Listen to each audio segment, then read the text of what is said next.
My name is Zhu Fan, and I was one of the lucky ones chosen for the beta testing of the world's first virtual reality game. Right now, I'm on the verge of completing my epic battle with the demonic empress Tang Wei, the ninth boss of the game. We've been fighting for 7 days and nights, her spiritual power is nearly depleted, and I'm ready to deliver the final blow. But suddenly, a system notification appears due to a critical error. The beta testing will end in 3 minutes. I don't have enough time to defeat her. My heart is pounding, and I make a mad decision. I throw my sword, Zhuxian sword, into the raging sea and begin dispersing my cultivation. Tang Wei is shocked. She doesn't understand why I, on the brink of victory, am suddenly giving up everything. I use my last bit of strength to get close to her. Her eyes are full of rage and confusion. She delivers a fatal blow with her sword, and my blood stains the water around us. I feel life slipping away from my body, but I have one final move. I lunge at her and suddenly kiss her. At that moment she freezes, stunned. For the proud demonic empress, this act is the ultimate humiliation.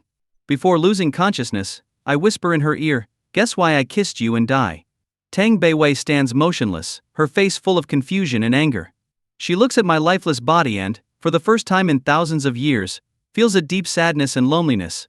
Her heart is filled with a pain she cannot explain. At that moment she realizes she must find the answer to her question, even if it haunts her forever. The real world. November 2023, early autumn. I jumped up from the couch in my rented apartment, watching as the light on my gaming bracelet went out. If the game's beta testing hadn't ended early, I would have already killed the demonic empress. At least I managed to shatter her mental state. My hatred for her arose from an incident when I was weak. I accidentally discovered her secret while she was disguised among humans, and barely escaped after being pursued for several days. So, when I reached the middle stage of Zhuxian, my first thought was revenge. Stretching on the balcony, I watched the rising sun. Time in the world of Zhuxian correlated with reality as 1:30, so 3 months in the game meant only 3 days in real life. I received a message from my boss about an important client visit in 3 days. Everyone needed to work overtime until 10 p.m. I was a game planner in my first year of internship, and had taken 3 days off to play the world's first virtual reality game, under the pretext of studying its content for work. Despite my grumbling, I acknowledged the message. At this stage of my career I had no choice but to comply. My friend and colleague, Li Chuan, texted me that he found a new app with interesting content, and sent a link. I sighed, opened my banking app, and transferred 1,500 yuan to my mom. The remaining 1,500 yuan was for rent and food.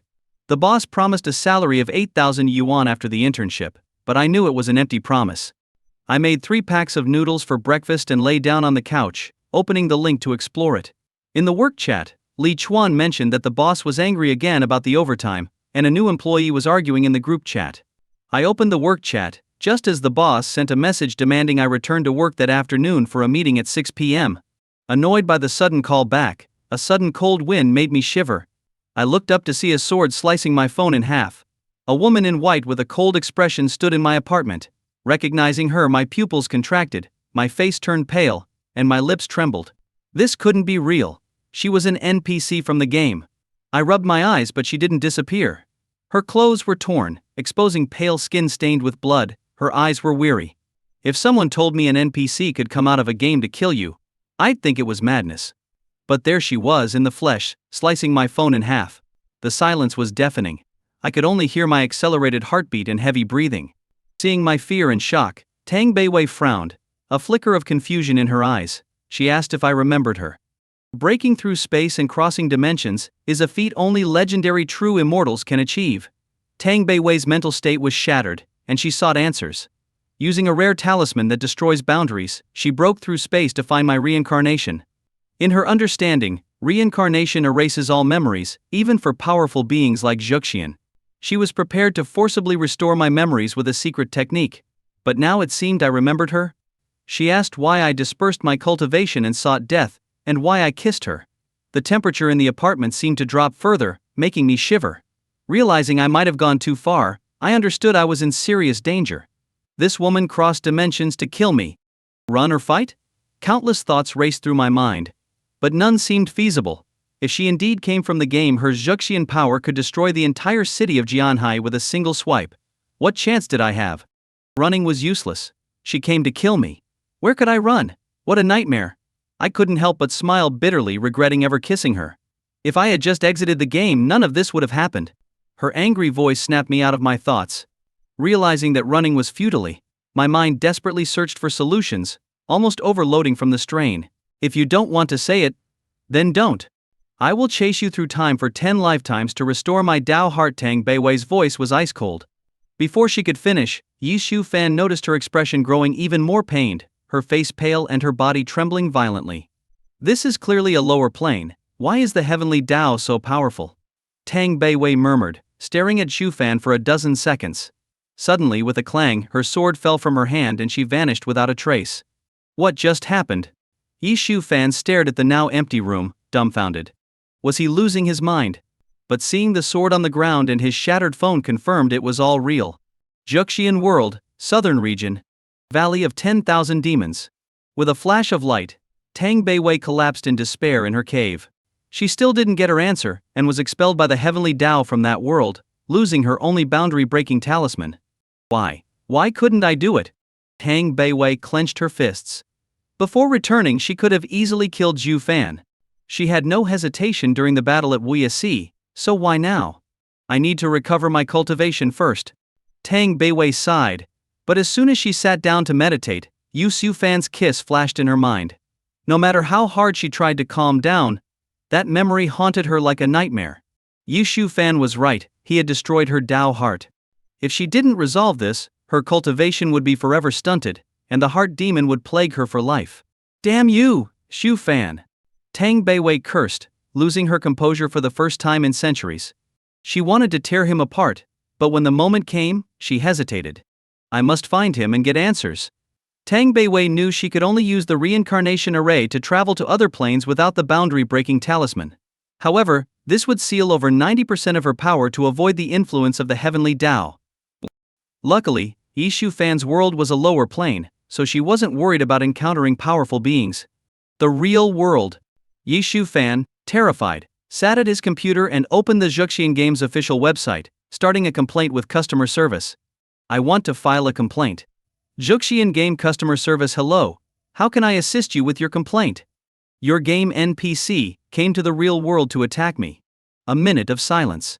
Zhuxian Game customer service, could you please be more specific? Your game character came to the real world, destroyed my phone, and tried to kill me. Help me. 3 minutes of silence. Zhuxian Game customer service, please hold while I transfer you to the appropriate department. Message connected to Jianghai City's Mental Health Network Consultation Center. Mental Health Deputy Director, sir, we understand your situation. How long have you been experiencing these symptoms? You all don't believe me. Yi Shu Fan knew he wasn't crazy. The game NPC had really come out. His biggest fear now was not knowing when that woman might reappear and kill him. What to do? Call the police. He paced the room. But thinking about Tang Beiwei's Zhuxian level power, he knew no one could help. As the sun set, painting the sky a fiery red, Yi Shu Fan lay on the floor in despair, unable to think of a solution. He even wrote his will and deleted his browser history, wanting to leave the world with a clean slate. Wait, if she really wanted to kill me, she could have done it with a thought. Yi Shu Fan stared at the ceiling, realizing something. Before she disappeared, she had a 10-second window. With her power, killing him would have been effortless. Maybe her obsession wasn't to kill him for the kiss, but to understand why he did it. Or maybe I'm too handsome to kill. Or perhaps she developed feelings from the kiss. Yi Shu Fan started to let his mind wander. He was indeed handsome with delicate features and a strong build. He had been the school heartthrob. These thoughts were unlikely, given she was a supreme demonic figure who had seen countless men. However, her hesitation to kill him gave Zhu Fan a glimmer of hope. He sat up, pondering, especially about her question. Why did you disperse your cultivation to seek death? It suggested she didn't understand the reality of his world or her own game's nature. After some thought, Yi Shu Fan formed a bold plan. He sealed his will in an envelope and left it with the downstairs convenience store, just in case. Then he bought a lot of snacks and returned to his apartment, lying on the couch to wait for her. At 9 p.m., as expected, a cold wind filled the room, making him shiver. Tang Daoist, you finally came. Tang Beiwei had just crossed through the reincarnation array, sealing most of her power, when she heard his familiar voice. What do you mean? She turned to see Shu Fan lounging on the couch, eating something unfamiliar. Without speaking, Yi Shu Fan got up, set down his chips, and walked to the window, looking at the night sky. Do you know why I dispersed my cultivation and came here? Why? Tang Beiwei's eyebrows raised, intrigued. Her main questions were why he abandoned his Zhuxian level power to come to this lower plane, and why he kissed her. Could it really be to destroy her Dao heart? A Zhuxian level cultivator kissing someone to break their Dao heart was unheard of. In tens of thousands of years of history, nothing so absurd had ever happened. Yishu Fan secretly glanced at her, relieved to see she wasn't acting aggressively. It seemed his bluff was working. To become immortal. The Bikang continent hasn't seen a true immortal in tens of thousands of years. No one can become immortal anymore. Tang Beiwei's eyes widened in surprise. Do you mean? There is a chance for immortality here. Is that why you abandoned your cultivation? She considered that while this plane had thin spiritual energy, its heavenly Tao was unusually strong. Yishu Fan's willingness to abandon his cultivation hinted at something significant, making her somewhat believe his words. Utter nonsense. The heavenly Tao may be strong here, but the spiritual energy is thin and unsuitable for cultivation. Stop trying to deceive me. Despite her doubts, Tang Beiwei couldn't trust anything from this scoundrel's mouth. Zhu Fan's body tensed, almost betraying his facade under her scrutinizing gaze. Hey, ignorant fool! You claim to be a hero of the demonic path, yet you know nothing of the spirit sealing array. You've wasted all these years of cultivation. Though panicking inside, Yishu Fan maintained a composed and disdainful front. Do you know why the heavenly Tao is strong here, but the spiritual energy is so sparse? Seeing her confusion, Yishu Fan continued his bluff. Since she came from the Zhuxian world, she was still following its cultivation system. Having reached the Zhuxian realm in the game, Yishu Fan knew enough about cultivation to improvise. What are you trying to say? Tang Beiwei's face grew serious, unsure of his intentions. Seeing she wasn't reacting violently, Yishu Fan pretended to ponder deeply, gazing at the stars as if he were a peerless master. In her eyes, his former Zhuxian realm status lent him credibility. After a long silence, Yishu Fan finally spoke, turning to face her. The spirit sealing array has isolated the spiritual energy of this world, so while you can sense the strength of the heavenly Tao, you cannot feel the spiritual energy. Yishu Fan didn't understand what she meant by heavenly Tao laws, but he used it to his advantage. Are you saying someone deliberately cut off this world's spiritual energy? Tang Beiwei was stunned. Such a powerful array, and she had never heard of it. Who did it? What is their cultivation level? She asked. No one knows their name, only that they call themselves the only immortal. They reached the peak of the true immortal realm millions of years ago. They comprehended the immortal aperture in just 2.5 years. Can you match that? Yishu Fan continued his fabricated tale with such conviction that even he almost believed it. That's terrifying. Tang Beiwei was even more shocked. Comprehending the immortal aperture was essential for advancing to the Zhuxian realm, a process that took hundreds or thousands of years for most. Even talented individuals took decades. Tang Beiwei had taken 12 years, despite her exceptional talent. Now, this legendary only immortal left her in awe. No one in Bikang continent can achieve true immortal anymore. So, before Shu Fan could finish, Tang Beiwei interrupted. You came here seeking a chance to become immortal. If anyone else had said this, she wouldn't have believed them. But it was Yishu Fan who said it, and she had witnessed him abandoning his Zhuxian cultivation to come here. That's right. Yishu Fan nodded, knowing this lie might be exposed later. But for now he needed to deceive her to save his life. The only immortal isolated the spiritual energy to stop people from blindly pursuing immortality, allowing them to live carefree lives. Although this world has thin spiritual energy, it's the best place to comprehend the great Tao. Yishu Fan's head was about to explode from all the fabrications. He was sure he had exhausted 10 years' worth of thinking in one day. Whether he could fool her hinged on this moment. So that's it. Tang Beiwei nodded slightly. She hadn't expected a Zhuxian realm expert to seek death for such a reason. Now that she understood this part, she moved to the next question. Why did you kiss me? Her question caught him off guard. He had only prepared to explain his so-called quest for immortality, not the kiss. He couldn't admit he did it to take advantage of her. Such an admission would mean instant death.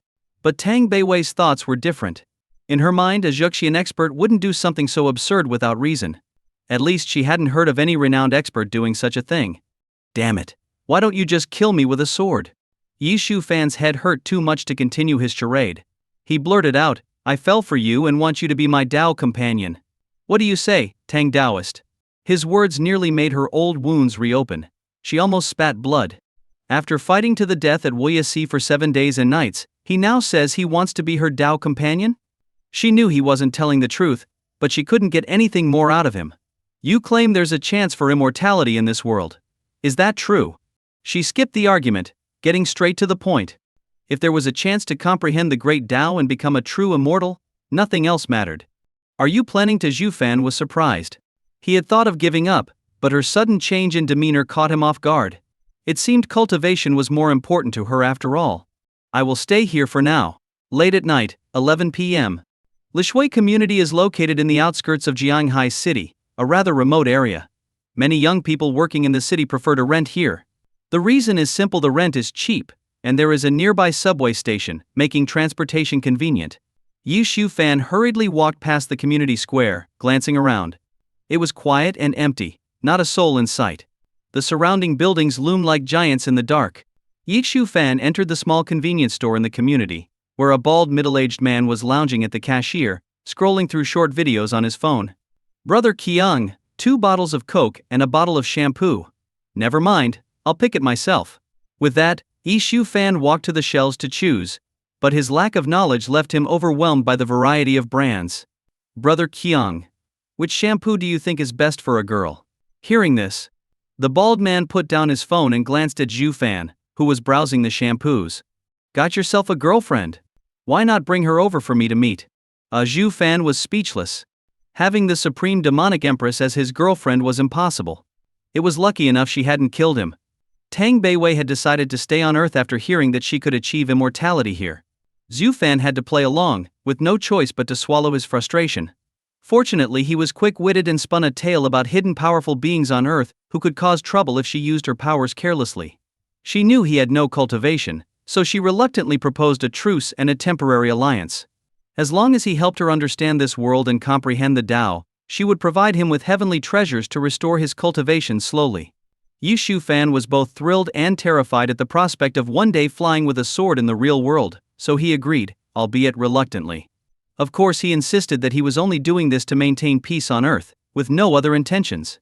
Not a girlfriend, just my sister visiting from back home. And we're out of shampoo.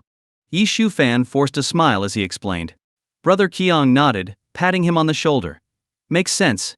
You can barely support yourself, no way you'd dare to have a girlfriend.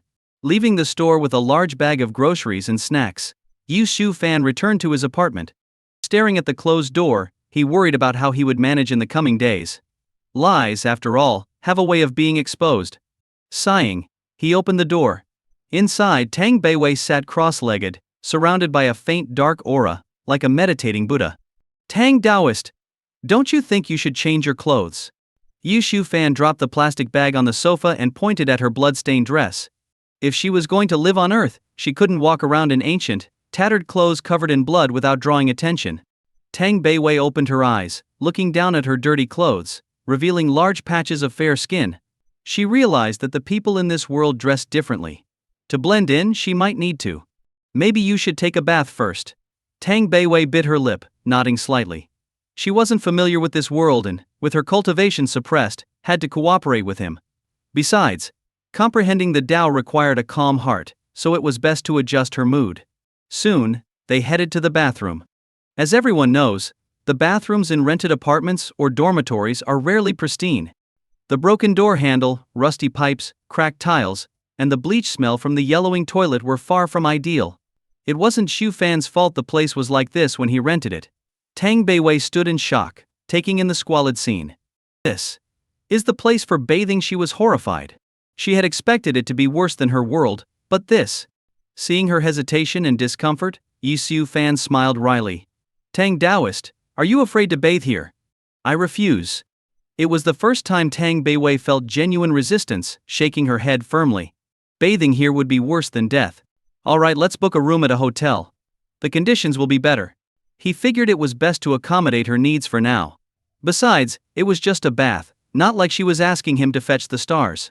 If she helped him with his cultivation in the future, earning money would be easy. Book a room. Tang Beiwei frowned.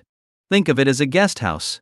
Yi Shu Fan explained, then added, when we go out, don't talk to anyone or reveal your identity. If human experts find you, you'll be in grave danger. Tang Beiwei's face darkened.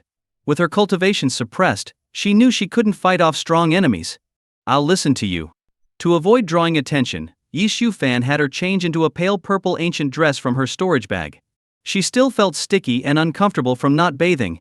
As they stepped out, the stairwell light automatically turned on, startling Tang Beiwei. She hadn't sensed any spiritual energy.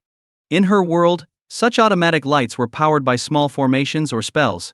When she glanced outside at the balcony, her eyes widened. From the 7th floor, she saw countless buildings, crisscrossing streets, strange vehicles, and constantly moving people in unusual attire. The neon lights and shimmering streets felt like a dream. This world was entirely different from Bikang continent. Seeing her dazed, Yi Fan began spinning his tail again under the protection of the only immortal. Humans have evolved over millennia, forsaking power for a peaceful life. Living here will help our Tao. A world ruled by humans. Tang Beiwei murmured, lost in thought. Once, she too had been part of the human race. As they reached the community entrance, it was almost midnight, and the subway station was closed. Transport wasn't convenient. Yi Fan wanted to call a cab, but his phone had been destroyed. We'll ride a shared bike. It'll only take about 10 minutes. Yi Fan pointed to a row of blue bikes. He had a monthly card, so he just needed to swipe. There were small inns nearby, but their conditions were poor, so he decided on a hotel. Tang Beiwei stared at the unfamiliar vehicle. Shared what? I'll give you a ride. You probably can't ride it. He realized she might not know how to ride a bike and could get angry if she fell.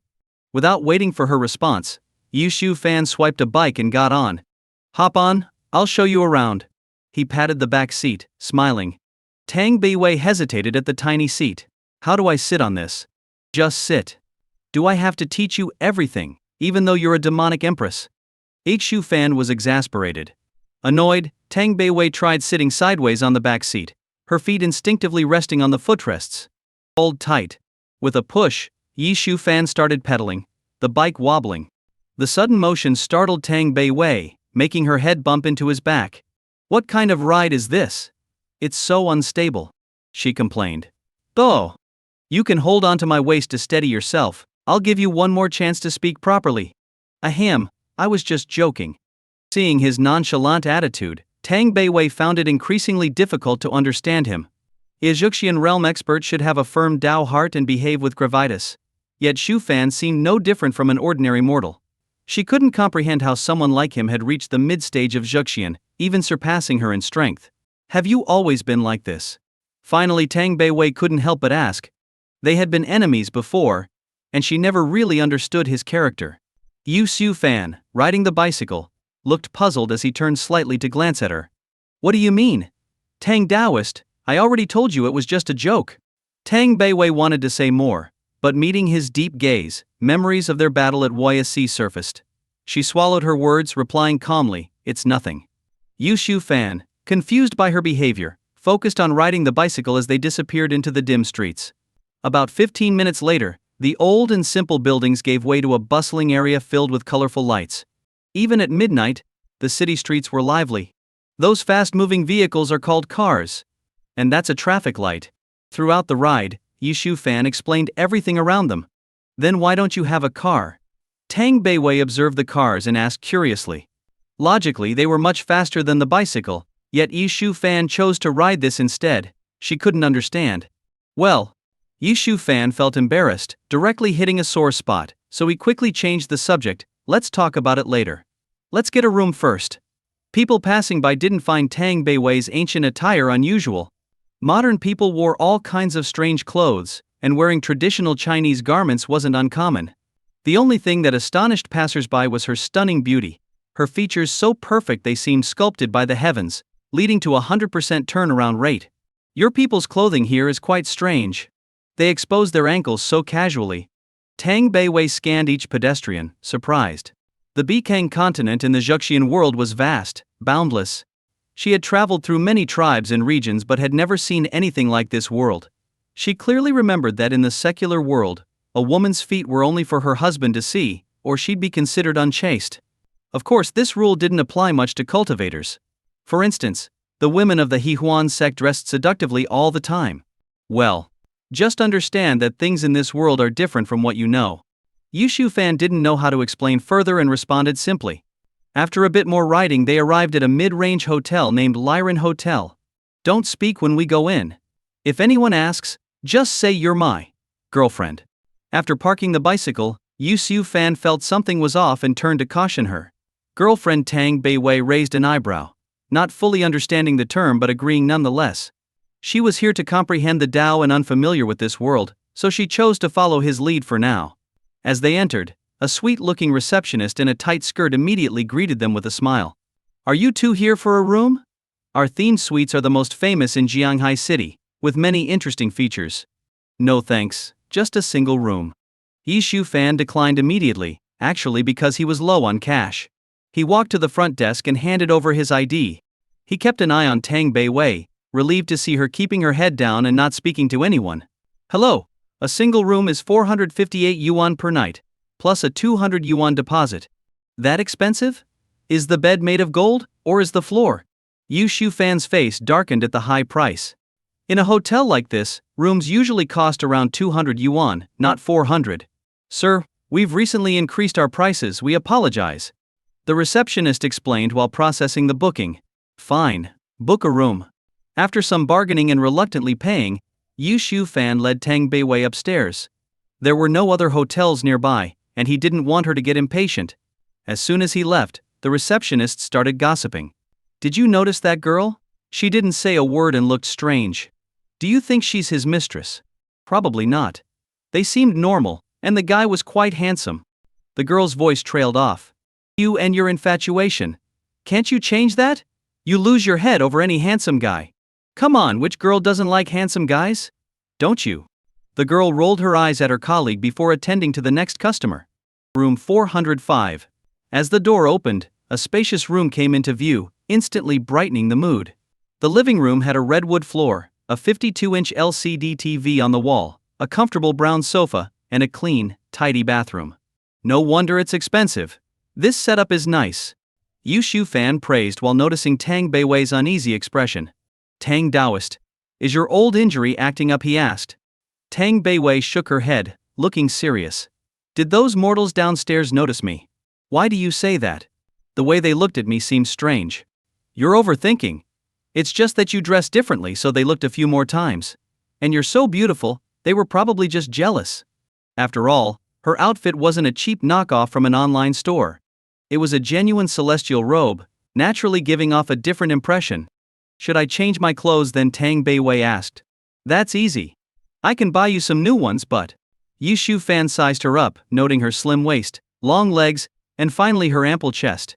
Noticing his strange gaze, Tang Beiwei frowned, the temperature around them dropping sharply. But what? He looked away, embarrassed. Besides outer clothes, your inner garments should match our world's style too. To put it bluntly, she needed to replace her traditional undergarments with modern underwear and bras. Upon hearing Zhu Fan's words, Tang Beiwei finally understood his meaning, and her expression immediately darkened. Yu Shu Fan, oblivious to the gravity of the situation, continued to speak carelessly. Are you, the mighty demonic empress, shy about such a trivial matter? Besides, we both. Before he could finish, a long sword was already pressed against his neck, a fraction away from taking his life. If you keep spouting nonsense, I'll cut you down with one stroke. Just get the clothes, Tang Beiwei replied through gritted teeth. Scared into silence, Yi Shu Fan didn't dare to say another word. He had wanted to ask her about her underwear size, but now he feared she might actually kill him if he did. After leaving Tang Beiwei in the room for over half an hour, Yi Shu Fan returned, looking terrified and carrying several bags. Is something wrong? Seeing his sneaky demeanor and strange expression, Tang Beiwei, who was meditating on the bed, raised an eyebrow. Well, Yu Shu Fan glanced at the bags in his hand and stammered, I bought the clothes, but the style. No matter. I've decided to adapt to this world since I'm here to comprehend the Tao. This is a small inconvenience I can endure. While Shu Fan was out buying clothes, Tang Beiwei had reasoned that adapting to the local customs was a small price to pay, and besides, the clothes didn't look bad. As she wasn't from the secular world, she didn't care much about its conventions. Hearing this, Yu Shu Fan felt relieved. Initially he had worried that the clothes might anger her, but her acceptance put his mind at ease. Since it was so late, there were no clothing stores open. He had bought her clothes from a 24-hour maid costume shop. After leading Tang Beiwei to the bathroom, she looked at the white tiles in the bathtub without showing any resistance. When you take a bath, remove the showerhead. Left side is hot water, right side is cold. This is body wash, and this is shampoo. He demonstrated everything once, and Tang Beiwei watched attentively. Okay, you can bathe now. I'll wait outside. Seeing that she understood, Yi Shufan was about to leave but then stopped and asked, by the way, are you hungry? I can order takeout. Food. Tang Beiwei was taken aback by the question. Since her cultivation had advanced, she rarely needed to eat, relying on spiritual energy instead. Now, with her suppressed cultivation, she felt a hunger she hadn't experienced in centuries. She had no particular preference for food and replied calmly, anything will do. Just so you know, we don't have the same food as Kang continent here. Don't point your sword at me if you don't like it. Shufan smiled wryly. He noticed that she never seemed in a good mood and had never seen her smile. Watching the playful smile on his face, she felt a pang of confusion. How could this scoundrel be so carefree? At that moment, Tang Beiwei felt a hint of envy. Reflecting on her own long, difficult life, filled with solitude and hardship, she realized how her heart had grown cold and numb over the centuries. In contrast, this man seemed free from such troubles. What's wrong? Seeing Tang Beiwei staring at him blankly, Yi Shufan thought she might be imagining something terrifying again. Nothing. I have no preferences for food. Tang Beiwei shook her head and turned to enter the bathroom. Yi Shufan, though a bit puzzled, didn't press further. He went to the hotel front desk and asked the staff to order 2 takeout meals. When he returned to the room, he could hear the sound of running water from the bathroom. The area was shrouded in a white light barrier, presumably to prevent him from peeking. This made Shufan feel a bit annoyed. Did she think he was a pervert? Women always took a long time in the shower. After waiting for over 10 minutes and still seeing no sign of her, Yi Shufan lay down on the hotel bed, hands behind his head, muttering to himself, I hope she won't strangle me when she sees the clothes I bought. Just as he was thinking this, he suddenly heard an angry shout from the bathroom. Zhu. Get in here. Yi Shufan shivered, fearing she might really be angry. He immediately walked to the bathroom door and asked softly, Tang Taoist, how can I help? I don't know how to put on these clothes. Her voice sounded anxious. Yi Shufan was stunned. It was just a JK uniform, a skirt and a top. How could she not know how to wear it? Which part are you having trouble with? The bustier. Clearly, Tang Beiwei found it hard to talk about such things. Despite living for so many years, Kang continent was still a feudal society, not as open as now. It's actually quite simple. First you put it on like this, and then. With his guidance, Tang Beiwei finally managed to fasten the back clasp. This feels so strange. Isn't there anything else? Hearing her continuous complaints, Yu Fan was thoroughly exasperated and replied, you could just not wear it if it's uncomfortable. Do you think I'm that easy to fool? After her retort, Yu Fan dared not say more and waited quietly outside. Barely 2 minutes later, he heard a surprised cry from the bathroom. Su. What kind of clothes did you give me? Why is the skirt so short? And it shows my arms and legs. Tang Taoist, didn't you see many people wearing similar clothes outside? But this. Tang Beiwei was speechless. She had seen some women outside dressed modestly, in long sleeves and pants. But the clothes this rascal brought exposed her arms and legs. Even though she claimed not to care about worldly rules, actually wearing such clothes was difficult for her. If she wore this outside, wouldn't she look like one of those coquettish girls from the Hehuan sect? As the supreme demonic empress, revered by thousands, how could she dress like this? It was utterly improper. Or did this guy do it on purpose to embarrass her? Through the dim bathroom light, Yi Shufan could faintly see her struggling with the clothes. Not knowing how to explain, Yi Shufan mocked, is Tang Taoist afraid to wear it? You claim to be the supreme demonic empress, yet you're less bold than our human mortals. Don't provoke me. Who said I won't wear it? Tang Beiwei immediately retorted. Yi Shufan took her seriously and waited outside for another 7 or 8 minutes. Seeing no movement, he grew impatient and shouted, Tang Taoist, are you ready yet? Not yet. Are you dressing or making the clothes? Could she be too shy to come out? Yi Shufan entertained this thought and then changed his tone, shouting urgently, Tang Taoist, this is bad. A human expert has found us and is at the door. Sure enough, upon hearing this, before Zhu Fan could react, the bathroom door was blown open by a spell, and a figure stepped out. Where? Tang Beiwei looked around, her expression serious, but saw no one and sensed no presence. At this moment, Yu Fan was dumbfounded by her appearance. Her long, wet hair draped over her shoulders, and she wore a white sailor suit with a small bow at the front, paired with a gray pleated skirt that highlighted her long, slender legs perfectly. No wonder the maid shop sold these. After sensing no danger, Tang Beiwei turned and saw the rascal standing there, staring blankly. She immediately got angry. "Xu, are you messing with me for fun?" She strode forward and grabbed Zhu Fan by the collar, her face full of fury. "Tang Taoist, calm down. I was just worried about your safety since you took so long. And please don't tear my clothes. They cost over $30. Yishu Fan wiped the sweat from his forehead and quickly explained. Obviously, Tang Beiwei didn't believe his excuse. But considering their current situation, she had to endure it for now. "I'm not here to argue with you. What do we do next?" She released his collar and asked calmly. She glanced down at her outfit, feeling ashamed and wishing she could disappear. She couldn't understand why people in this world liked wearing such clothes. They must be crazy. "Sleep. It's too late now. I'll show you around the world tomorrow." Before Xu Fan could finish, the locked door suddenly burst open. 3 or 4 police officers in uniform rushed in. "We received a report of illegal activity here. Hands up, don't move." 1:30 a.m. Beihai Street Police Station. "Officer, please listen to my explanation. I really didn't commit any crime. Please believe me." Yi Shu Fan sat in the interrogation room, looking utterly defeated. Opposite him, a young police officer in uniform listened and took notes. "Continue," the young officer said without looking up. "That's all. So can I see my girlfriend now?" Yi Shu Fan was anxious because they had been separated for questioning. He feared that Tang Beiwei might say something wrong or use a spell to blow up the place, which would be disastrous. "You're not only suspected of illegal activity but also of endangering public safety. Do you think I'll let you see her?" Originally, they were only suspected of illegal activity, which would usually just involve checking IDs and making notes at the hotel. But since Tang Beiwei blew up the bathroom door with a spell, the police now suspected them of carrying dangerous items, leading to their interrogation at the station. He had no idea who reported them. "Stay here quietly." The young officer left the room. What a mess. In another interrogation room, Tang Beiwei was forced to sit, constantly looking around. "Tell me, how did you meet that man?" The interrogator was a pretty policewoman, around 20 years old, with a round face that gave a comforting feeling. "How did I meet Xu?" Tang Beiwei raised an eyebrow, wanting to speak but hesitating. On the way here, Yu Shu Fan had repeatedly warned her not to reveal her identity.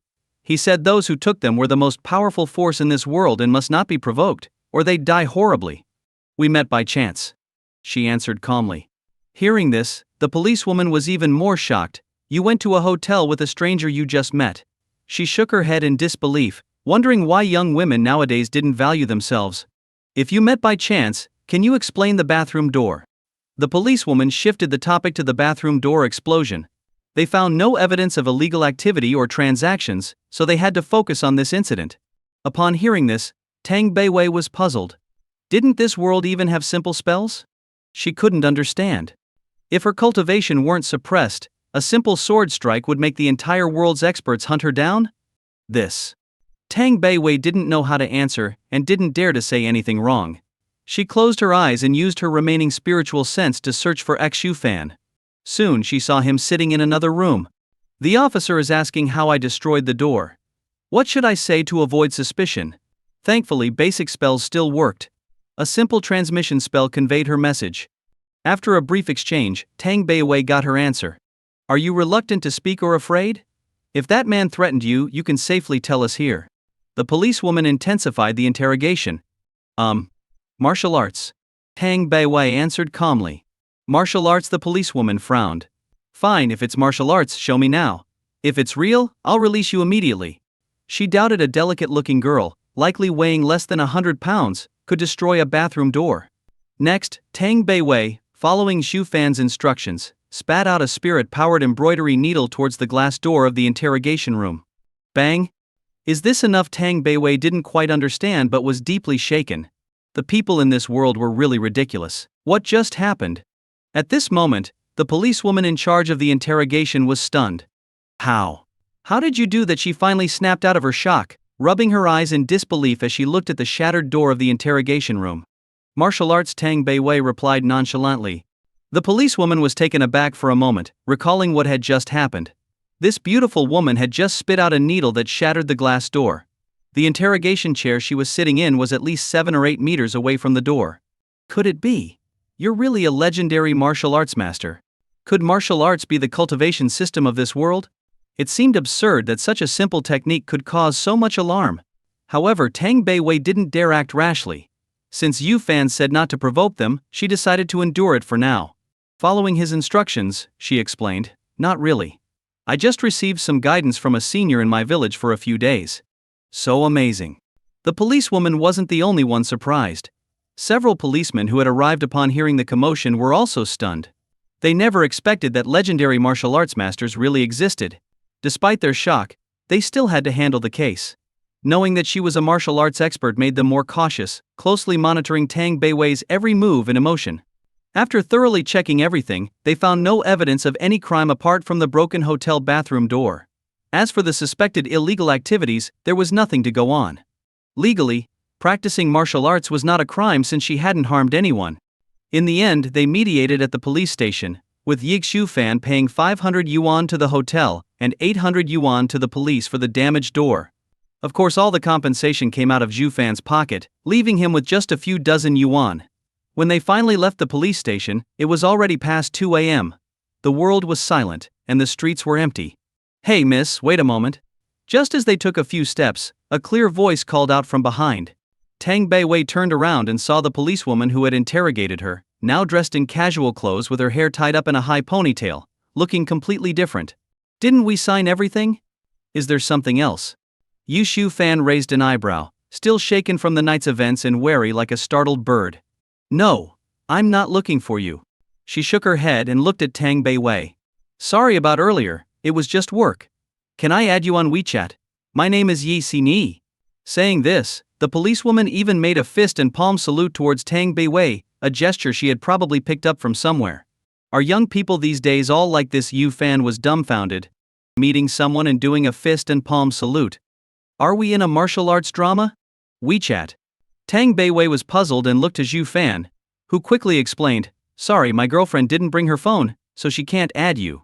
Ye Xingyi suddenly remembered that they hadn't found any phones on them at the station and quickly said, that's okay, you can note down my WeChat Idaho instead. Seeing their confused looks, she continued, my ancestors were once a famous martial arts family, but for some reason, they gave up martial arts for academics. I grew up hearing stories from my grandfather, so I've always been interested in martial arts, which is why I joined the police. Yu Shu Fan realized why she was so interested in martial arts. It made sense now. However, if she knew that Tang Beiwei wasn't practicing martial arts but cultivating immortality, her worldview would probably collapse. In this technology-driven world, cultivation and spells were seen as mythical, and no one would genuinely believe in them. Tang Beiwei listened, still confused. She had just followed Zhu Fan's instruction and spit out a needle. So you mean? You want to become a disciple? Zhu Fan asked in surprise. Ye Xini nodded vigorously but then shook her head, saying, no, not that. I just want Tang Heroine to teach me a few moves. After all, spitting out a needle was incredibly cool. Who knew what other amazing techniques she might have? Yi Xini's imagination ran wild. Seeing her persistence and considering the late hour, Yi Shu Fan reluctantly promised that they would add her on WeChat later, then hurriedly left with Tang Beiwei. The dark streetlights flickered as they walked. Tang Taoist, is something on your mind? Yi Shu Fan noticed her deep in thought and silent.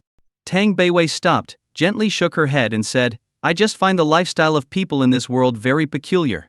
They seem very happy. After leaving the apartment, she had seen many people on the street, their faces lit with genuine smiles, something rare on the war-torn Bikang continent. There, resources and survival had been fought over for millennia, creating a truly ruthless world where no one knew if they'd see the next sunrise. Hearing this, Yu Shu Fan paused, looking up at the star-filled night sky.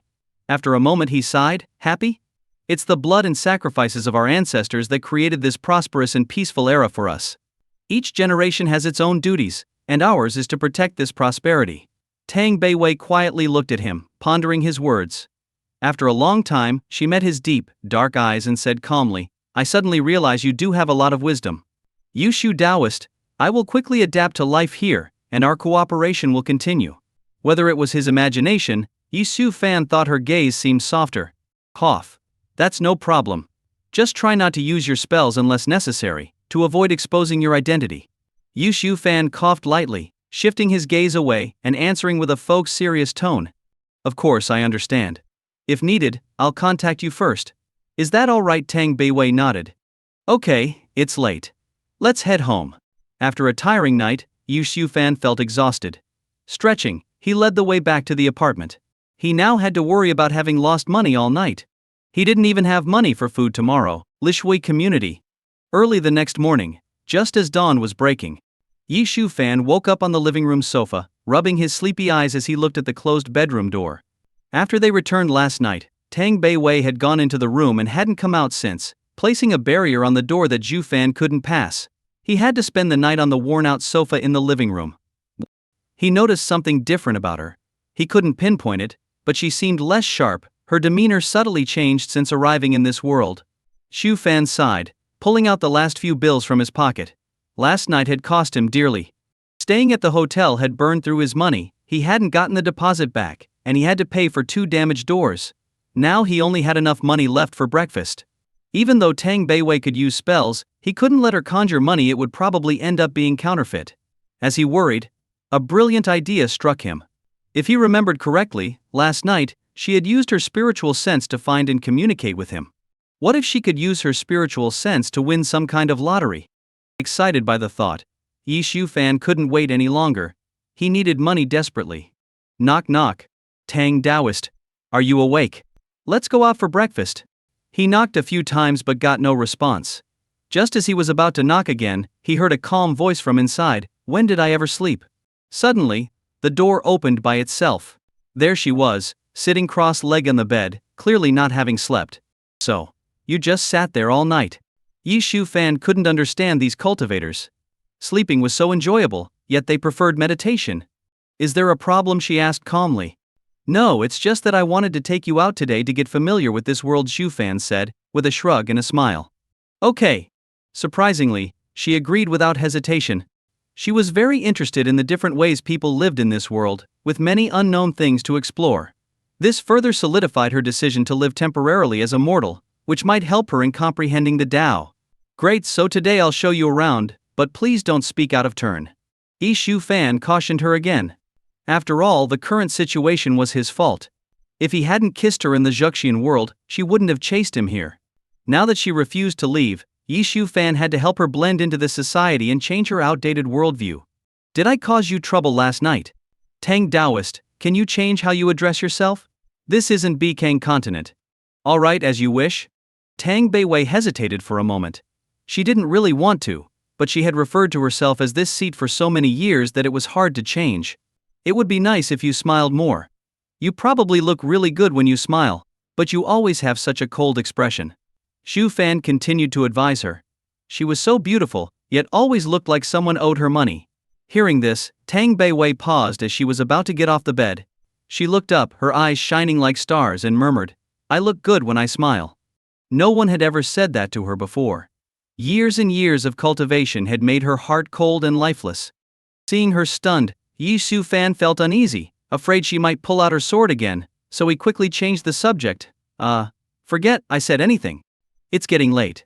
We should leave now if we want to get that limited beef soup for breakfast. Seeing it was almost 7 a.m., Yi Xiufan urged her to hurry as he left the room. The beef soup shop on the nearby street was his favorite place. Since he only bought one set of clothes last night, Tang Beiwei still wore the short-sleeved, short-skirted JK uniform this morning. Yi Xiufan had planned out their day, filling it with activities. After walking a few hundred meters from the community, they arrived at a small shop called Agan Beef Soup. The shop was small but very popular. The tables inside were full, and even the tables outside were almost all occupied. Yi Xiufan found a small table near the roadside and sat down with Tang Beiwei, asking, What would you like to eat? This place serves amazing food, especially the beef soup. Before he could finish, Tang Beiwei interrupted, I don't want to eat. Do you notice how these people are looking at me strangely? Yi Xiufan looked around at the other diners and saw that many were indeed sneaking glances, especially the young men. Cough. It's because you're very beautiful. Tang Beiwei stood at 1.75 meters, with delicate features and a flawless complexion due to her cultivation, giving her an ethereal quality despite being a demonic cultivator. Such a beauty was incomparable to the modern, often artificial, standards. Upon hearing this, Tang Beiwei understood, and her expression darkened. Just ignore them. Let's eat breakfast first. I'll take you to a great place later. Sensing the situation might escalate, Yi Shufan quickly ordered to distract her. Boss, 2 bowls of beef soup, 1 order of steamed buns, and 3 fried dough sticks. He didn't wait for her to refuse, ordering for both of them. All right, it'll be out soon. The busy owner responded cheerfully. Due to the crowd, it took about 15 minutes for the steaming bowls of beef soup to arrive. Try it, you won't be disappointed. Listening to Yu Fan, Tang Beiwei looked at the bowl of beef soup in front of her, her eyebrows slightly furrowed. Due to her cultivation and the practice of fasting, she hadn't eaten regular food in a long time, except for some pills and spiritual fruits. She had intended to eat last night, but got interrupted. Is it really that good? She watched Xu Fan devour his meal with great appetite, and her curiosity grew. After a moment's hesitation, she took a spoonful of the fragrant soup. Fine, just 1 taste. She dipped the spoon into the soup and brought it to her lips. As soon as the taste hit her tongue, her expression changed. It was a flavor she had never experienced before, not just the beef. It's delicious. That was the only thought in Tang Beiwei's mind. It was incredibly delicious. If Xu Fan knew what she was thinking, he would have laughed. On the Bikang continent, which was still in a feudal era, there were no modern seasonings like pepper, MSG, or chicken essence. It was like an ancient person tasting modern cuisine for the first time. Modern people might be used to it, but for someone from the past, it was an extraordinary treat. Seeing her surprised expression, Yi Shufan knew she liked it. Knowing she was prideful, he didn't say anything. While they were enjoying their breakfast, a passerby suddenly stopped and quickly turned back. Hey, what a coincidence to see you two here. Officer Yi, it seems we're really destined to meet, Yi Shufan said jokingly, as he finished his beef soup, looking up at the woman standing before him. Today Yi Xingyi wasn't in her police uniform but was wearing ripped jeans and a light blue shirt, her long hair tied up in a high ponytail, giving off a vibrant and spirited look. Today is my day off. I was planning to meet a friend for shopping but ran into you two, instead, Yi Xingyi responded, sitting down next to Tang Beiwei without hesitation and calling out to the shop owner, Boss, 1 bowl of wontons please. It seems Officer Yi comes here often for breakfast, Xu Fan asked curiously, seeing her familiarity with the place.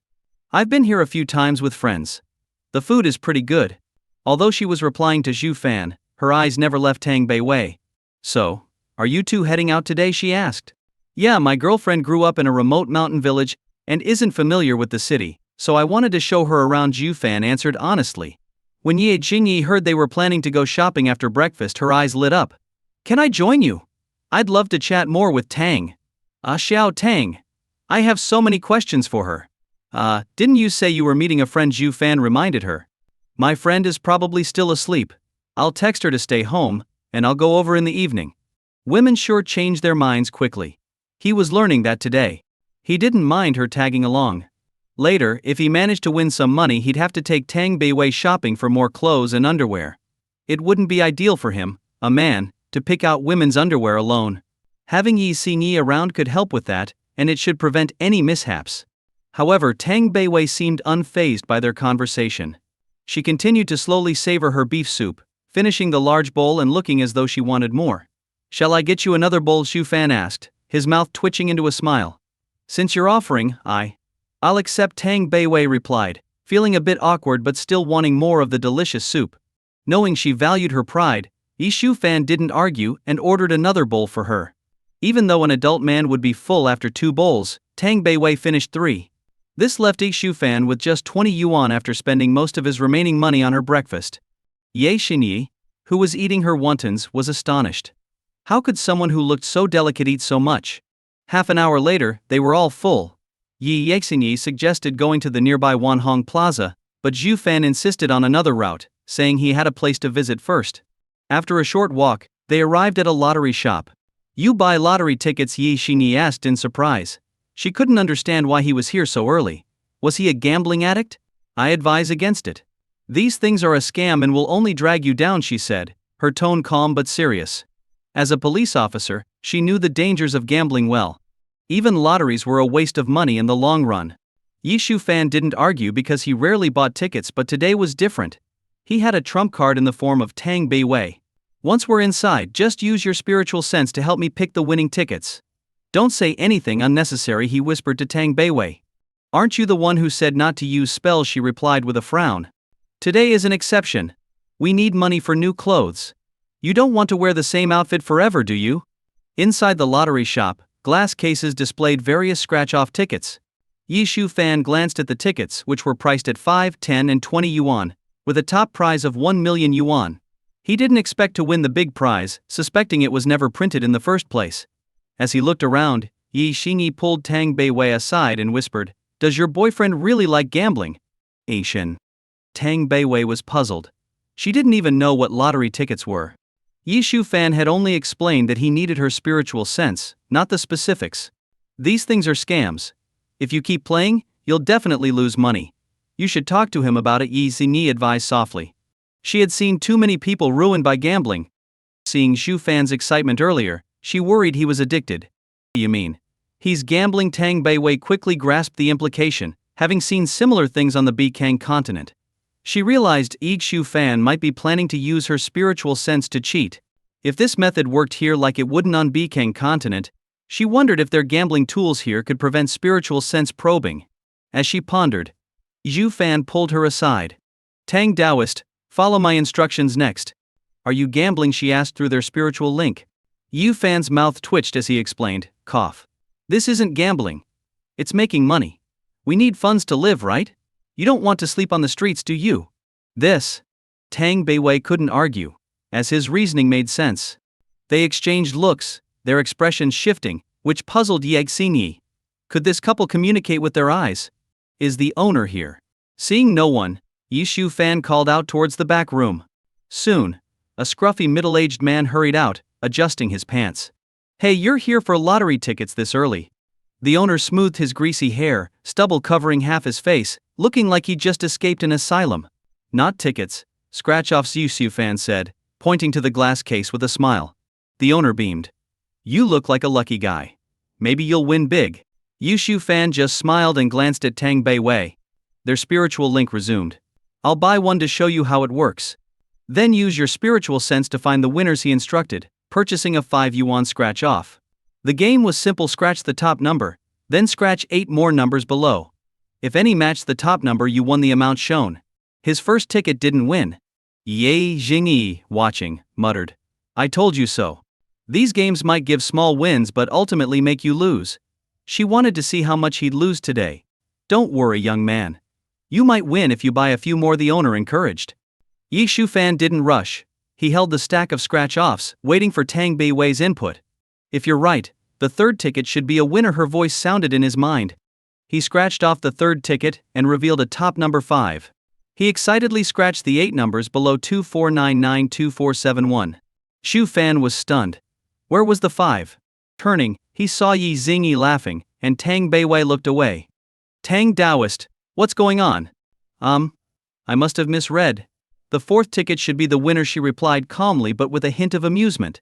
She had deliberately misled him to see his reaction. Seeing his frustration oddly pleased her. It had been so long since she felt this way, perhaps she'd forgotten what it was like. When did this woman become so devious?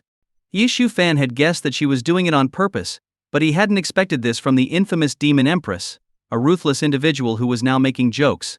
It seemed quite out of character for her. Forget it. Maybe we should stop and go to the mall instead, Yi Xingyi suggested, trying to stifle her laughter and avoid further embarrassing him. No, I'll scratch one more, Yi Shufan sighed dramatically, pretending to be reluctant as he selected another scratch-off from the stack. This time, he chose the one Tang Beiwei had indicated. The top number was 8. He held his breath and scratched off the rest 4, 6, 7, 8, 8, 6, 1, 9. This time there were 2 8s, each with a prize of 50 yuan. After deducting the 15 yuan cost, he had netted 85 yuan. Wow, you actually won, Yi Xingyi said. A bit surprised.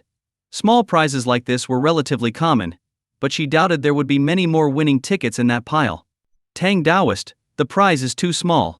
Can you help me find one with a bigger prize? Yu Fan whispered to Tang Beiwei.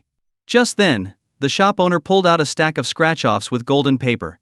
You're on a lucky streak, young man. Why not try these new ones?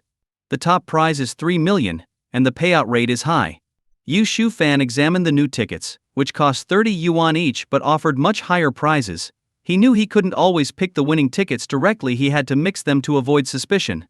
He didn't aim for too much, just enough to win around 1,000 to 2,000 yuan, then he could move on to another shop later. Just as he was considering his options, Tang Beiwei's voice echoed in his mind, the 8th ticket in your hand seems to have a 5,000 yuan prize. 5,000. Yu Shufan was stunned for a moment. Although he had been prepared for this, hearing the actual amount still made his heart race. 5,000 yuan was a significant sum for an ordinary worker, especially for someone like him who had just started his career. Despite his excitement, Yu Shufan maintained a calm exterior, appearing as composed as ever. I'll buy a few more to try my luck, he said, pulling 3 scratch-offs, including the one with the 5,000 yuan prize, because he only had enough money for 3. If he had just picked the winning ticket, it would have looked too suspicious. He's really going overboard, Ye Xingyi sighed, watching Zhu Fan buy 3 30 yuan tickets. She understood the gambler's mentality. Once they won, they would always think they could win more, and never stop until they lost it all. She didn't try to stop him this time. She planned to let him lose all his money, and then give him a serious talk. As a police officer, she was skilled in counseling, and didn't believe he could win a big prize with those 3 tickets. The shop owner was also delighted, knowing these tickets had a very low payout rate and were difficult to sell. Yi Shufan scratched the first ticket and won nothing. Then he scratched the second ticket, and again, nothing. Sigh, I was hoping to win a big prize and buy some nice clothes for my little Wei. Seems like my ancestors aren't watching over me, Zhu Fan said dramatically. This guy is really laying it on thick. Tang Beiwei was stunned. She knew he was trying to throw off suspicion, but this was a bit much.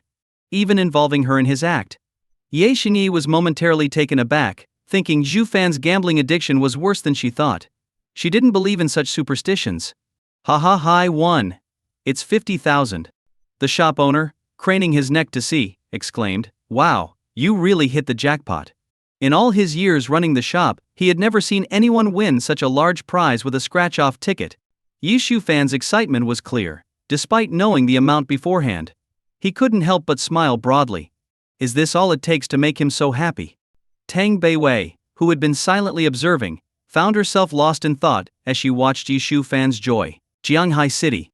At the entrance of the Welfare Lottery Center building, the trio emerged with different expressions on their faces. Ye Shufan, who had just won 50,000 yuan, couldn't stop grinning from ear to ear. Ye Xingyi, on the other hand, was in disbelief, unable to comprehend how he managed to hit such a lucky streak and win 50,000 yuan. While she understood that winning a few million yuan was highly unlikely, she knew that winning a few thousand was possible, albeit with very slim odds. Witnessing it firsthand left her stunned, especially after she had been so certain just moments ago that he wouldn't win. Tang Beiwei, following behind them, occasionally furrowed her brows, a hint of doubt in her eyes, clearly deep in thought. It's almost noon. Let's go grab some lunch. My treat, Xu Fan suggested. Are you sure? Isn't that too much? Ye Xingyi hesitated slightly, considering they had only met twice before. Think of it as a thank you for accompanying my girlfriend shopping, Zhu Fan chuckled.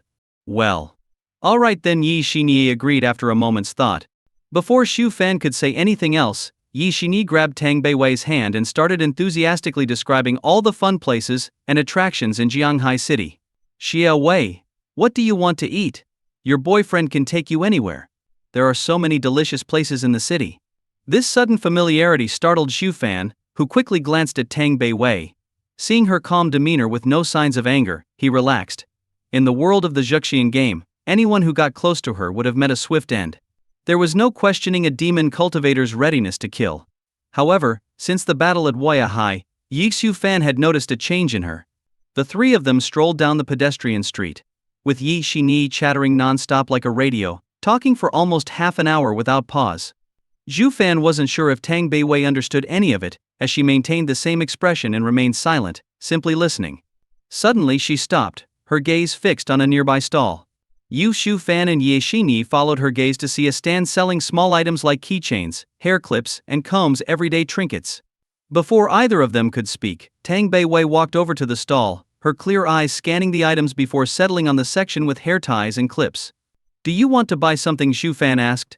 Tang Beiwei picked up a red hair tie, examined it briefly, then put it down, seemingly dissatisfied. I think this one suits you better, and you like blue, right? Xu Fan suggested, handing her a blue hair tie. Tang Beiwei paused, a hint of curiosity in her eyes. How did you know I like blue? He didn't actually know but had read it in the official game description of Zhuxian, which detailed every NPC's characteristics and preferences. Before the battle at High, he had specifically looked up her information and noticed her preference for blue. This came to mind now as he chose the hair tie. I just guessed. Do you really like blue? Shufan replied, pretending it was a casual remark, with a playful smile. He couldn't let her know she was just a game NPC. Seeing Zhu Fan's playful smile, Tang Beiwei slightly furrowed her brows. She felt something off about his words. Oh, this bracelet looks nice too. It would look great on you, Zhu Fan said, hastily picking up a delicate silver bracelet adorned with small bells from the stall. Without waiting for Tang Beiwei to refuse, he boldly grabbed her right hand. Before she realized what was happening, the bracelet was already on her wrist. What? What's happening to me? Tang Beiwei was momentarily lost in thought, questioning herself. She had the power to stop this rascal, yet she didn't. Is your girlfriend feeling okay? Yi Xinyi, noticing something odd, couldn't help but ask. I'm fine, Tang Beiwei responded quickly, clutching the blue hair tie and walking away briskly before Zhu Fan could say anything. Hey Xia Wei, wait up, Ye Jinyi called out, hurrying after her. Hey young man, you haven't paid yet, the stall owner shouted, stopping Zhu Fan just as he was about to leave. As the sun set, casting a warm glow over the city, Yi Shufan walked home alongside Tang Beiwei. Yi Xinyi had already gone her way. They had spent the afternoon shopping for clothes and having lunch, but Tang Beiwei had remained quiet, seemingly lost in thought. If she had been cold and distant in the Zhuxian world of Bikang continent, here she showed subtle changes. Do you have something on your mind? Zhu Xifan asked. Tang Beiwei hesitated for a moment, looking up at the setting sun. The sun here seems more beautiful than on Bikang content, she murmured. Before Zhu Fan could respond, she continued, I don't have anything on my mind. It's just that I haven't felt this relaxed in a long time. It doesn't feel real. In the cutthroat world of Bikang continent, one had to constantly cultivate and become stronger to avoid being oppressed. Life was monotonous and tiring, driven by the need to survive. But here, Tang Beiwei felt a rare sense of ease, free from deceit and conflict. If you want, you could truly integrate into this world, Zhu Fan suggested, seeing an opportunity for her transformation. Truly integrate? We'll see. Maybe understanding your language and culture first is more important. You need to teach me, that's part of our deal, Tang Beiwei said, a rare, faint smile appearing on her face. She wasn't smiling for Yi Shufan but for herself. Away from the constant cultivation and pursuit of enlightenment, she wanted to experience a life of her own, at least for a while. Of course. But you look really beautiful when you smile, Zhu Fan remarked sincerely. Her smile transformed her completely. Let's go home. I have a way to help you quickly adapt to our lifestyle. Tang Beiwei nodded, not questioning his words. The two walked side by side toward the setting sun. 7 p.m. Lishui residential area. Yu Shufan was busy cooking in the kitchen while Tang Beiwei sat on the sofa in the living room, engrossed in a TV show on a tablet. Yu Shufan had bought the tablet that afternoon at the mall, along with a new smartphone, spending a total of 10,000 yuan. He wanted Tang Beiwei to watch TV shows to help her learn modern living habits and language. Tang Daoyu, could you bring me the soup ingredients from the dining table? He called out from the kitchen, amidst the sizzling sounds of the frying pan. Tang Beiwei didn't respond, her eyes glued to the tablet. She was amazed at how this small gadget allowed her to observe people from a different perspective. Despite using her spiritual power to analyze it, she couldn't understand its complex structure. Idiot, so easily deceived. If I were there, I would have killed that despicable person with one strike. Tang Beiwei was watching a modern melodrama involving a love triangle. Seeing the female lead getting tricked by the deceitful second male lead, she couldn't help but curse. Tang Daoyu Xu Fan, frying fish in the kitchen, noticed that she hadn't brought the soup ingredients and heard her muttering angrily in the living room. He walked out to check. What he saw left him speechless. Tang Beiwei was gripping the tablet tightly, looking like she wanted to jump in and kill someone. Tang Daoyu Shufan called her, using the somewhat juvenile term Daoyu fellow cultivator, which Tang Beiwei preferred. Where is that scoundrel? I will kill him with one strike, she demanded. Wow. Do all women empathize like this? He sighed internally. The second male lead in the show was indeed deceitful, repeatedly tricking the female lead, making viewers' blood boil. No wonder Tang Beiwei reacted this way, thinking it was real. Alright, let me change the show for you, he said, afraid she might cause trouble. He opened the video app and chose another series for her. This one should be more suitable for you, the plot isn't as infuriating.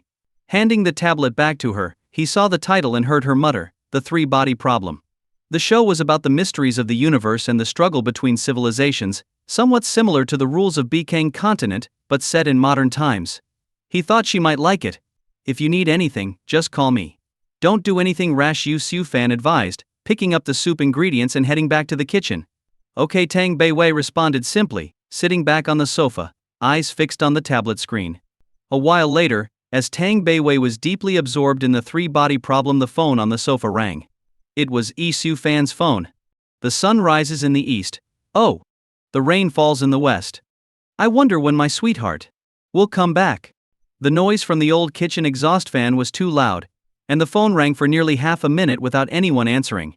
Tang Beiwei glanced at the kitchen, seeing Zhu Fan busy cooking. The strange ringtone annoyed her.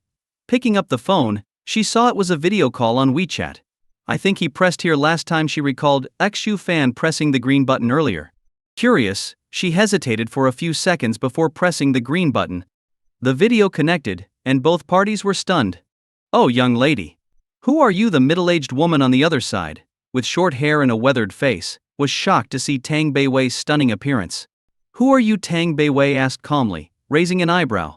She was amazed that this little gadget could communicate with someone far away in real time, unlike her spiritual communication in Bikang Continent, which couldn't show the person's face. "This is my son Xu Fan's phone.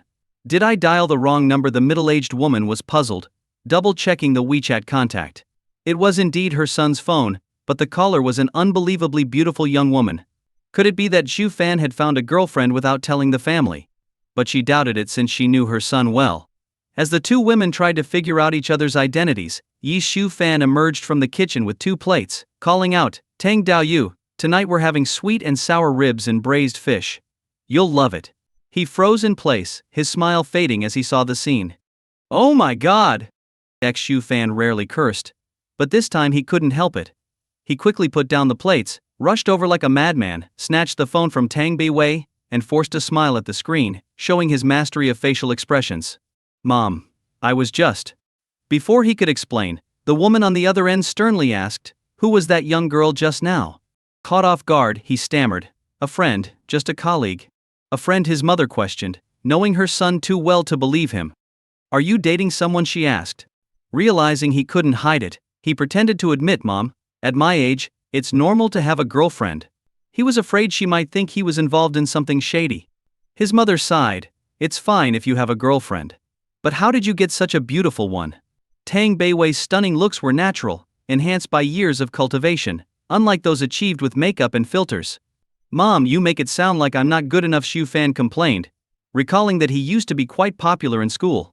"Give your phone to that girl, I want to talk to her." On the other end of the video call, his mother had a disdainful expression.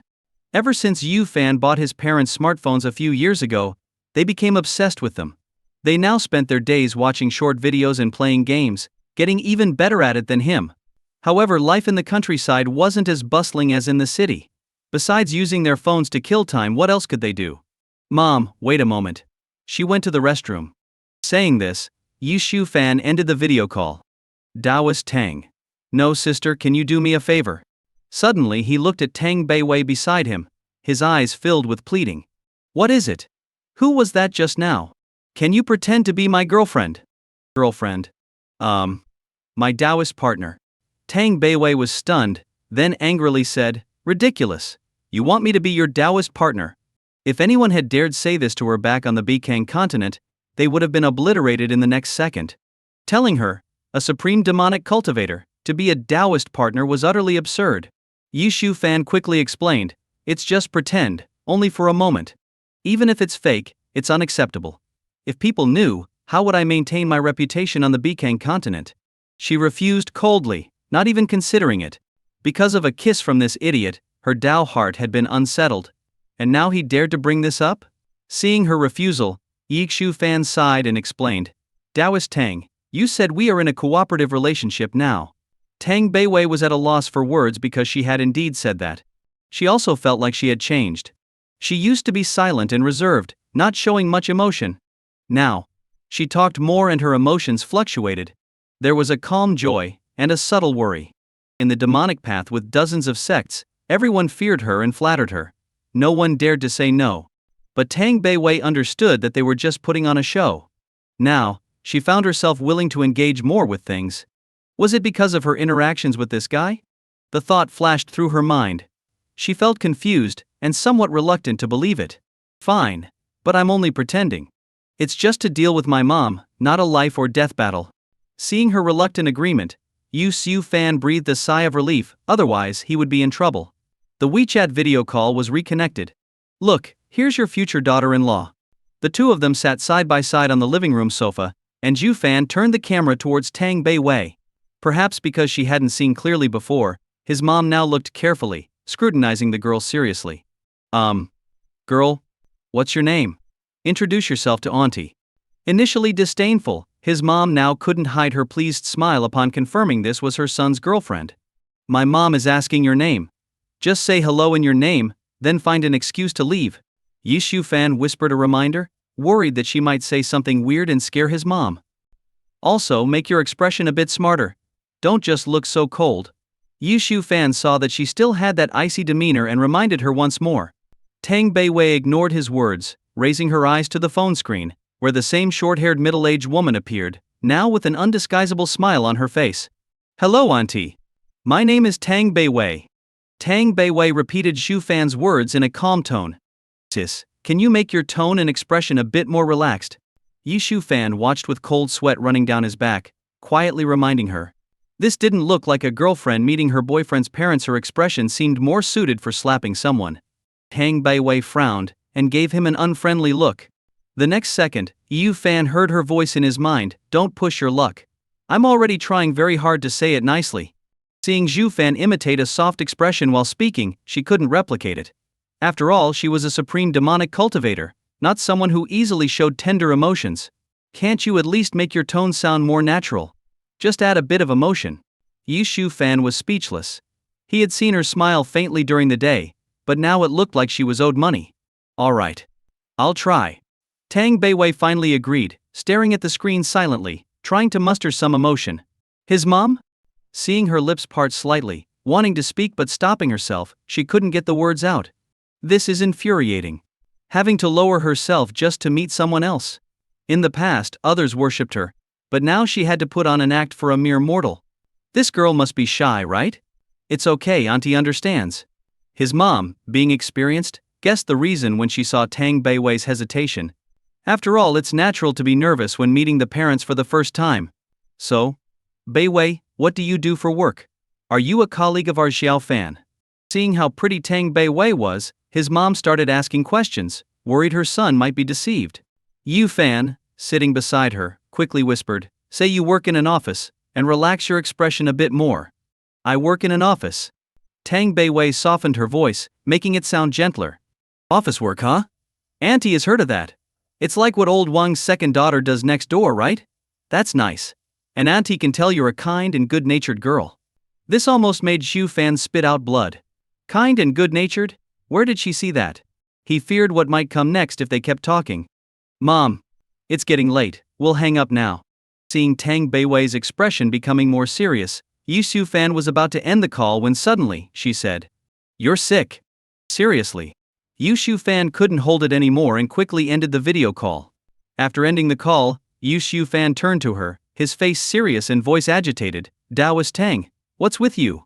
Why insult her? Tang Beiwei raised her brows and retorted. When did I insult anyone? As a powerful figure, she wasn't one to casually insult others. It didn't fit her status. Then what do you call it? Xu Fan, confused, continued to argue. Tang Beiwei, seeing his agitated state, felt it might be her fault and said, but she is indeed sick. I wasn't wrong. Wait. What did you say? Yu Xu Fan was about to argue but suddenly realized something and asked urgently. Do you mean my mom is ill? Is that what you meant? What else? Tang Beiwei was taken aback, realizing he had misunderstood her words. Confirming his suspicion, Yu Xu Fan asked, how do you know? What's wrong with her? Seeing his serious expression, Tang Beiwei didn't hide it, considering their cooperative relationship, and said, I can't say exactly, but her complexion is different from ordinary people, indicating something abnormal inside her. As a cultivator, can't you see that? He knew she had cultivation abilities, and had lived for many years, viewing people not with a mortal's eyes. She wouldn't be mistaken. Realizing this, Yi Shu Fan felt both worried and relieved. Worried that if his mom had a serious illness, his family might struggle to afford treatment. Relieved because he had a powerful person beside him. To cultivators, mortal ailments could be easily treated with a pill or spell. For such a small favor, he believed she would help him.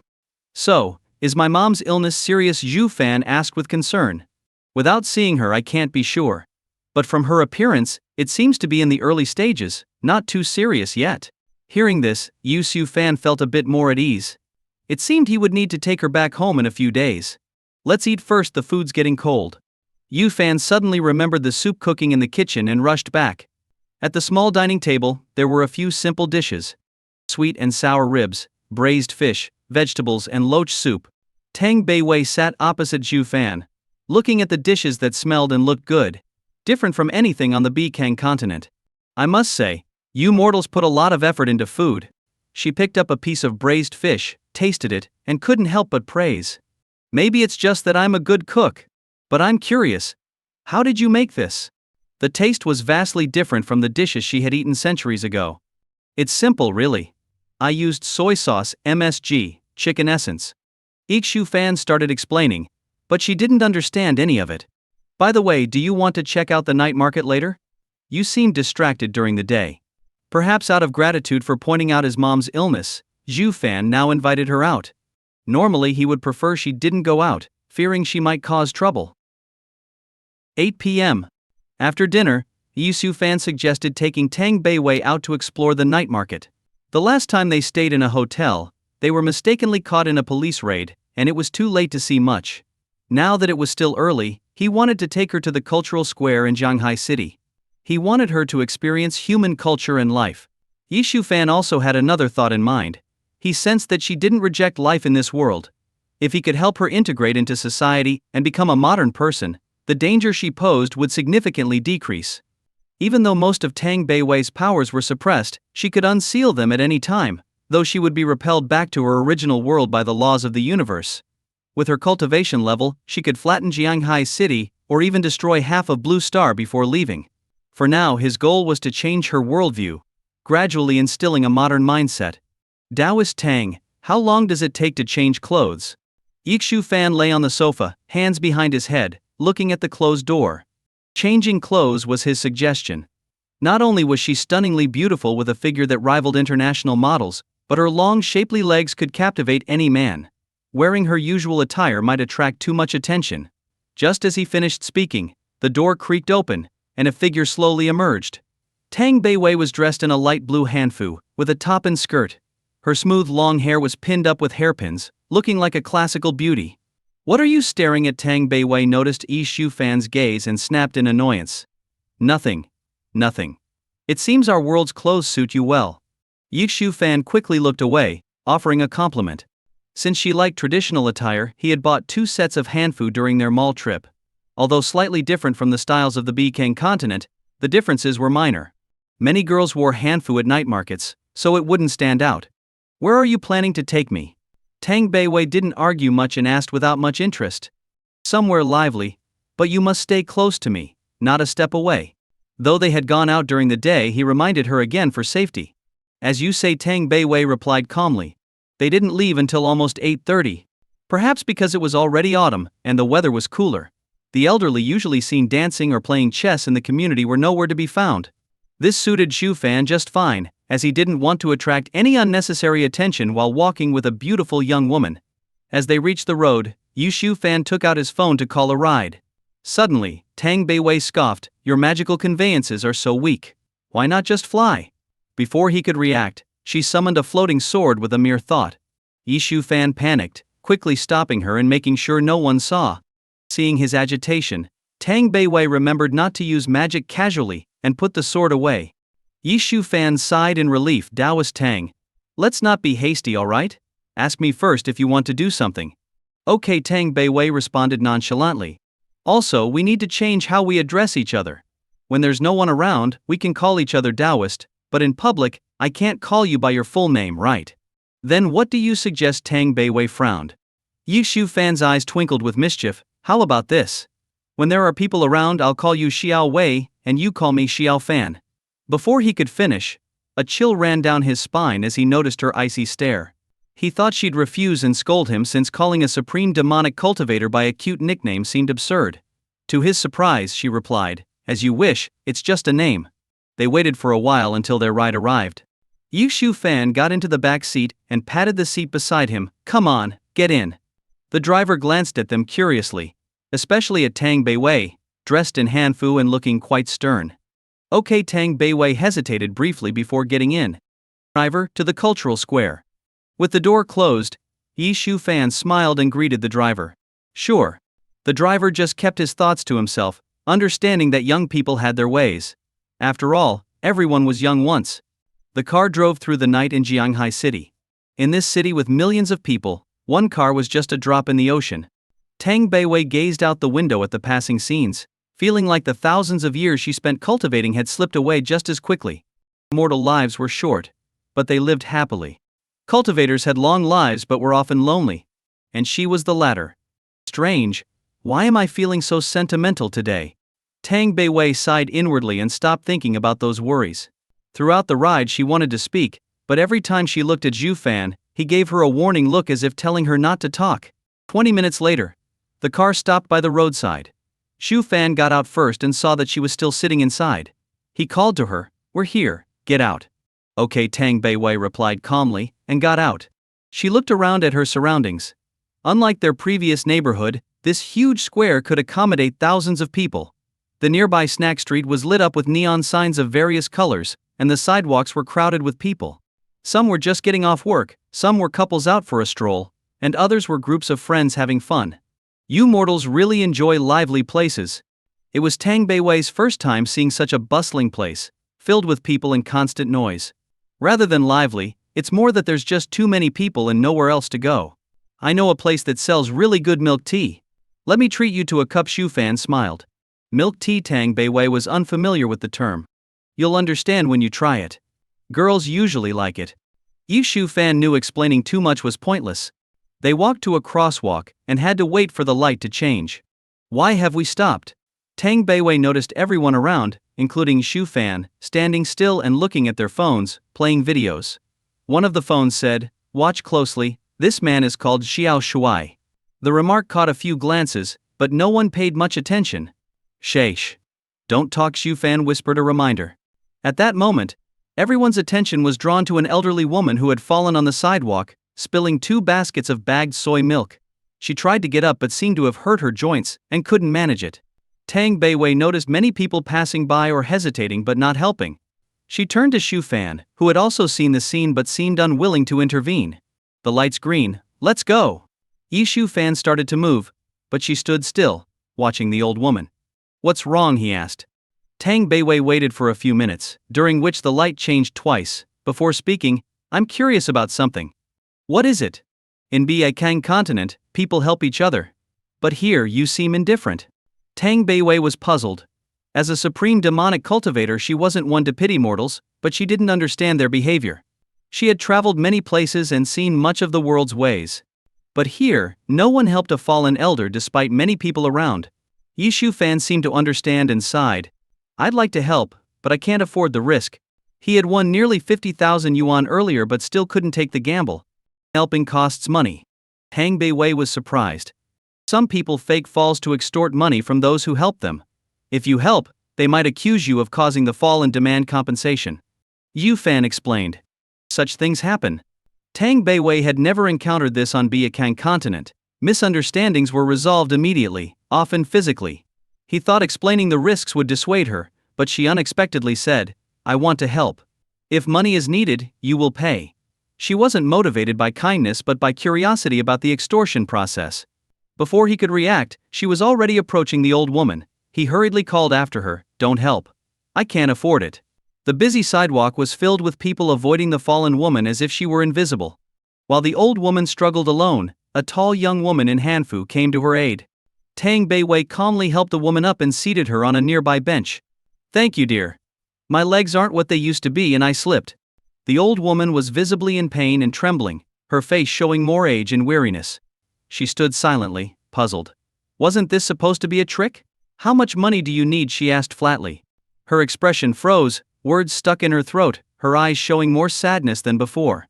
Xu Fan, who had caught up, realized this woman wasn't faking and said, "I didn't mean all fallen people are scammers. It's just a risk. Helping was a gamble, sometimes rewarded with gratitude, sometimes with legal trouble. People weren't indifferent, they were just too exhausted to gamble." "So that's it." Tang Beiwei was skeptical, but looked again at the pained woman. "Could you call someone for me? I have a number here." The old woman handed her a slip of paper with a phone number. "Let me do it," Xu Fan offered, taking out his phone and dialing the number. The call went to the woman's son, who, upon hearing his mother had fallen, rushed to come get her. "Kind young people like you are rare these days," the old woman sighed. "Why are you out selling soy milk so late?" Xu Fan asked, having picked up the scattered bags. "My legs aren't good, but I sell soy milk on the pedestrian street at night. People prefer drinks now." Xu Fan was shocked that someone her age still had to work. "And your family?" "My 2 sons lost their jobs and aren't well." Her voice choked up. "Here, take this as a thank you," she said, handing Tang Beiwei some money, mostly small bills. Tang Beiwei stared at the money in her hand, a thought suddenly crossing her mind. Is she thanking me? In Bikang continent, she wouldn't have helped a stranger, let alone an old woman. Today's action was purely out of curiosity. But seeing the old woman's genuine gratitude and the money offered, her usually lonely heart felt a slight stir. In the demonic sects, there were hundreds of disciples, but they only offered flattery out of fear of her power. If she had been weak, they would have torn her apart. No one had ever truly cared for her. Tang Beiwei looked down at the crumpled 100 yuan bill, her expression complex. She accepted the money without a word and walked towards the sidewalk. Xu Fan followed, surprised to see a rare change in her usually cold demeanor, now tinged with a subtle hint of worry. "What's wrong?" Xu Fan asked, raising an eyebrow. "Nothing." Tang Beiwei kept walking aimlessly. "Are you troubled?" Xu Fan didn't believe her. He needed to monitor her closely, fearing she might suddenly destroy Shanghai City in a fit of anger. Tang Beiwei stopped, turned to Xu Fan, and after a long silence asked, "Did that woman just thank me? Is there a problem?" Xu Fan was puzzled. It was normal to say thank you after being helped. It just reminded me of something from the past. Tang Beiwei shook her head. Her usual cold expression softened noticeably. Who would have thought that this girl, who looked no older than 20, was a supreme demonic cultivator who had dominated the northern region of Bikang continent for centuries? Xu Fan's curiosity was piqued. He knew she had suffered a family tragedy early in life, which led her to the demonic path. But he didn't know the details, and the game's backstory didn't mention it. It's been so many years. Why not let it go and start a new life? Xu Fan smiled and stretched, enjoying the beautiful night sky.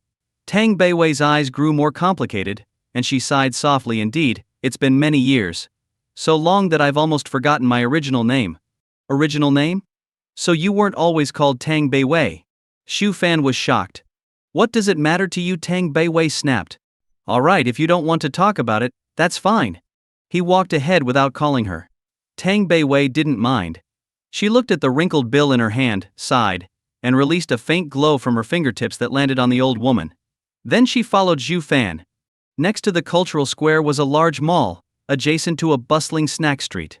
Tang Beiwei walked silently, always maintaining a 1-meter distance from Xu Fan. "What would you like to drink?" Xu Fan stopped in front of a milk tea shop.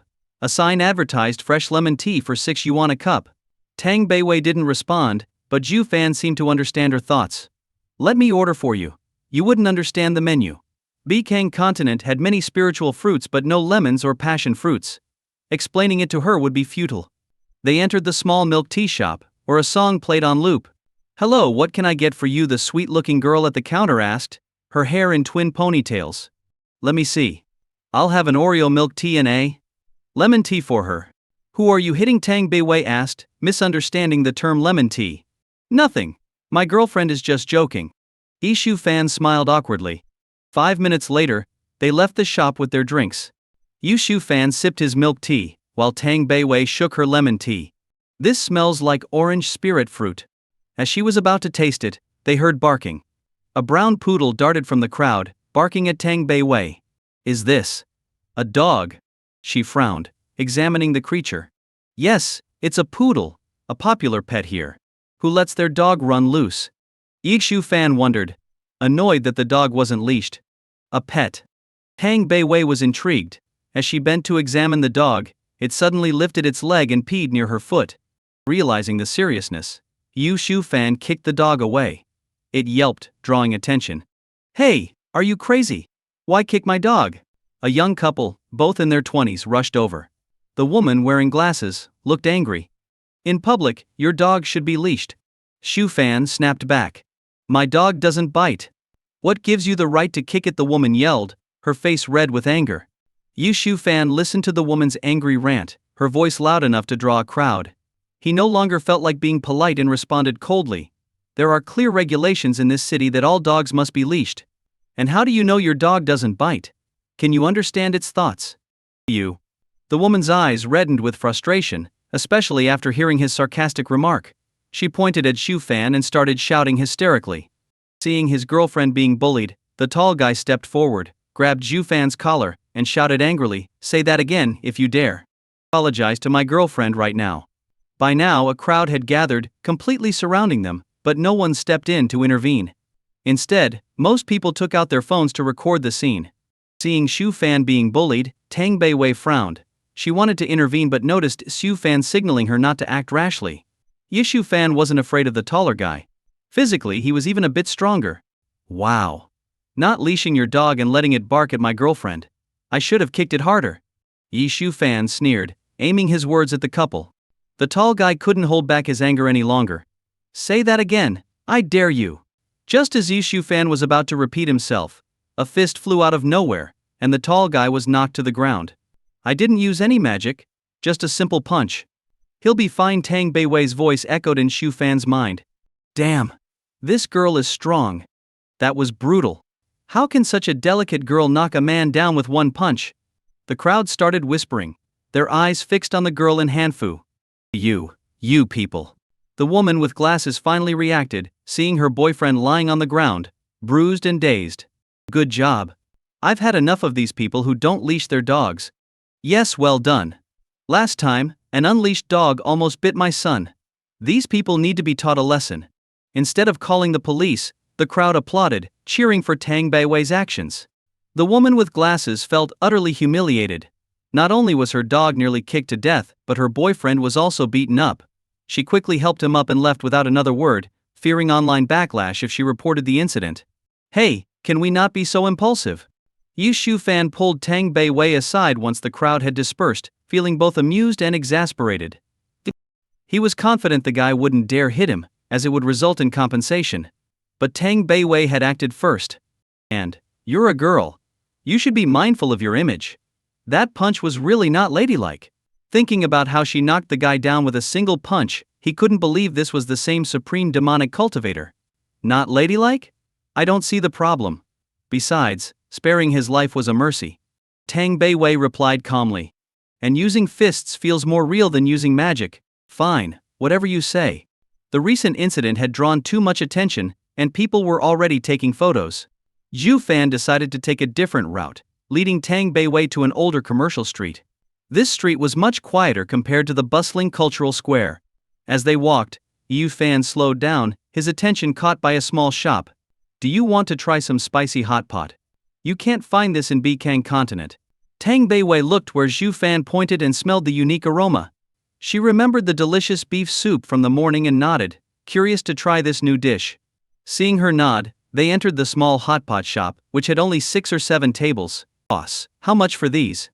Shu Fan selected a small basket of ingredients from the refrigerated display, including mushrooms, cabbage, hot pot meatballs, and a dozen other items. The boss, a robust woman in her 40s, quickly tallied up the cost after checking the basket's contents. 32 yuan. Do you want it spicy? Shu Fan hesitated and glanced at Tang Beiwei, who was sitting at a table in the corner. He could handle some spice, but he wasn't sure if she could. After all, there were no chili peppers in Bikang continent, just like in ancient China before they were introduced from overseas. Xiao Wei, do you eat spicy food? She didn't respond, staring blankly at the wall. Tang. Before he could finish, she looked over, frowning. Are you calling me? Great, she must have forgotten about what happened earlier. Who else would I be calling?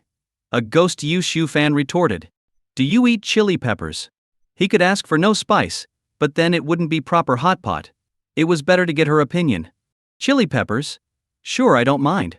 Tang Beiwei didn't understand, but she wasn't afraid of anything. Even if it were poison, she would eat it. Though her cultivation was suppressed, her body was still at a level that could handle it. All right, you said it. Boss, split the hot pot into 2 bowls. One mild and one extra spicy with lots of chili peppers. After placing the order, Yu Xiu Fan returned to the table and noticed they were the only customers in the shop. What were you thinking about so deeply earlier? None of your business. Fine, forget I asked. Seeing she wasn't in the mood to talk, Yu Xiu Fan took out his phone to check his unread WeChat messages. Maichuan Neiku dude. You're amazing. Skipping work for 2 days, the team leader is furious and said he's docking half a month's salary. The last innocent in Jianghai City, is it just the team leader who's mad? Shouldn't the manager be more worried? Because of Tang Bei Wei, he hadn't dared to go to work. Besides, his salary wasn't worth the trouble compared to the lottery winnings, so he decided to quit. Maichuan Neiku, don't even mention it. The whole company is in chaos, and it looks like a lot of people are going to leave. The last innocent in Jianghai City, why? Maichuan Neiku checked the messages at the top of the workgroup chat. You'll understand. Curious, Yi Shu Fan scrolled through hundreds of messages in the workgroup. The drama had unfolded while his phone was off. Flying High Games General Manager Gao Qiqiang in 3 days. Important clients will visit the company. All employees must work overtime until 10 p.m. for the next few days to organize all project materials. Planning Department Li Jibo were always working overtime. How much are you paying us for this extra work? Planning Department Team Leader Gao Yi Lai Jibo, retract your message. This is a workgroup chat. If you have issues, report to me. Planning Department Li Jibo, I'm done with this. You promised a permanent position after 6 months of internship, but it's been 10 months, and I'm still getting intern pay. As soon as those words were posted, the workgroup chat fell silent. Li Jibo's message stayed pinned at the top, and for several minutes, no one dared to reply. Planning Department Li Jibo, the company leaders are all jerks. They keep deducting our salaries. We get 3,000 yuan during the internship but have to do work worth 8,000. Why don't they just get slaves? Sales Department Yishanshan, I think you're wrong. We work only a few extra hours a day, but the company still pays us a full day's wage. We should be grateful the company doesn't make us work 24 hours straight. Planning Department Lin Hai, I'm quitting too. Getting a few thousand yuan and working overtime every day is too much. Yi Shu Fan scrolled through the chat logs, seeing many employees express their intent to resign, complaining about the exploitation and the unfair treatment. Some threatened to go to labor arbitration if their salaries were withheld. Of course, some employees with families stayed silent, afraid of losing their jobs in a tough market. Most of those speaking out were younger workers, particularly from the post-2000 generation, who were unafraid of the consequences. Sigh. The life of a laborer. Yi Shu Fan couldn't help but feel a bit fortunate. If not for Tang Bei Wei's sudden appearance in his life, he might have been caught up in this mess too. Just as he was about to continue reading, 2 steaming bowls of hot pot were placed on the table. The soup, a deep red color, was sprinkled with white sesame seeds and pepper oil, looking incredibly appetizing. Yi Shu Fan put down his phone and pushed the spicer bowl towards Tang Bei Wei, smiling. Try it. I guarantee you'll like it. Girls generally enjoyed a few things: milk tea, hot pot, and durian, he thought. Inshim. Tang Bei Wei looked at the strange dish in front of her, hesitating to use the chopsticks she held. The morning's beef soup had smelled delicious. But this dish. It had a strange, pungent odor. Was this guy trying to trick her? The mighty supreme demonic cultivator, afraid to try a bite? You did say you wanted it spicy. Yi Shu Fan teased, seeing her hesitation. Don't provoke me. When did I say I wouldn't eat it? Tang Bei Wei glared at him before picking up a piece of cabbage with her chopsticks and cautiously tasting it. She didn't recognize most of the other ingredients, but she was familiar with cabbage. Sis, you don't have to eat like that here. Yi Shu Fan almost laughed, seeing her eat hot pot with one hand covering her mouth with her sleeve. Cough. Cough. Before he could finish, she started coughing violently, her face turning red. What? What is this? She choked out, her voice hoarse from the spice. Chili peppers. You! Cough, cough. Seeing her struggle, Yi Shu Fan quickly poured her a glass of water. After downing the water, the burning sensation in her mouth slowly subsided, though it still tingled. Sigh, such deliciousness, I guess I'll enjoy it alone. With that, Yi Shu Fan started eating heartily, leaving Tang Bei Wei stunned. How could he eat that so easily? She looked down at her bowl of hot pot, her brows furrowing. Determined, she picked up a slice of potato to try again. This time, she braced herself, hoping to handle the spice better. Just then, a woman on an electric scooter stopped in front of the hot pot shop, rushing inside. She was about to order when she spotted Zhu Fan and came to a sudden halt, exclaiming in surprise, "Zhu Fan!" Cough. Cough. This time, it was Zhu Fan who was choking. He looked up at the girl in front of him, wearing a pink helmet with smiling eyes, and finally recognized her. "Shen. Are you Shen Qiu? It's me. I didn't expect to run into you here." The girl's smile grew even brighter, her eyes full of joy. Shen Qiu was his high school classmate and deskmate, and they both attended school in their hometown. Running into her in the big city of Jianghai was quite a coincidence. Their conversation caught Tang Beiwei's attention. She glanced at the girl, but then continued to focus on her hot pot. "And who is this?" Shen Qiu finally noticed Tang Beiwei sitting across from Zhu Fan.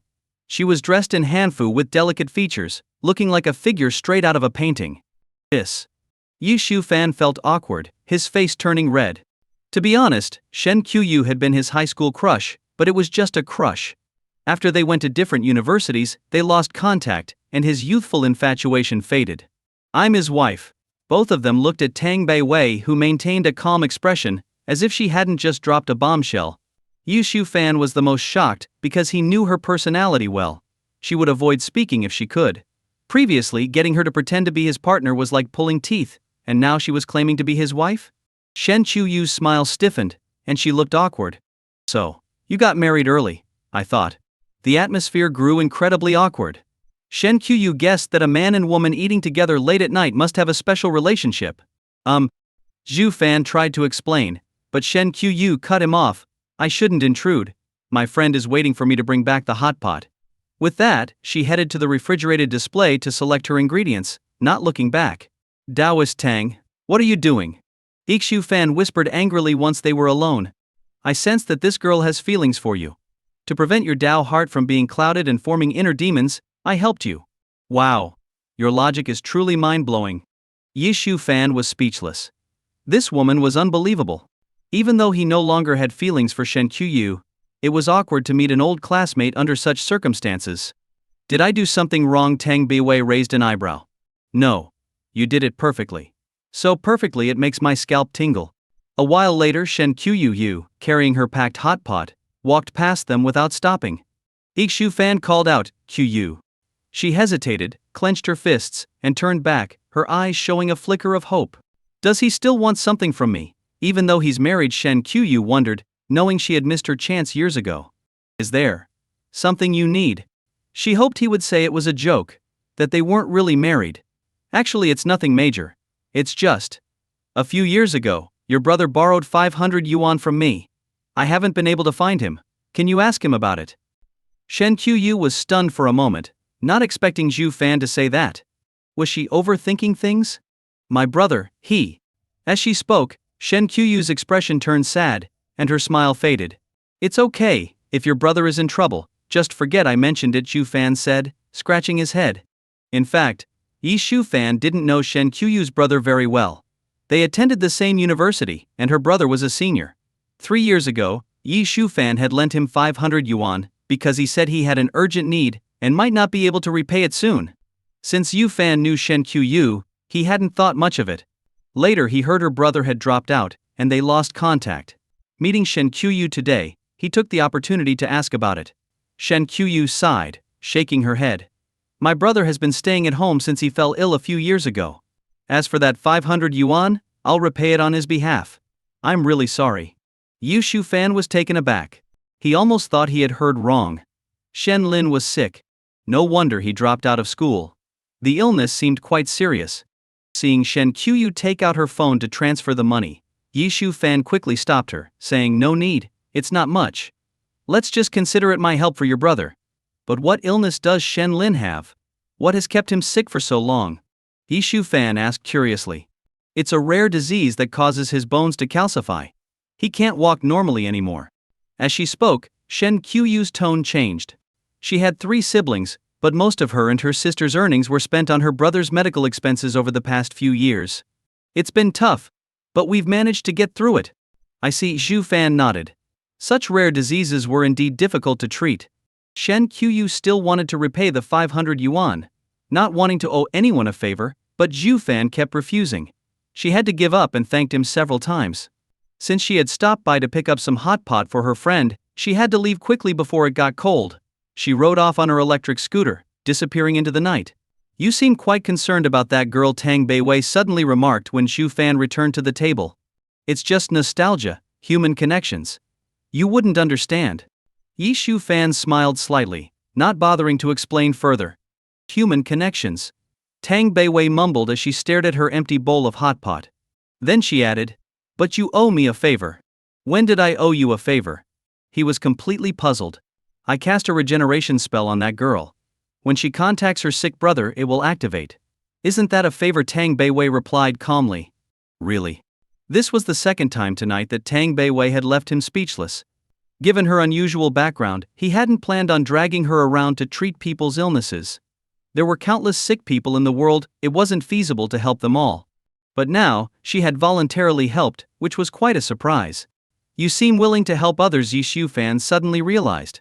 After all, she was a supreme demonic cultivator, a notorious figure in Bikang continent. And now, she was actively helping someone?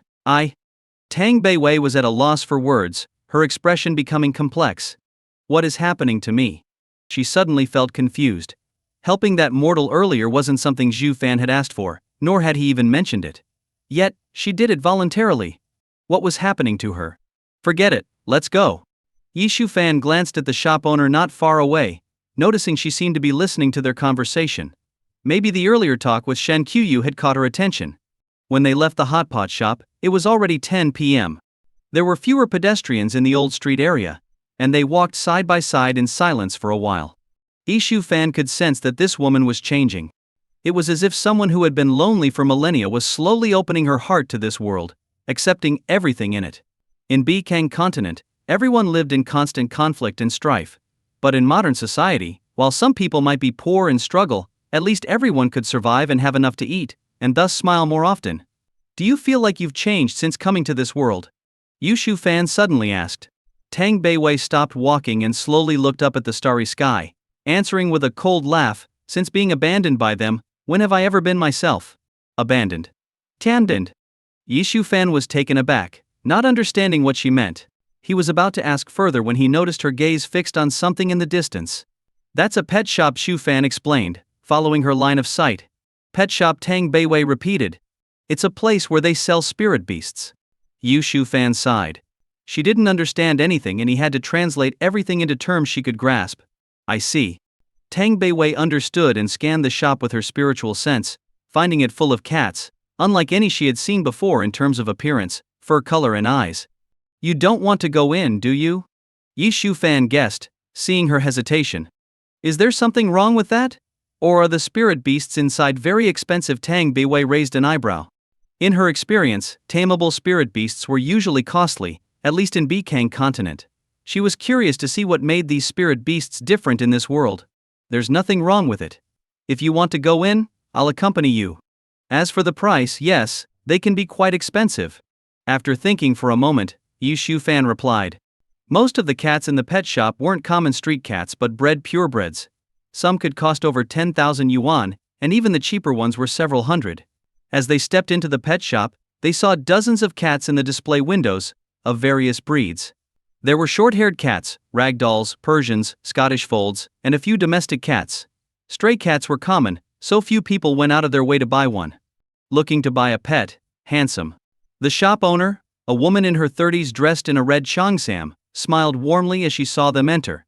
We're just looking around," Xu Fan replied quickly.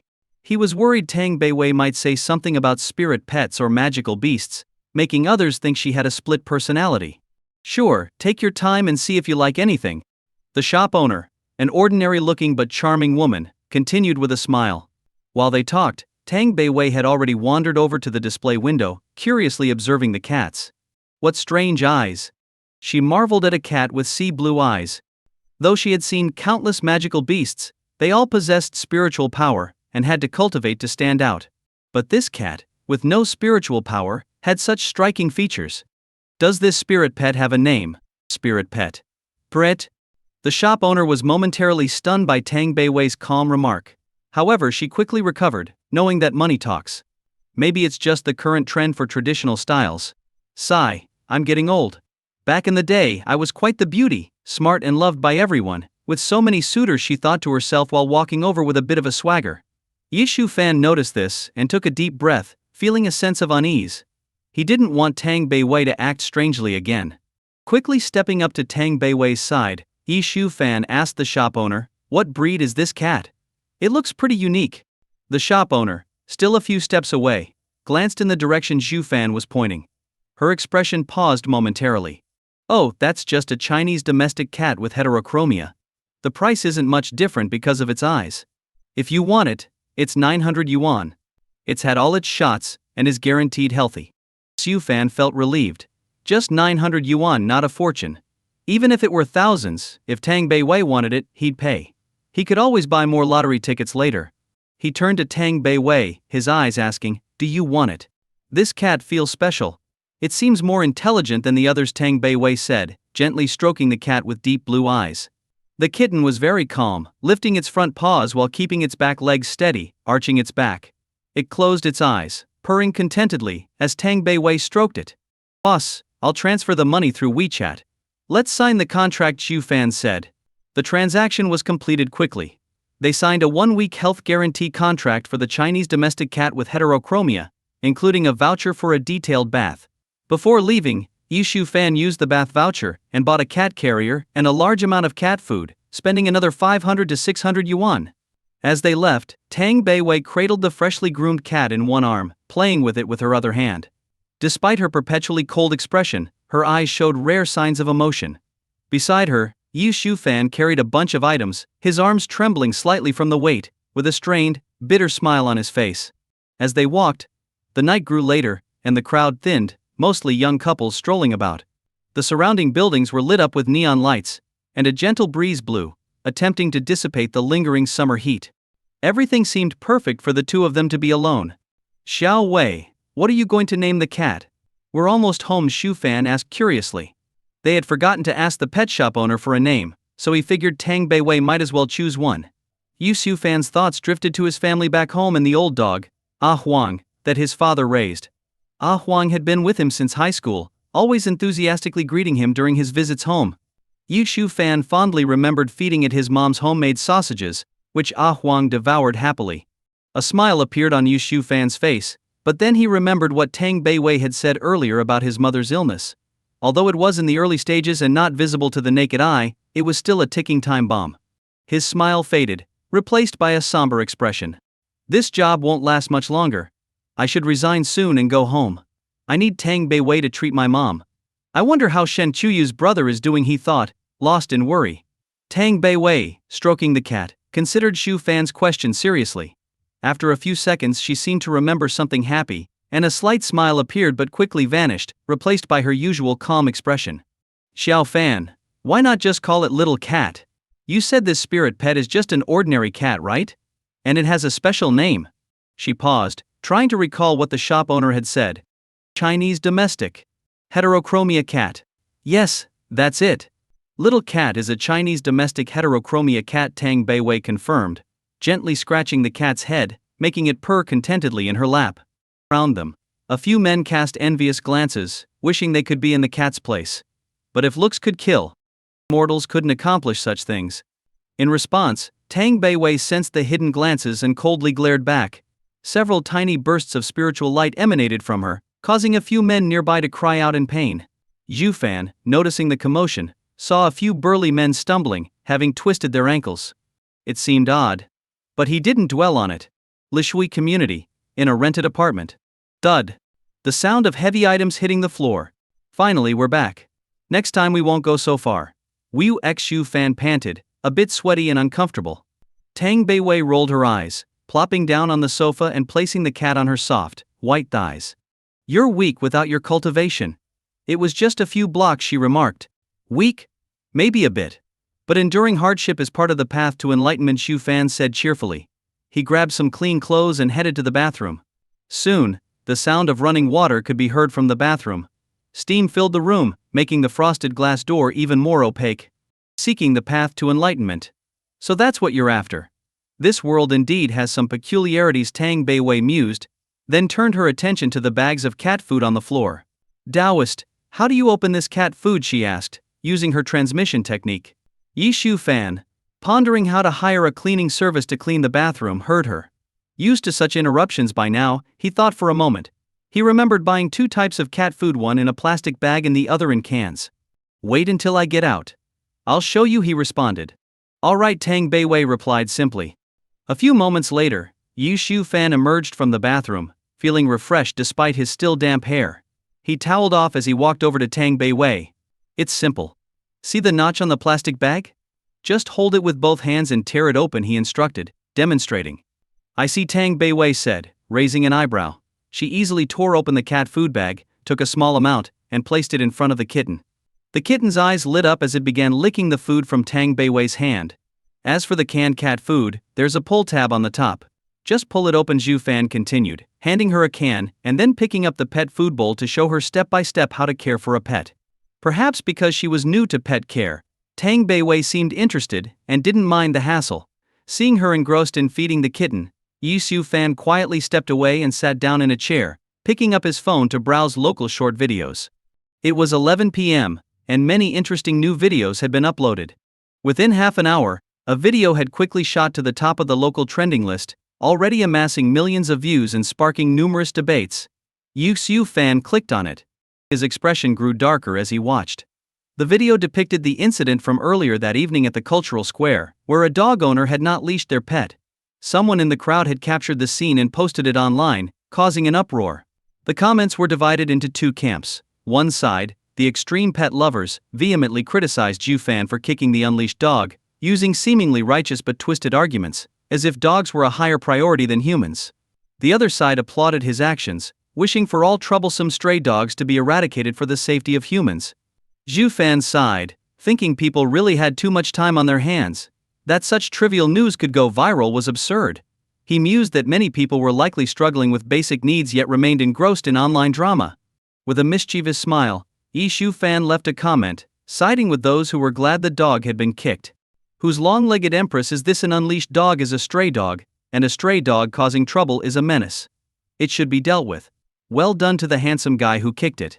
After posting his comment, Yu Fan resumed watching new videos, but he underestimated the world's unhealthy obsession with drama.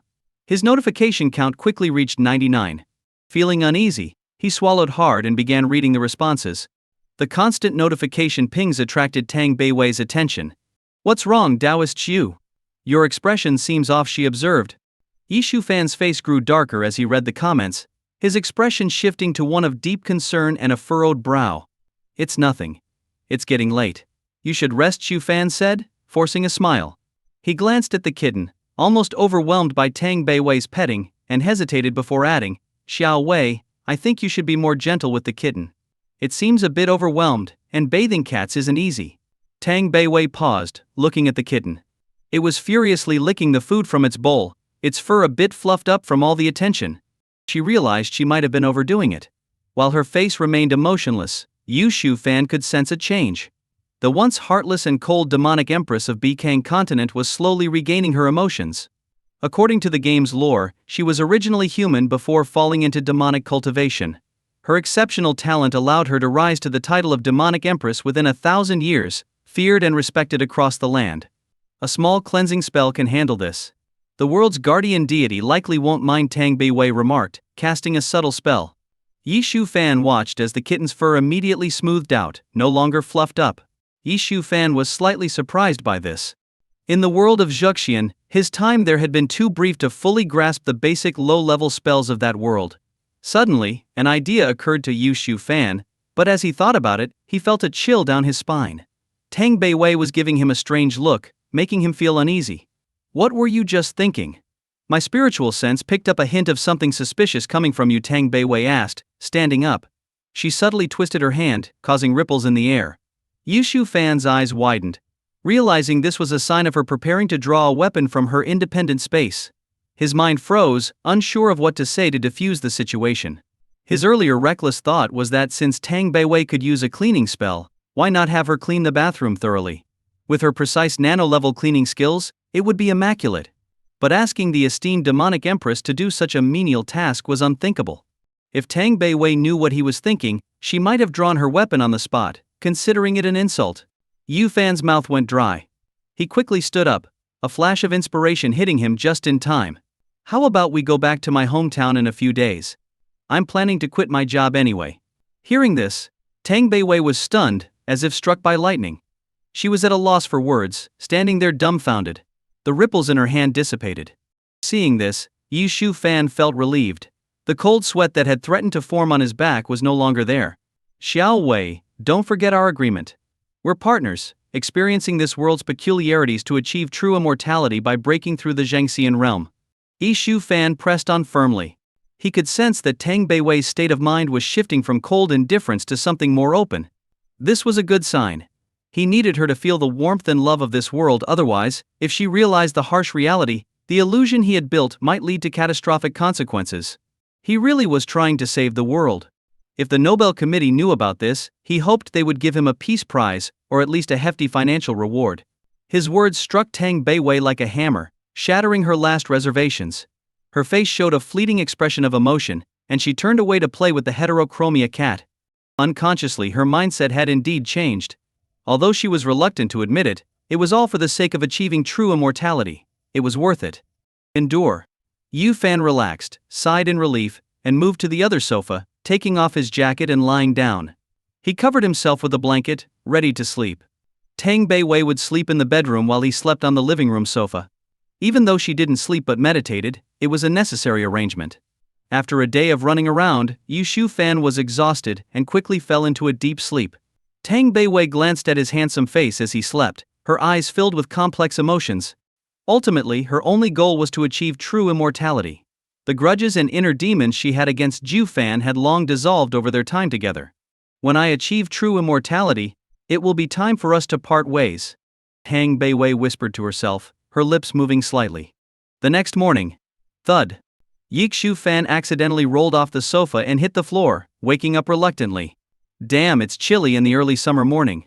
So cold he shivered, reaching for his phone on the table, unlocking it with his fingerprint. As his sleepy eyes adjusted, he was startled by the number of notifications. What? So many messages overnight? Did I break some law or moral code, he muttered, surprised. His phone was flooded with messages from WeChat friends asking about last night's viral incident. Even more messages came from strangers, filled with malicious curses calling him a heartless monster. It felt as if he had committed a heinous crime against humanity. A light bulb went off in his head. His private information had been doxed. Some messages even threatened that a group of dog lovers was coming to publicly shame and punish him. This left him speechless. Didn't they know that unauthorized protests were illegal?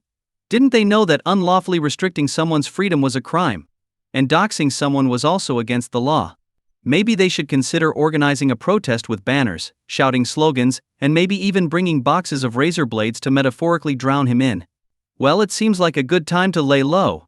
Actually, this fits perfectly with my plan to take Tang Beiwei to my hometown for a few days. She can treat my mom's illness and help my dad with a health spell, X Shu Fan said to himself, smiling.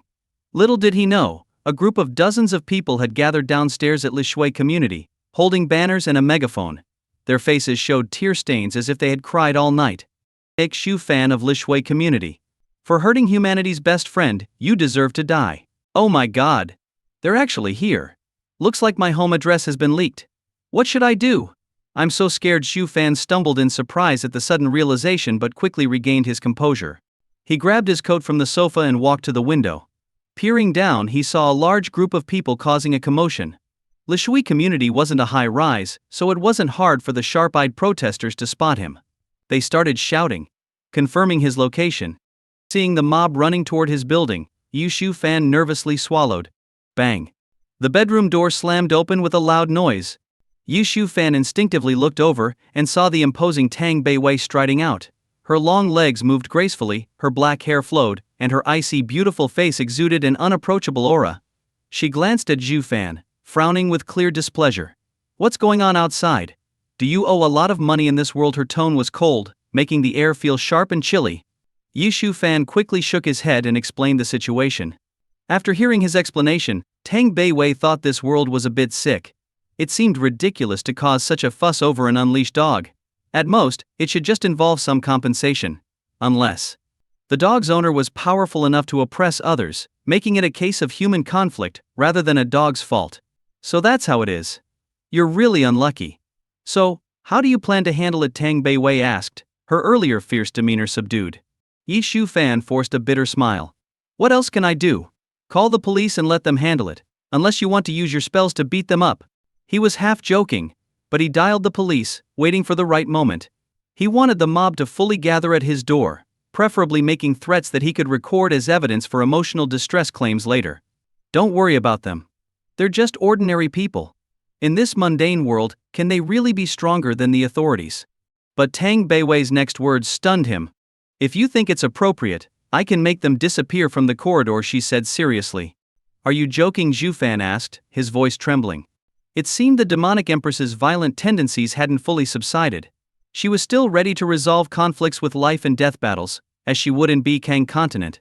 Tang Beiwei nodded slightly, her eyes deep and serious, or rather cold and indifferent. As an empress in the demonic path and a major power, there was nothing she couldn't kill. Cowardice and weakness couldn't achieve true immortality. She despised such traits. Yi Shufan was at a loss for words. After a long silence, the door of the rental apartment was pounded fiercely, accompanied by vicious insults. Bang, bang, bang. You heartless monster, come out. How could you bully a dog? We know you're in there, stop hiding. Human lives matter, but so do dogs. All beings are equal. Yi Shufan, apologize to all dog lovers. You Fan, you bastard. What did the dog ever do to you? It's a living being too. Yi Shufan grinned sarcastically, recording everything with his phone camera. The more outrageous their insults, the better for him. He logged into WeChat on his tablet, systematically checking the flood of messages from the night before, all of which could be evidence for the police. He was certain that at least some of these dog lovers had incriminated themselves in their messages. People need to understand that silence is golden, and careless words can bring trouble. He replied briefly to friends' queries before noticing a message that stood out. Shen Qiu, you didn't get bitten, did you? If you did, make sure to get a rabies shot. If you're short on money, I can help. Thanks again for helping my brother. Her message was warm, making Xu Fan smile. But he quickly composed himself, aware of Tang Beiwei's presence. What's up? Tang Beiwei asked, sensing something off. Yi Xu Fan quickly lied, nothing much. Just thinking about how to deal with Officer Yi Xingyi. She's been pestering me about learning ancient martial arts. Oh, is that so? If you can't handle it, I can step in and ensure she won't bother you again, Tang Beiwei offered. Yi Xu Fan smiled wryly. The demonic empress was a bit too extreme for this peaceful society. He quickly declined, closing the video recording and replying to Shen Qiu. Yi Xu Fan, I didn't get bitten. How's your brother doing? Is he better? Shen Qiu replied almost instantly. Shen Qiu, I don't know what happened, but my brother suddenly got much better. The doctor called it a medical miracle. Yi Xu Fan smiled in satisfaction, not just for the returned 500 yuan but also for his mother's potential treatment. Your healing spell is amazing. After treating my mom, I'll owe you a big favor. I'll do anything you ask, Xu Fan said seriously, then dialed the police. Hello, I need to report an emergency. I'm at home, and there's a large group of people blocking my door. I don't know any of them. Yi Xu Fan's voice was clear. All right, sir. Please do not open the door. Give me your address, and we'll send officers over as quickly as possible. The police dispatcher responded promptly. Building C, Apartment 302, Lishui Community. Please hurry. My door is too fragile to withstand those people outside for long. Zhu Fan feigned fear. Sir, please stay calm and composed. This will increase your chances of staying safe. We've dispatched officers already. They should be there in 5 minutes. Hang in there. The dispatcher reassured Zhu Fan kindly. Yi Xu Fan continued the conversation with the dispatcher, pretending to be extremely frightened. Tang Beiwei, standing beside Zhu Fan, smirked slightly but quickly hid it, glancing at the door with a hint of amusement. I didn't expect you to be so devious. From the looks of it, the police here are like the officials in our land. Do you have to bribe them later? Tang Beiwei asked Zhu Fan telepathically. Yi Xu Fan was taken aback by the question. It was the first time he had heard of police asking for bribes. But then he remembered it was a practice from the Kang continent, and he understood. After all, in that feudal society with a cultivation system, it was common for officials to oppress commoners. Yi Xu Fan covered his phone and explained the rules of this world to Tang Beiwei. I don't know about other countries, but in this one, there's no need for bribes. Why? Tang Beiwei frowned, looking puzzled. Yu Fan thought for a moment, and answered. Because our society has worked hard to reach its current state, so few people would choose to disrupt it. Do you understand? Tang Beiwei shook her head but seemed to grasp a bit of the idea, her eyes reflecting a touch of nostalgia. She felt a bit envious, thinking that this world was quite good for ordinary people. It doesn't matter if you don't understand. With me here, I'll help you experience the better parts of this world. Just trust me. Yi Fan smiled warmly, speaking gently, as if guiding a child to understand the world. Tang Beiwei was stunned, unsure if she had heard correctly. She hadn't heard such steady and reassuring words in centuries. The sudden appearance of such words made her instinctively doubt them, but upon deeper thought, she realized Yi Fan might be right. She had no real support in this unfamiliar world. Yi Fan was one, and Officer Yi Xingyi was another. Yes, Shu Fan's words have some credibility. Tang Beiwei responded briefly. Yi Fan then uncovered the phone and continued talking to the dispatcher. He knew it was unrealistic to completely deceive a powerful martial artist like Tang Beiwei. She was new to this world and needed a place to understand it slowly. She wasn't weak or foolish. Tang Beiwei's immense power was her greatest assurance in this world, even if it was somewhat suppressed. Soon, 3 officers and 5 or 6 community members arrived. The officers wore uniforms and shouted at the crowd blocking Zhu Fan's door. The crowd was stunned and fell silent, their eyes darting between the officers' uniforms and their identification. The officers stood firm, showing their badges, and the crowd quickly quieted down. The officers and community members then led the crowd away to get some information downstairs. One officer remained behind Ye Shiny. She had eagerly volunteered upon hearing the address, knowing it was Zhu Fan and Tang Beiwei's place. She feared any uncontrolled situation and wanted to mediate, knowing Tang Beiwei practiced martial arts and might react violently. Knock, knock, knock. Mr. Shu, MS, Tang, it's me, Ye Xingyi. You're safe now. You can open the door. Ye Xingyi knocked and called out. Inside, Yi Fan thanked the dispatcher and hung up, frowning slightly. He had Yi Xingyi's contact but didn't call her, fearing she'd pressure Tang Beiwei to practice martial arts. If they slipped up, they'd be in big trouble. Yi Fan wanted to filter any communication between Yi Xingyi and Tang Beiwei to avoid unexpected situations. Well, we'll deal with things as they come.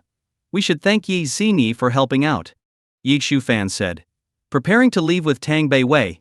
When they opened the door, Yi Xingyi immediately approached Tang Beiwei, her eyes hopeful for martial arts lessons. MS, Tang, we meet again. Your martial arts are too dangerous to use on civilians. I didn't use it, but I wanted to. Noisy. Tang Beiwei looked at Zhu Fan with a hint of complaint. Yi Xingyi glanced at Zhu Fan, understanding everything. Officer Yi, can you protect us? We should go down too. Xu Fan feigned lingering fear. Yi Xingyi responded firmly, Mr. Shu, rest assured. Lishui community, downstairs. The 3 police officers and 5 or 6 community members quickly gathered some information from the crowd. However, the officers were troubled because some of the crowd were minors. It's hard to imagine that these young people had such extreme ideas, going as far as blocking someone's door. At best, it was illegal harassment, punishable by up to 15 days in detention to clear their heads. At worst, if labeled as gang-related, it could ruin their futures. Though in today's society, some people might not see it as a big deal, struggling to make a living and bringing children into such a situation is a disaster for those kids. Following procedure, all these people had to go to the police station for statements. The outcome would depend on the victim's leniency. At the police station. Mr. Yes, you. What do you think of this solution? Police Chief Wang Wei smiled at Zhu Fan. This was a significant incident involving dozens of people, so he had to handle it personally to show that the police took it seriously. Learning that the other party was the police chief made Zhu Fan a bit nervous.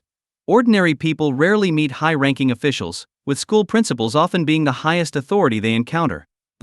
But remembering he hadn't done anything wrong and was the primary victim, Zhu Fan's nervousness turned into courage. Handle it as you see fit. Following the law is the duty of every citizen, Zhu Fan said with displeasure. Wang Wei sighed, knowing this was a group case involving minors. Although not gang-related, it was best to avoid such incidents. Thinking it over, Wang Wei tried to downplay the situation. Mr. Shu, there are many kids involved. Everyone makes mistakes when they're young. I think a small punishment would be enough. What do you think? Wang Wei hoped to spare the kids from future trouble, believing they deserved a chance for forgiveness. Yu Shufan remained silent, recalling his own youthful mistakes. People had been lenient with him because of his age. But things were different now. Thinking of this, Yi Shufan softened. You're right. Let the kids go, but the adults should be dealt with according to the law. Wang Wei smiled in satisfaction. In another room, it was a different scene. Most of the crowd was full of regret, their banners and loudspeakers confiscated by the police. Leaving the Shui community, they had faced disdain and curiosity from the residents.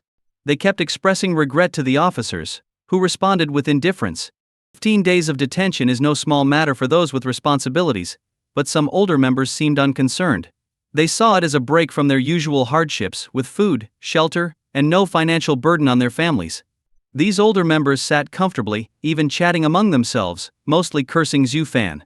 Soon the minors left, crying, with parents who were unaware of the full story and scolded them harshly. The police quickly intervened, and the parents apologized to Xu Fan, who dismissed them, urging patience in educating their children. These so-called minors looked almost like adults.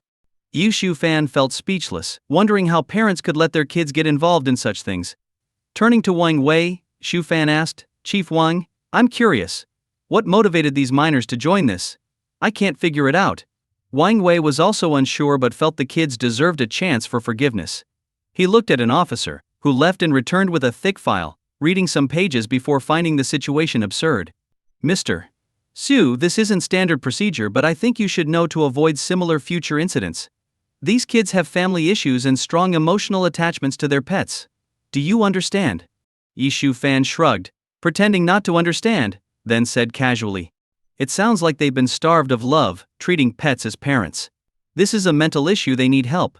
Everyone was at a loss for words. What is a mental issue? Tang Beiwei asked curiously. Her beauty and unique grace caught everyone's attention. Yu Shufan panicked, not wanting Tang Beiwei to say anything more, as her looks alone attracted enough attention. Mental issue? It's when there's a problem up here, Zhu Fan explained, pointing to his head. Tang Beiwei understood.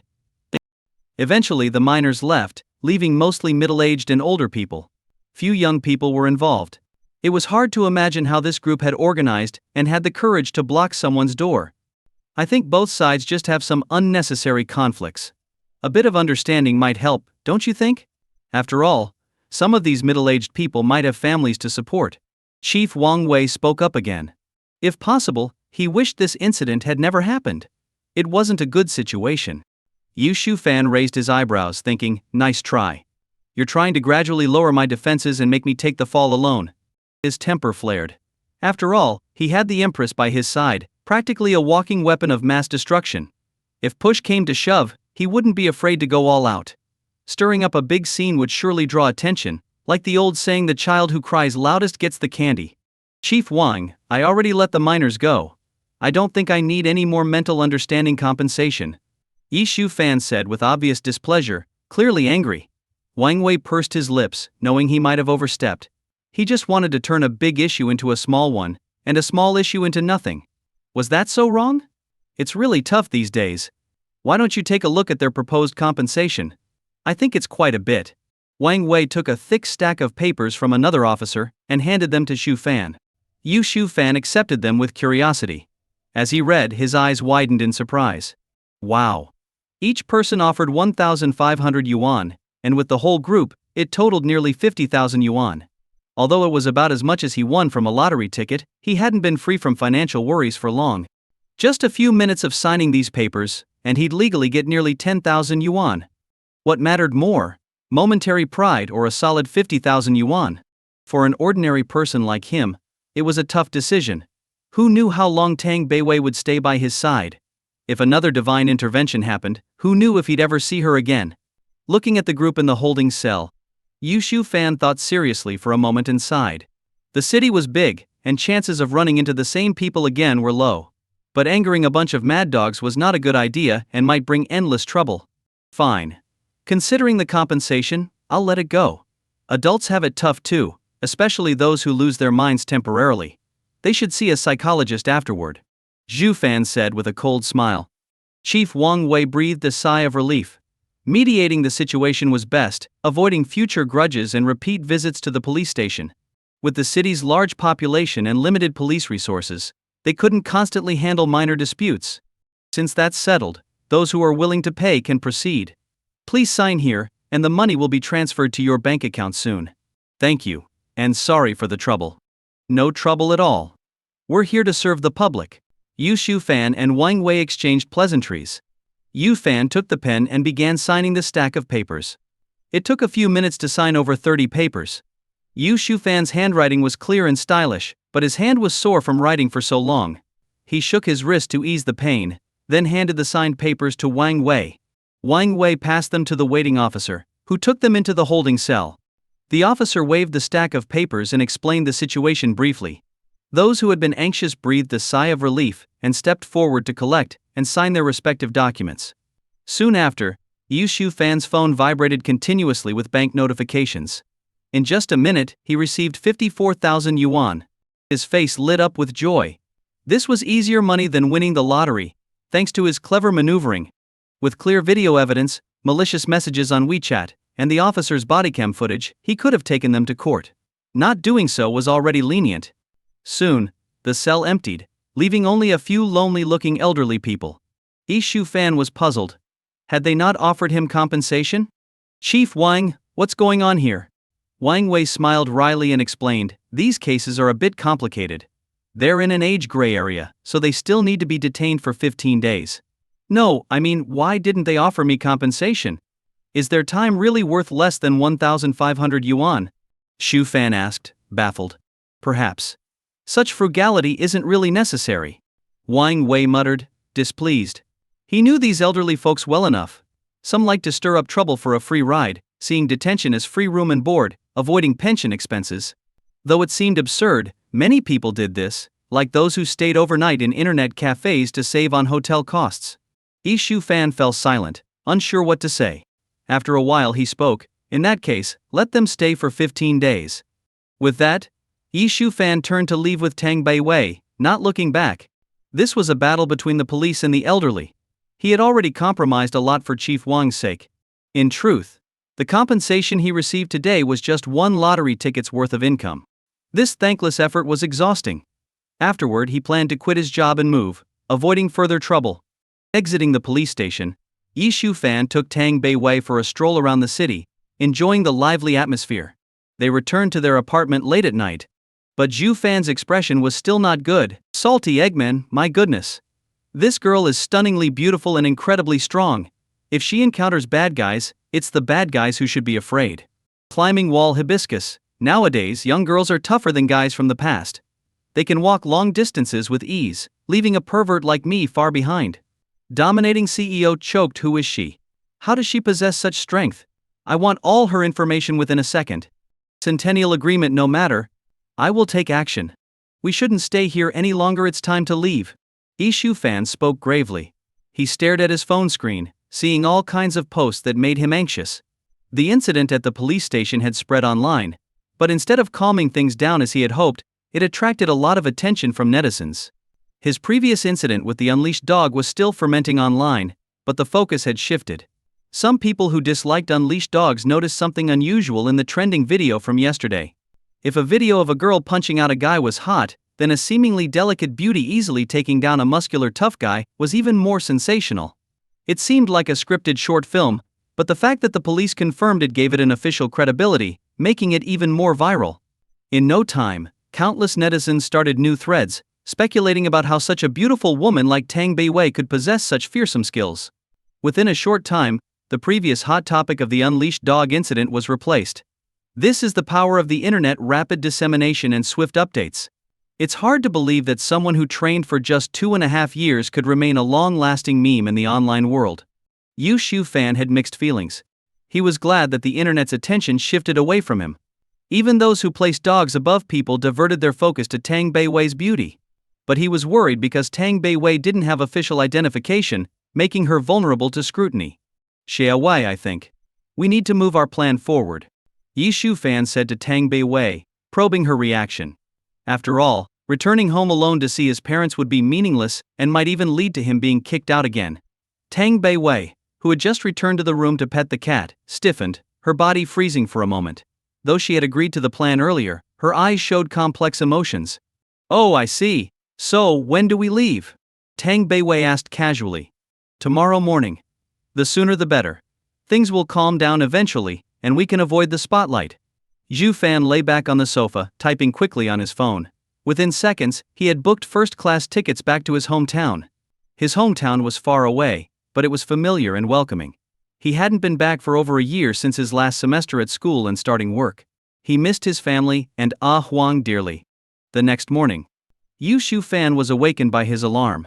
He groggily grabbed his phone from the table and turned off the alarm, setting it for another 20 minutes. It's so cold this morning. I wish I had a girl to warm my bed. Shu Fan mumbled, half asleep. He wasn't worried about missing the flight, it was part of the plan, so there was no rush. For some reason, when the alarm went off again, Yi Shu Fan felt like he had just blinked. He quickly got up, throwing off the blanket. After washing up, Zhu Fan felt energized and ready to go. He noticed a change outside. Thick fog had enveloped the area. Visibility was so low that it was almost impossible to distinguish people and animals beyond 3 meters. A perfect day to stay in. Yi Shu Fan was stunned. He had never encountered such fog since moving here, and now it coincided with his flight. Last night's weather forecast hadn't mentioned this fog at all. It was bizarre. Realizing this, Yi Shu Fan hurriedly checked his phone's booking app. The flight was cancelled, and the airport had refunded his money. He also earned an extra 800 yuan from the flight insurance, which slightly offset his frustration. Oh well, today's a bad day. I'll cheer myself up by quitting my job, Yi Shu Fan said. Lying back on the sofa, logging into his company's WeChat group. After a quick glance, he couldn't help but laugh.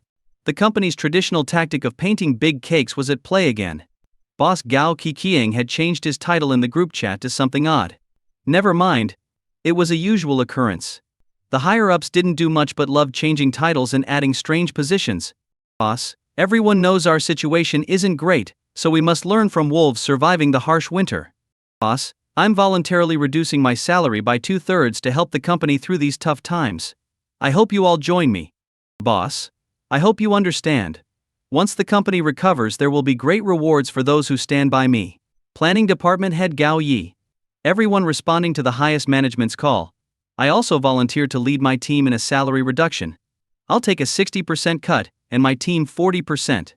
Immediately, other department heads chimed in, as if they truly represented their members, claiming their words echoed their team's sentiments. After the management spoke, the group fell silent for a few seconds before messages started flooding in. Yi Shu Fan sighed, understanding that everyone was compelled by circumstances. His eyes burned with anger. If you all won't leave this misery, I'll be the first to take the plunge. Planning Department Shu Fan, Boss Wang Difa, you shameless bastard. I quit. A measly 3,000 yuan salary, a 6-month probation period, and now you want to deduct more? Go find another slave to do your dirty work. Planning Department Shu Fan, stupid management. Even if you cut 5/3 or 2/3 of your salaries, you'd still make more than us by about 10,000 yuan. Planning Department Shu Fan, you managers must have planned this in advance. If you really want us to get through this tough time together, then cut your salaries down to match ours. Suddenly, the flurry of messages in the work group chat ceased. Even through the phone screen, Yu Shu Fan could imagine his colleagues holding their phones, laughing. Encouraged by this, Yi Shu Fan felt a surge of courage. But then his phone vibrated. It was a message from the shameless boss, Gao Qiqiang. Boss, if you don't want to work here, then get lost. Go to the finance department to settle your probation salary. Your belongings will be packed and sent to you. Seeing this, Yi Shu Fan's anger flared up. Today he would stand up for all the recent graduates dealing with deceitful bosses. He typed furiously and hit send, but a red exclamation mark appeared. Yu Fan fell silent but remained determined to upload the message in the group chat, only to see another red exclamation mark. He had been kicked out of the group. The other party acted swiftly, leaving no chance for him to voice his grievances. Crack. Yi Shu Fan clenched his fist tightly, producing a crisp sound. It felt like throwing a punch only to have the opponent step aside and ignore him. Frustrated, he saw the messages in the group chat resume as if nothing had happened.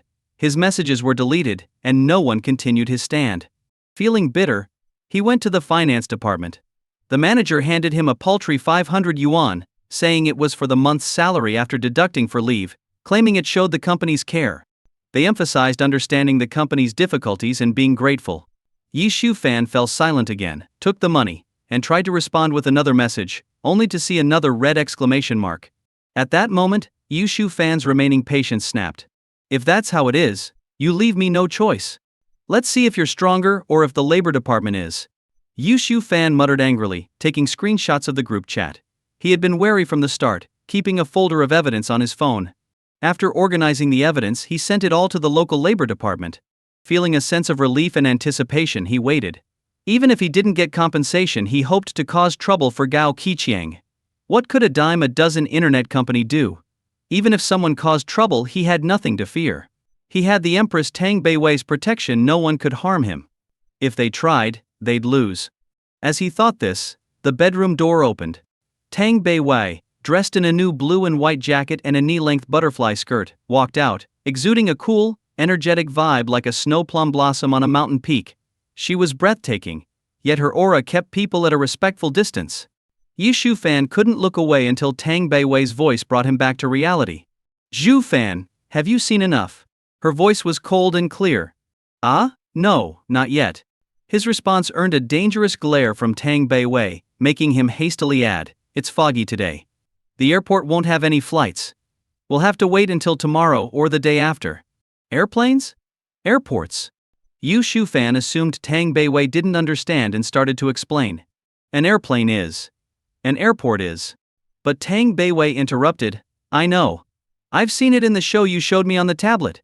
It's like the flying warships in Bikang, used for transporting cultivators, nothing special.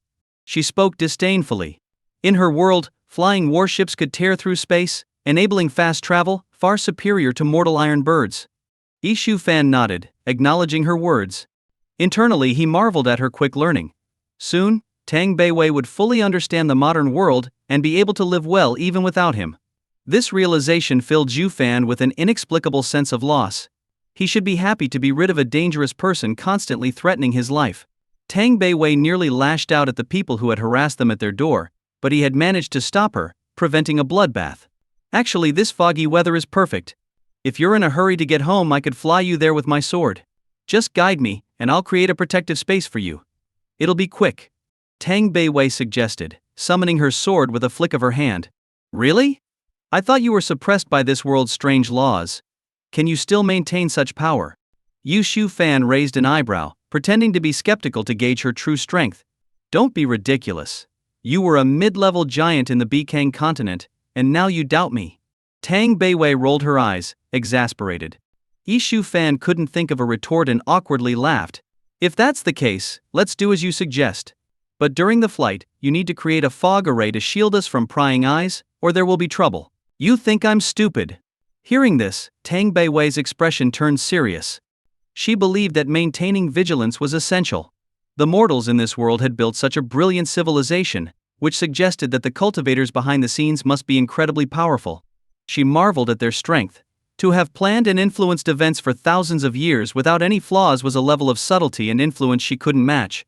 Moreover, it wasn't just the remnants of the immortal lord's influence, there were also hidden human experts in this world who probably had strength comparable to hers.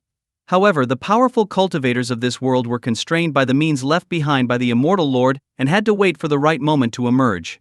The more she thought about it, the more it seemed plausible.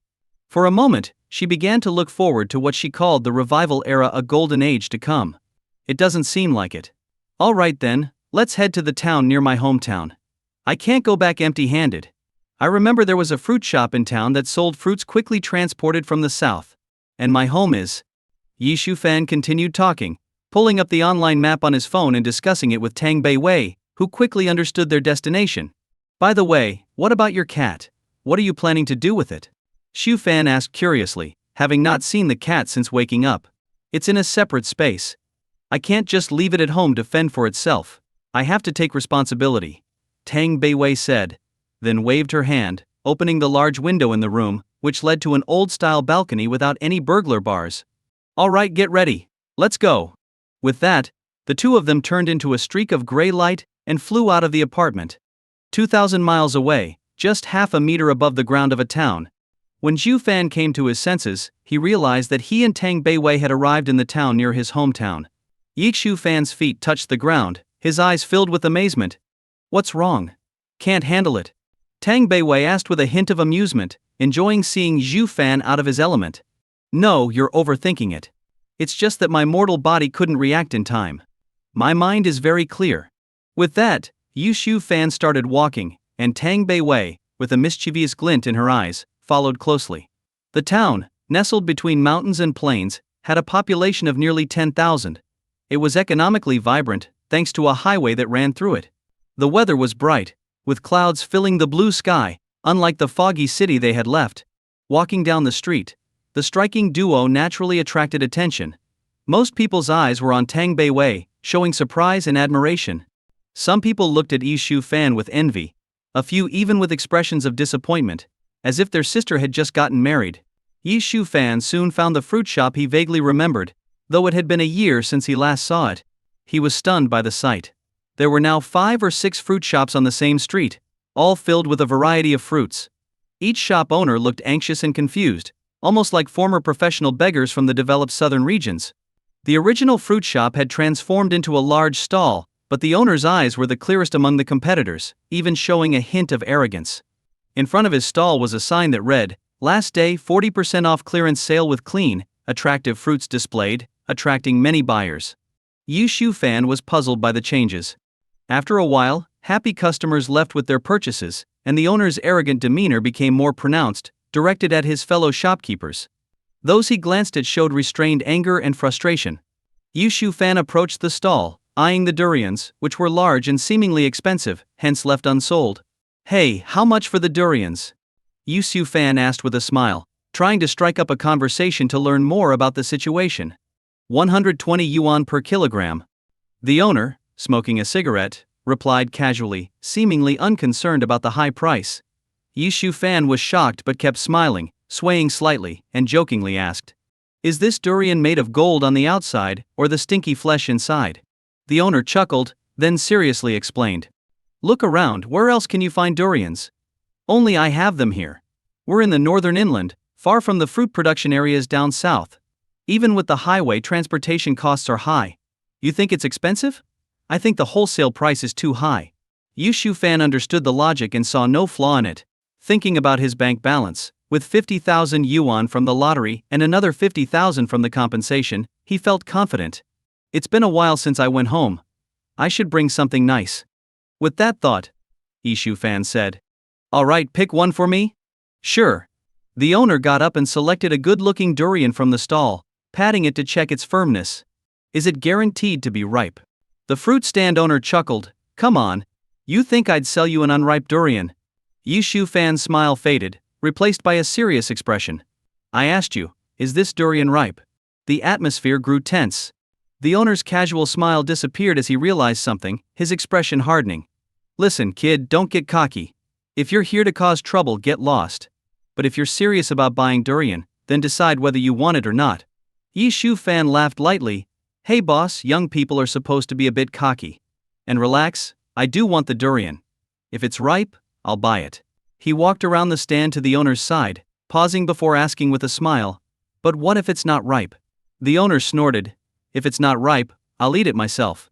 His bold statement drew laughter from passers-by, as everyone knew it was impossible to eat a durian raw with all its spikes. The owner then placed the durian on the scale, which showed a weight. 6 pounds. That'll be 640 yuan. Anything else? If you get more, I'll give you a discount. Yi Shu Fan frowned. The durian didn't look like it weighed 6 pounds, it seemed too small. A flash of insight crossed his mind. He reached out and flipped the scale, revealing a hidden black magnet. Yi Shu Fan's expression turned cold. "So that's why it seemed so heavy. There's a magnet. You said you'd eat it raw, now prove it." The owner quickly flipped the scale back, hoping no one else saw. He stepped forward aggressively. "You're here to make trouble. If you don't want to buy, get lost." At that moment, a hand moved like a blur, grabbing the owner's wrist and pulling it with a forceful twist, resulting in a sharp crack. "Oh, damn it! That hurts!" the owner cried out in pain. His face contorted in agony as beads of sweat formed on his forehead. Tang Bei Wei had acted swiftly. "Don't worry, I just taught him a small lesson. His bones are intact. It seems that even in this well-off world, people can still be as corrupt as they are in Bikang." Tang Bei Wei's voice transmitted to Zhu Fan's ears. Yi Shu Fan shrugged, sighing softly. "Human nature is hard to change. Even the mighty immortal lord must fear being surpassed by newcomers, threatening his control over this world. Tang Beiwei heard this, and remained silent. Yi Shufan grabbed a watermelon knife from the stand, and forcefully cut into the durian. The first cut made a deep gash in the thick skin. Seeing this, the owner's eyes briefly showed relief, only to be met with a cold, intimidating glance from Tang Beiwei, making him step back in fear. Hey, you cut my durian. You have to buy it now, or I'll call the police. And you'll have to pay for my medical bills too, or I'll have the police lock you up. The pain from his dislocated arm made him gasp. Of course, like I said, if it's ripe, I'll pay for it. Yi Shufan replied calmly, making another cut into the durian. The second cut went deeper, and the third split the durian in half, revealing its rich, creamy flesh. Yi Shufan smiled with satisfaction, while Tang Beiwei frowned, stepping back from the strong odor. What kind of fruit is this? It smells terrible. You're actually buying this to eat. Hey miss, you can't just. The owner began to explain the durian's value but stopped under Tang Beiwei's icy glare. Yi Shufan waved him off, tossing the knife aside. Miss Tang, it may smell bad, but it tastes delicious. You should try it. He placed the two halves on the scale, which read 5 pounds, meaning it would cost 600 yuan. Yi Shufan carefully broke off a piece and handed it to Tang Beiwei. Despite her hesitation, she saw Shufan's eager expression and took a small bite. Her eyes widened in surprise at the pleasant taste. I didn't expect something so smelly to taste so good. Yi Shufan paid the 600 yuan via a QR code on his phone. Before leaving, he looked at the fearful owner, glancing at Tang Beiwei. Miss Tang, please fix his arm. It's a small issue that a doctor could handle for a few dozen yuan. No need for more trouble. Tang Beiwei nodded and approached the owner, who recoiled in fear. Wait, I want to go to the hospital. Crack. Tang Beiwei ignored him and quickly set his arm back in place. With that, Shufan and Tang Beiwei turned and left. Halfway down the road, Yi Shufan suddenly remembered his initial intention for buying the durian. He turned back and approached the fruit stand owner again. The owner was testing his arm, finding it perfectly fine, a look of relief on his face. Calling the police to have Shufan and Tang Beiwei arrested seemed pointless now, especially since the magnet he'd used on the scale was also problematic. Shufan seemed like a local, just returning home after a long absence, so it was wisest to let the matter drop. Hearing Shufan's voice again, the owner flinched, fearful that the two troublemakers had come back. He recoiled slightly. Hey boss, didn't you open the first fruit shop in town last year? Why are you running a stall now? Shufan asked curiously. Realizing Shufan wasn't looking for trouble, the owner relaxed and quickly explained, hoping they'd leave soon after. Upon hearing the story, Yi Shufan understood. The owner had indeed opened the town's first fruit shop and made a lot of money. Seeing the business opportunity, several wealthy locals had jumped in, turning the area into a street lined with fruit shops. With only so many residents in the town, customer numbers dwindled for each shop. Yet, the owners had invested heavily, trapping them in their current situation. Being the first in the market, the owner had profited the most and was now clearing inventory with discounts. The other shop owners, with high costs, couldn't lower their prices as freely. Satisfied with the explanation, Yi Shufan and Tang Beiwei turned to leave. After several hours, Yi Shufan had bought many things, his hands full.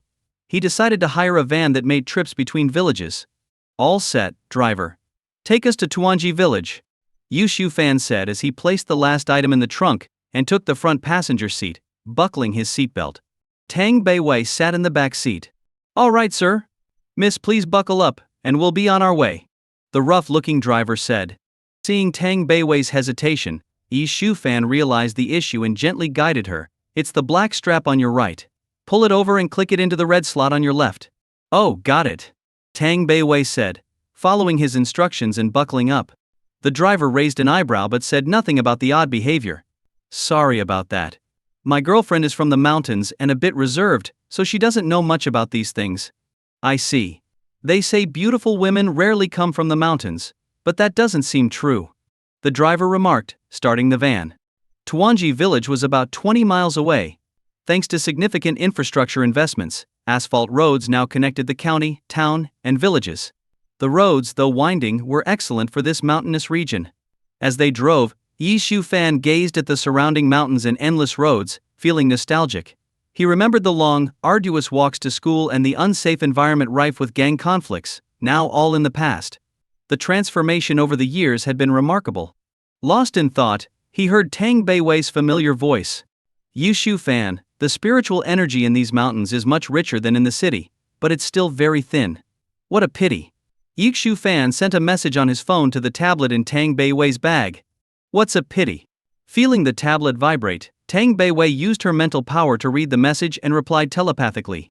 If the spiritual energy in these mountains were 10 times richer, it could help me break more of the strange restrictions of this world's laws. They chatted like this, with Xu Fan expressing his love for his hometown and Tang Beiwei focusing on improving her cultivation to reach the true immortal realm. Surprisingly, they found common ground despite their different perspectives. The drive went quickly, and soon the van entered the village. The roads were concrete, and the van stopped right at Xu Fan's house.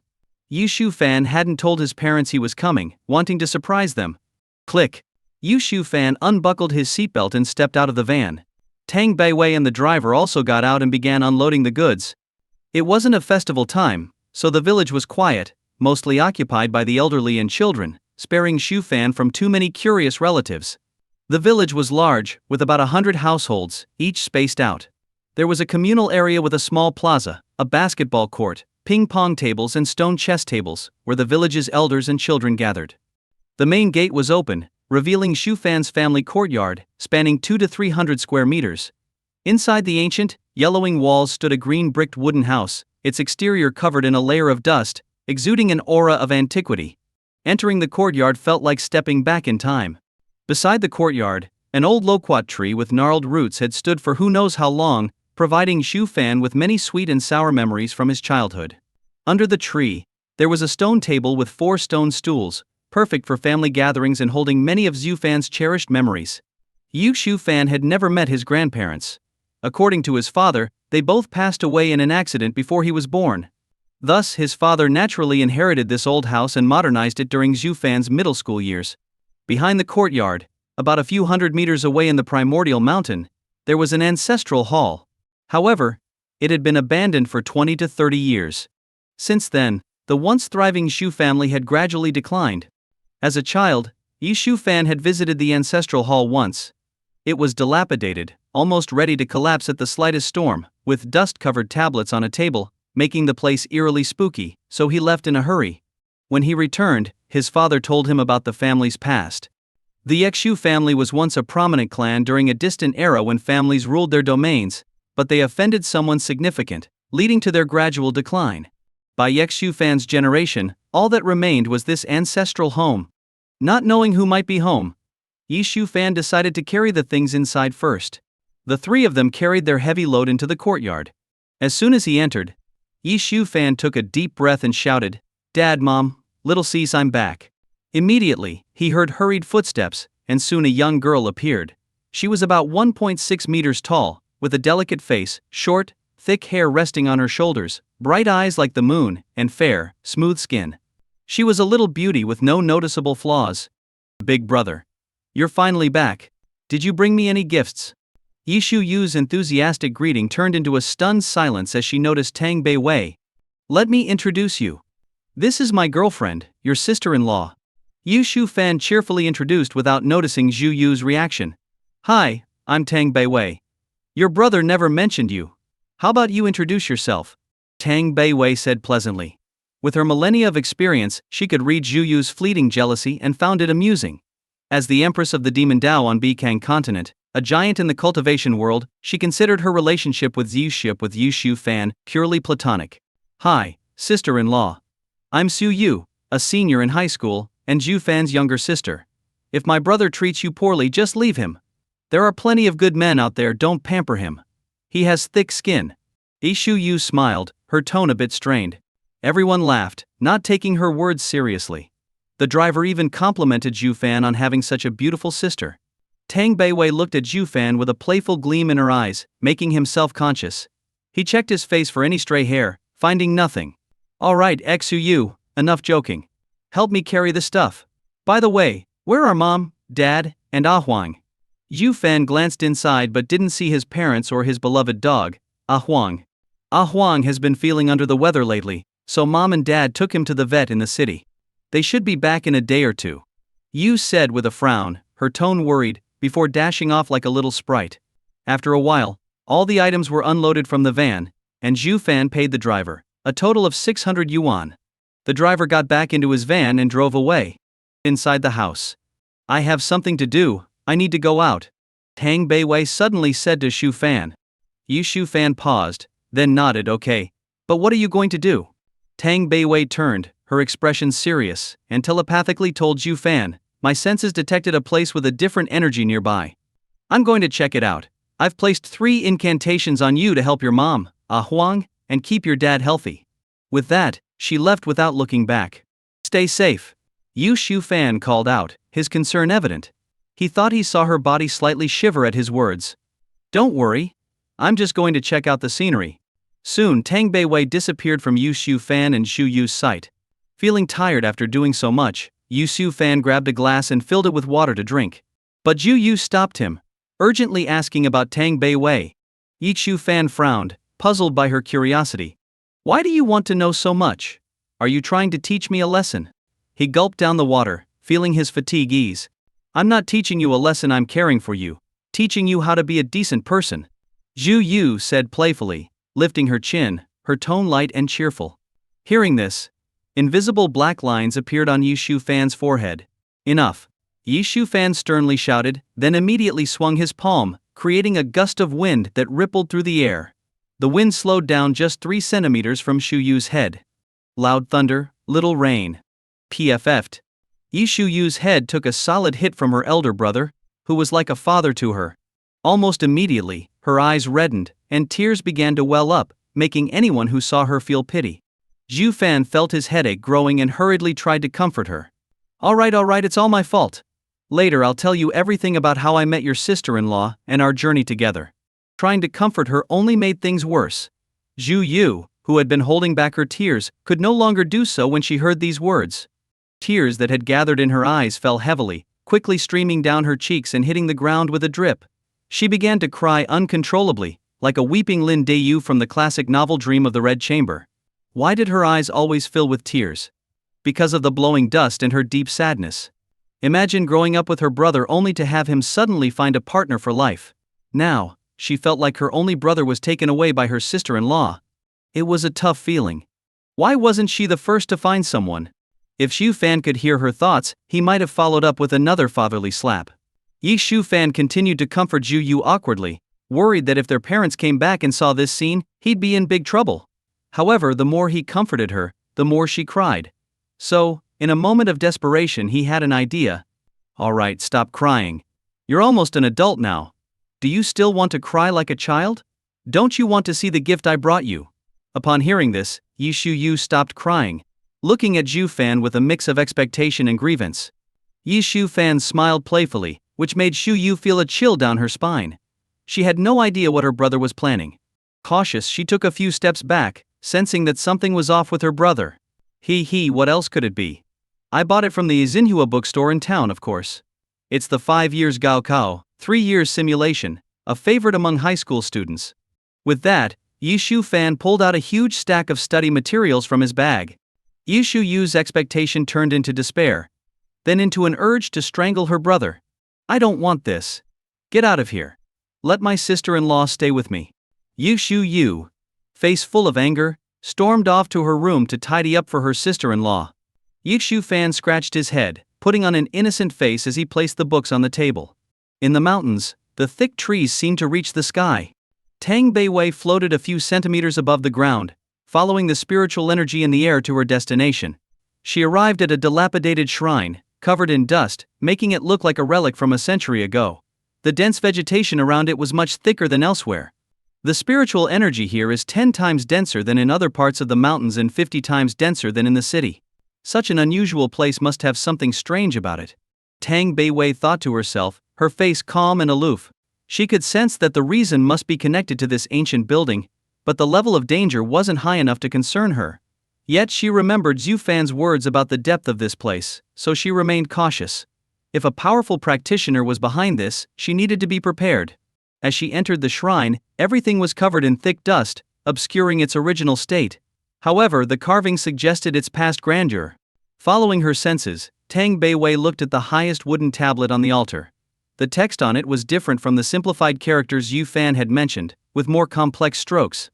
It contained a peculiar energy, some of it cursed, which surprised her. She couldn't believe Xu Fan didn't destroy this thing. Curses, even in the northern blue continent, were troublesome. A lingering doubt in her mind was now resolved. She had suspected Xu Fan's words, thinking there were no hidden practitioners or leftover tricks from the immortal lord. But now, she realized he hadn't lied. Her vigilance increased as she sent her spiritual sense towards the tablet. The curse energy was weak, and she could easily destroy it. She found the tablet emitting fine gray threads, which her senses traced to a vast area behind it. Hesitating, she cautiously extended her spiritual sense along one of the threads. Her pupils widened slightly. It turned out to be a feng shui array connected to several mountain peaks, drawing energy from the earth veins to maintain the curse. Following the sequence of the altar, she saw the familiar simplified characters on the lower wooden tablets. Though she didn't understand the world's language, it was time to contact Xu Fan. Xu Fan, who had been scrolling through his phone admiring pictures of beautiful women, suddenly received a telepathic message from Tang Baiwei. Upon hearing it, his expression turned from shock to a chilling realization. Tang Baiwei was hinting that he had narrowly escaped death when he was younger. Was it really that fortunate? What surprised him more was that the place Tang Baiwei mentioned was the shrine ruins in the mountains behind his house. Xu Fan, there's a ruin in the mountains behind your house, and it seems to contain a naturally formed feng shui array with negative curses. Also help me read what's written on this. I'm sending a photo. Tang Baiwei, carrying a tablet, had taken photos of the site and sent them to Xu Fan for clarification. Earlier, while chatting in the van, Tang Baiwei had converted Xu Fan's typed messages into voice notes, but since the driver was present, she used her mental power to lock the sound, ensuring only she could hear it. Xu Fan's phone buzzed, and he looked at it with a puzzled expression before going wide-eyed. Simplified Chinese characters were derived from traditional Chinese, so Xu Fan, though unfamiliar with traditional characters, could roughly understand them. The photo showed Tang Baiwei holding a wooden tablet inscribed with traditional characters, bearing the name of his great-grandfather's grandfather. In other words, it was his great-great-grandfather's memorial tablet that Tang Baiwei was holding. His great-great-grandfather, named Xu Guangqiang, had been a local powerful gentry during the late imperial period, with many wives and children. However, in those turbulent times, most of his descendants had left and never returned. In that feudal era, it was a rare ability akin to that of a local tyrant. Xu Fan hesitated for a moment, then grabbed his phone and headed to the shrine ruins in the mountains. With Tang Baiwei there, his safety was assured. Besides, the shrine housed his ancestors, and he had ventured there as a child without incident, so he felt confident now. The real issue was psychological. As a strong young man, why would he fear ghosts? After a while, Xu Fan reached the shrine ruins, relying on childhood memories. Seeing the shrine again brought back memories of his first visit as a child. Remarkably, nothing had changed in over a decade. The shrine looked exactly as it did back then. Xu Fan's expression turned serious. He had thought his stories to Tang Baiwei were just made up, but now, it seemed there were indeed some extraordinary things in this world. Still, he doubted, thinking his old memories were just blurry. Perhaps his judgment was wrong. To verify, he recalled that he had left a flip-flop behind in the shrine out of fear during his childhood. If the shrine hadn't changed, that flip-flop would still be there and untouched. With a nervous heart, Xu Fan stepped into the shrine ruins. Seeing him, Tang Baiwei was slightly surprised. She had placed the memorial tablet of Xu Fan's great-great-grandfather casually on the altar. I thought you wouldn't come here, given the trouble curses pose, especially since you're just a mortal, she said, slightly angry. Xu Fan thought for a moment before replying, aren't you here? So, I'm not worried. Tang Baiwei pursed her lips, feeling frustrated. What if I can't handle it? Didn't you say there are hidden cultivators and the immortal lord's remnants in this world? That's unlikely. We won't be that unlucky. Xu Fan waved dismissively, not wanting to engage further. He walked around, pretending to inspect the place, and unconsciously arrived at the spot where he had fallen as a child. His eyes focused seriously, and he spotted the blue, red, and white flip-flop, dust-free, while the surrounding tiles were still cracked. The unchanged state of the cracked tiles was truly bizarre. Xu Fan felt his legs go weak, swallowing hard. He suddenly felt as if the familiar world he had known was now foreign and unsettling. Had he never really understood the nature of this world? His worldview was about to shatter, and he wondered if he should consult a neurologist. But with Tang Baiwei behind him, he straightened up. He remembered the doctor advised him to eat more soft foods due to his poor stomach. With the empress backing him, Yi Shufan felt confident to continue exploring the mysteries of this world. Xiaowei, what do you plan to do next? Yu Fan asked, feeling a chill down his spine, as he moved closer to Tang Beiwei for a sense of security. He felt like there was something invisible watching him, which, although harmless, still made him uneasy. Tang Beiwei glanced around the shrine ruins, then replied, "This seems to be your family shrine, right? And you're asking me what to do with it?" Yu Shufan felt reassured. Since the choice was his, he could make a confident decision. Since it's a curse with negative energy, please remove it. It's of no use and could become a future threat. Tang Beiwei nodded, ready to eliminate the strange energy from the tablet. But Zhu Fan's next words left her puzzled. "Xie Wei, are you sleeping with me tonight, or with my sister?" Zhu Fan asked casually. As soon as he said that, the indistinct feeling of being watched disappeared. He then felt an itch on his back, and when he scratched it, he found a small tuft of red hair in his palm, no bigger than a fingernail. The hair was so fine that it floated in the air as he exhaled. Yu Shufan was stunned, his spine and limbs tingling with cold, as if an icy wind was blowing from all directions. Tang Beiwei's startled voice then reached his ears. "Wait, there's a problem. Since you came in, this wooden tablet has connected to you. If we hastily remove the curse on the tablet, it might have an unknown effect on you." Tang Beiwei, stunned, realized that this strange energy had silently attached itself to Yu Shufan under her watch, sending chills down her spine and raising her vigilance to the maximum. Curses are notoriously difficult to deal with once entangled, they're not easily removed. Seeing Zhu Fan's stunned expression, as if he had lost his parents, she felt a pang of unease. "Are you all right?" "Xie Wei, I think I've been cursed." Zhu Fan, his voice trembling, could guess the meaning of the sudden red hair from his extensive reading of web novels. Tang Beiwei was equally shocked by his words. "Really? It's only been a short while." Yu Shufan approached Tang Beiwei, showing her his hand and explaining his earlier sensations and actions, suspecting that his back might also be covered in red hair. Tang Beiwei swallowed hard, realizing that this place held more mysteries than she could understand, and began to respect Yu Shufan's great-grandfather. "The red hair on your hand is indeed from the curse. I can remove it, but you need to take off your shirt so I can check your back." Hearing this, Yu Shufan calmed down a bit and quickly took off his shirt, revealing his clean skin and slight abs, a result of his university days' efforts to attract girls, though he was eventually rejected because they preferred not to ride a bike. He turned around, asking Tang Beiwei to take photos of his back. Tang Beiwei, unfazed, thought it was a pity that a decent guy like Shufan might have lost his mind. To her, his physique wasn't impressive compared to the hardened body cultivators of the northern blue continent, whose muscular forms were revealed in battles.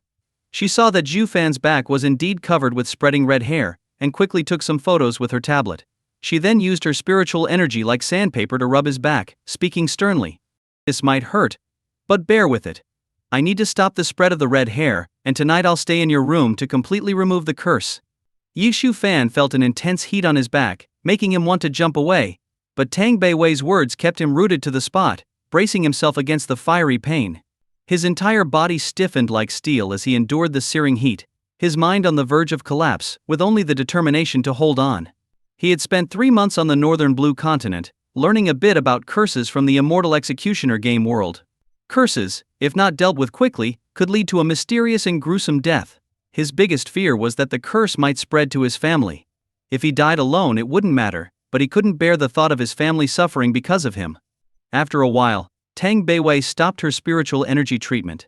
Zhu Fan's consciousness almost faded, his body stiff with spasms, but most of the red hair had disappeared, reduced to tiny specks, and the spread had halted. His back's original skin remained unharmed. Seeing Zhu Fan still motionless, Tang Beiwei felt a wave of panic. "Yu Shufan, how are you feeling?" she asked. But he remained still. Tang Beiwei froze, her pupils dilating in fear as if the sky had fallen. She cried out in frustration, "I haven't even experienced life fully. I haven't attained my true immortal Tao fruit yet. Yu Shufan, you complete idiot, I won't let anything happen to you." In a desperate move, she stepped forward and placed a finger on Zhu Fan's forehead, channeling her powerful, gentle spiritual energy into his mind. Tang Beiwei saw an infuriating scene. Zhu Fan's eyes were vacant, as if deeply shocked. Nearby were his parents and sister, along with a blurry figure of a woman in ancient Chinese attire, clearly her. "Damn it. We've been working together for so long and this is how I look in your mind. You deserve to die," she grumbled, then quickly used her spiritual energy to soothe Zhu Fan's mind, realizing that the curse's strange energy had affected his spirit. After a moment, Yu Xiu Fan's vacant eyes gradually regained clarity. His vision, once blurry, started to clear up, and two large shadows firmly caught his attention. A faint scent of milk wafted into his nose, making him take a few more deep breaths, feeling a sense of comfort and relaxation. Moments ago, everything had felt like a short film. He only knew that Tang Beiwei was treating him. His head ached slightly, but the warm sensation at his forehead was soothing, making him feel drowsy. Suddenly his vision returned completely, and he found himself staring in wide-eyed surprise. His mouth went dry, and he began to breathe heavily, once again overwhelmed. Tang Beiwei was only half a meter away, allowing him to clearly see her graceful figure. Her eyes were closed, and she had one hand on his forehead, looking pale and covered in a fine layer of fragrant sweat. He tried to move but realized he wasn't restrained. Could he do as he pleased? No. Patience was key. Beautiful things require a discerning eye and patience to appreciate. With patience, beauty becomes attainable, as long as you can endure the thorns of the rose, or perhaps its poison. So, Yu Xiu Fan patiently waited, observing Tang Beiwei, whose touch brought a persistent warmth to his forehead, giving him a vague understanding of the situation. It seemed Tang Beiwei was smoothing out his mental state.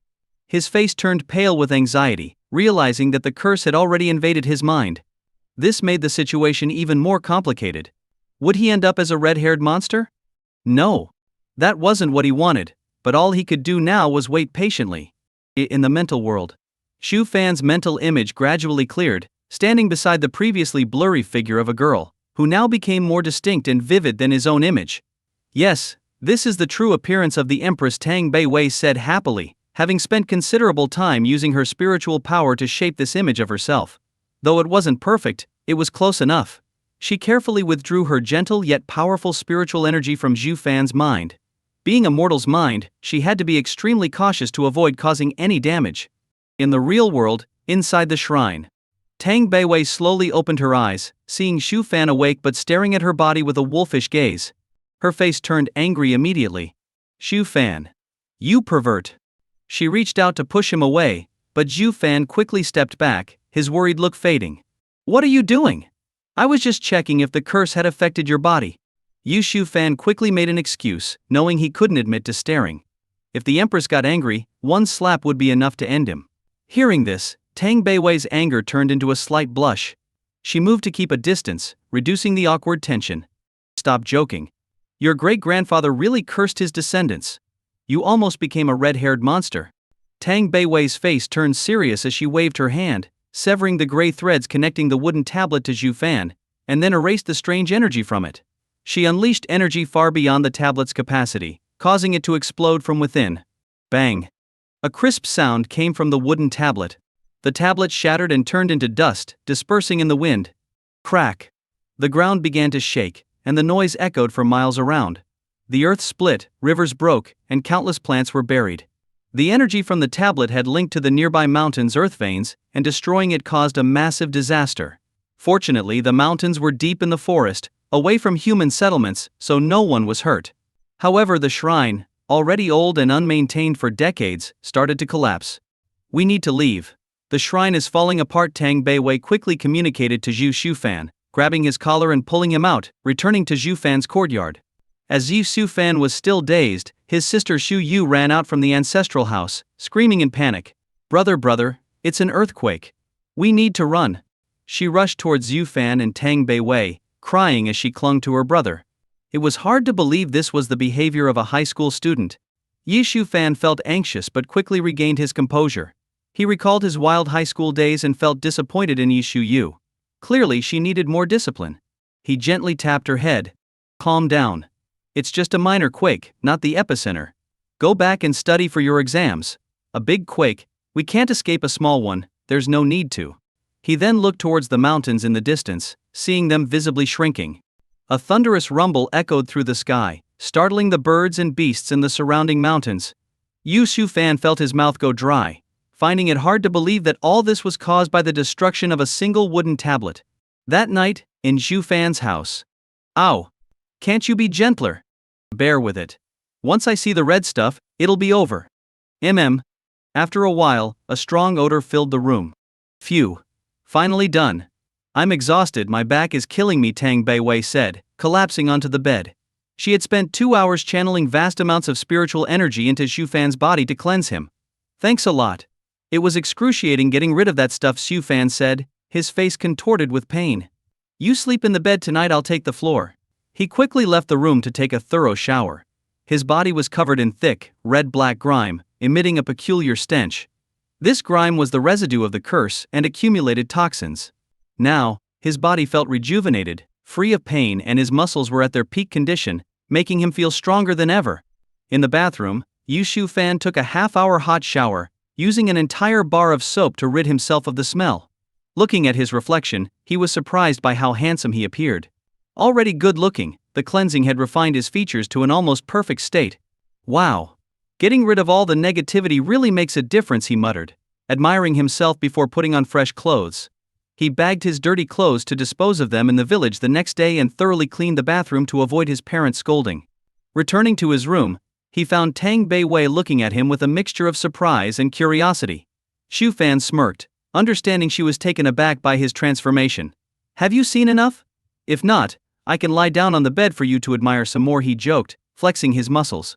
Tang Beiwei rolled her eyes, then grew serious. What are you thinking, Xu Fan? I'm surprised by your physical condition. After this crisis, you can actually start cultivating. Xu Fan was momentarily taken aback, his face showing a fleeting sadness before he brushed it off. Let's put cultivation aside for now. We have plenty of time for that later. Remember what I told you before. He started setting up a bed on the floor, realizing he'd have to sleep on his side due to the room's small size. Fortunately, it was summer, otherwise, he might have had to share the bed with Tang Beiwei. Tang Beiwei, recalling something, smiled slightly. You're right. I almost forgot your original reason for not cultivating was to better understand the world. The next day passed peacefully, with Xu Fan and Tang Beiwei spending the night without incident. It was Sunday, so Xu Yu woke up early to head to her high school in the county, first stopping by the town. Xu Fan, already up, had prepared noodles and fried eggs for breakfast. He wished he could cook better but managed with what he knew. Yu was touched and shocked by Xu Fan's overnight transformation. Wow, brother. You look so handsome all of a sudden. Did you use some high-tech trick? Xu Fan's face darkened, realizing she was treating him like an exhibit at a zoo. Go wash up and eat. It's not easy going to school in the mountains. At least the roads are better now. Reluctantly, Xu Yu washed up and quickly ate breakfast. As she was about to leave, Xu Fan stopped her. What is it, brother? The noodles and eggs were enough to make me happy. Xu Fan couldn't help but smile at her unexpected gratitude. Remember last year when I didn't come home for New Year? Xu Yu nodded, sensing something exciting. She held out her hand, and Xu Fan pulled out a prepared red envelope from his pocket. Xu Yu squealed in delight, opening it to find 5 red 100 yuan notes, making her even happier. Her high school was a boarding school, allowing only 3 days off a month, with much of that time spent traveling. It was tough. Xu Yu was overjoyed with the red envelope. Her monthly allowance was only about 500 or 600 yuan, supplemented by performance-based incentives from school. This windfall meant she could live comfortably for the month. She cheerfully bid Xu Fan farewell and left home. Watching her slender figure disappear into the distance, Xu Fan felt a surge of pressure. His own college entrance exam scores were mediocre, landing him in a second-tier college, which is now considered a non-elite vocational school. But his sister was different. She had the potential to get into a top university and study a good major. Perhaps even if he lost Tang Beiwei's support and became a nobody again, his family wouldn't fall into decline. What am I thinking? Xu Fan said to himself, shaking his head. As the elder brother, I shouldn't rely on my younger sister for the future. Unless I really am a complete failure. But am I? Life is just beginning, I'm only 22. He paused, taking a deep breath. The future holds infinite possibilities. Young man, don't underestimate yourself. Just then, he heard footsteps behind him. Turning around, he saw Tang Beiwei in a new outfit, a white short-sleeved shirt with a black jacket, light blue casual pants, and an air of worldly weariness, as if she hadn't rested well. Despite that, she still looked stunning. He was momentarily stunned but quickly remembered something, raising an eyebrow in surprise. Daoist friend, didn't I buy you only JK outfits and Lolita dresses? Tang Beiwei's face turned slightly red as she recalled something. When we were in town you had to use the restroom, so I used your tablet to buy some clothes on your WeChat. She paused, her voice lowering to a whisper. Also, I've been in this world long enough to understand it a bit better. I figured it wasn't necessary to dress so revealingly here in your hometown. Xu Fan's eyes widened in disbelief. He never imagined that the demonic empress Tang Beiwei would be so considerate of him. It was hard for him to accept. Actually. Thank you, Taoist friend. Even if this is just an act, he said, inviting her to sit while he prepared some food. Tang Beiwei didn't refuse. Though she had long since given up eating, she had come to enjoy the peculiarities of this strange world, developing an interest in its culture and lifestyle. She headed to the bathroom, locking the door and casting a cleansing spell over herself. Unlike earlier days when she had to shower in a hotel due to unfamiliarity, she now preferred using magic to stay clean. Before long, Xu Fan had prepared 3 dishes and a soup, a feat for someone who had never cooked before but had followed some short video tutorials. He marveled at how well he had done. Here, try it while it's hot. Tell me how it tastes, Xu Fan said eagerly, sitting across from Tang Beiwei, his eyes full of anticipation. Tang Beiwei felt a bit embarrassed under his intense gaze and quickly took a bite. Her eyes widened in surprise. Did you really make this? It's almost as good as the food from the breakfast shop. Haha, you really know how to compliment someone. Keep talking like that, Xu Fan laughed. I'm serious. Try some yourself, Tang Beiwei said, picking up a piece of meat with her chopsticks and offering it to Xu Fan. Xu Fan, blushing, leaned forward. He hadn't been fed by anyone since his mother forced him to eat when he was a picky eater as a child. Tang Beiwei, seeing his strange expression, asked, "What are you thinking? Eat it. You haven't eaten anything yet, and your mortal body can't handle it." She pushed the chopsticks toward him, making him open his mouth in surprise. Slew up. Xu Fan ate the meat, feeling the taste was average, similar to a street food stall. But the significance of being fed by the demonic empress made it special. How does it taste? Tang Beiwei asked with a smile. It was too quick to tell. Maybe. You could feed me another one, Xu Fan said, pretending to be puzzled. Tang Beiwei, suspecting something, raised an eyebrow but offered him another bite. This time, Xu Fan prepared himself, opening his mouth to savor the taste. And now Tang Beiwei asked, sensing something was amiss. Xu Fan, realizing he couldn't keep up the act, reluctantly admitted, "It's delicious. You should eat more too. Whatever's left is mine." Tang Beiwei, satisfied, happily continued eating. As Xu Fan predicted, she soon stopped, leaving most of the food untouched, then retreated to the couch with her tablet to watch a show. Xu Fan, amused, began eating the remaining food, enjoying the meal. Just as he was about to finish, Tang Beiwei's voice reached him. "Xu Fan, your parents are coming back. They're at the village gate now." "Huh? They're already here? Didn't my sister say they had another day and a half?" Xu Fan exclaimed in surprise, quickly shoveling food into his mouth. Within seconds, he had cleaned up the last bit of food on the table, making it easier to prepare something fresh later. At the same time, Tang Beiwei put down her tablet, reluctantly tearing herself away from the plot of the 3-body problem. It was one of the reasons she enjoyed this world, finding its dramas far more engaging than those in the northern blue continent. Xu Fan hurriedly placed the dishes in the sink and shot a grateful glance at Tang Beiwei. Although she wasn't obligated to greet his parents, as they were merely partners and not a real couple, her willingness to play along meant a lot. They quickly dressed and stepped outside. Within a couple of minutes, they met Xu Fan's parents. From a distance, Xu Fan spotted his father Zhu Qingzhi, his mother Liang Lishu, and their family dog Da Huang, who seemed uncharacteristically sluggish and downcast. Glancing at Tang Beiwei, Xu Fan quickly filled her in on his family situation, information he hadn't shared earlier due to their rushed departure. Tang Beiwei listened and nodded in acknowledgement. Xu Fan picked up his pace and called out, "Dad, Mom, I brought my fiancé home." Tang Beiwei momentarily paused, her heart stirring with complex emotions, but she quickly resumed her calm demeanor. As a demonic empress, she had lived through more than 10 lifetimes, experiencing very little of mundane life, yet this moment made her reflect on what she might have missed. Adopting the demeanor of a typical daughter-in-law meeting her in-laws, she walked on. Xu Fan's parents were initially puzzled, not seeing Xu Fan but hearing his voice. The mention of a fiancé, however, immediately brightened their eyes and lifted their spirits. They soon recognized the approaching figures as their son and his fiancée, having initially mistaken them for strangers due to their failing eyesight. "Our son has brought his fiancée home," Xu Fan's father exclaimed, still surprised. Xu Fan's mother chuckled. "Old man, young people love surprising their parents these days." Even Dia Huang perked up, barking excitedly as he ran forward. When they met, Xu Fan extended his arms to hug his parents, but they sidestepped, leaving him embracing empty air. Wow, she's so pretty. Our son finding someone like you must mean our ancestors are smiling down on us, Yu Su Fan's mother exclaimed upon seeing Tang Bei Wei, visibly shocked. Having initially thought their son's attractive fiancée was a result of beauty filters during video calls, they were now genuinely impressed. She walked over, took Tang Bei Wei's arm, and began sharing stories about Zhu Fan's childhood, guiding her towards their ancestral home. Zhu Fan's father, equally astonished, remained silent but exchanged a knowing look with Yu Fan, both bursting into laughter. You've done well, son. I knew you had it in you, his father said proudly. Shu Fan responded with a sheepish grin. However, his father's next question left him momentarily stunned. So, when will we meet our grandkids? Shu Fan's father, now in his 50s, stood strong and resolute despite his wrinkles, yet his hopeful expression tugged at Shu Fan's heartstrings. Shu Fan fell silent, the question he had been avoiding now front and center in his mind. His charade couldn't last forever. How would he face this reality? Finally, he decided to come clean. Dad, actually, I think it's best to wait a few more years. Jia Wei is still young, and right now, I don't have the means to support a family properly. I need to focus on building a career first. His father was taken aback but soon nodded in understanding.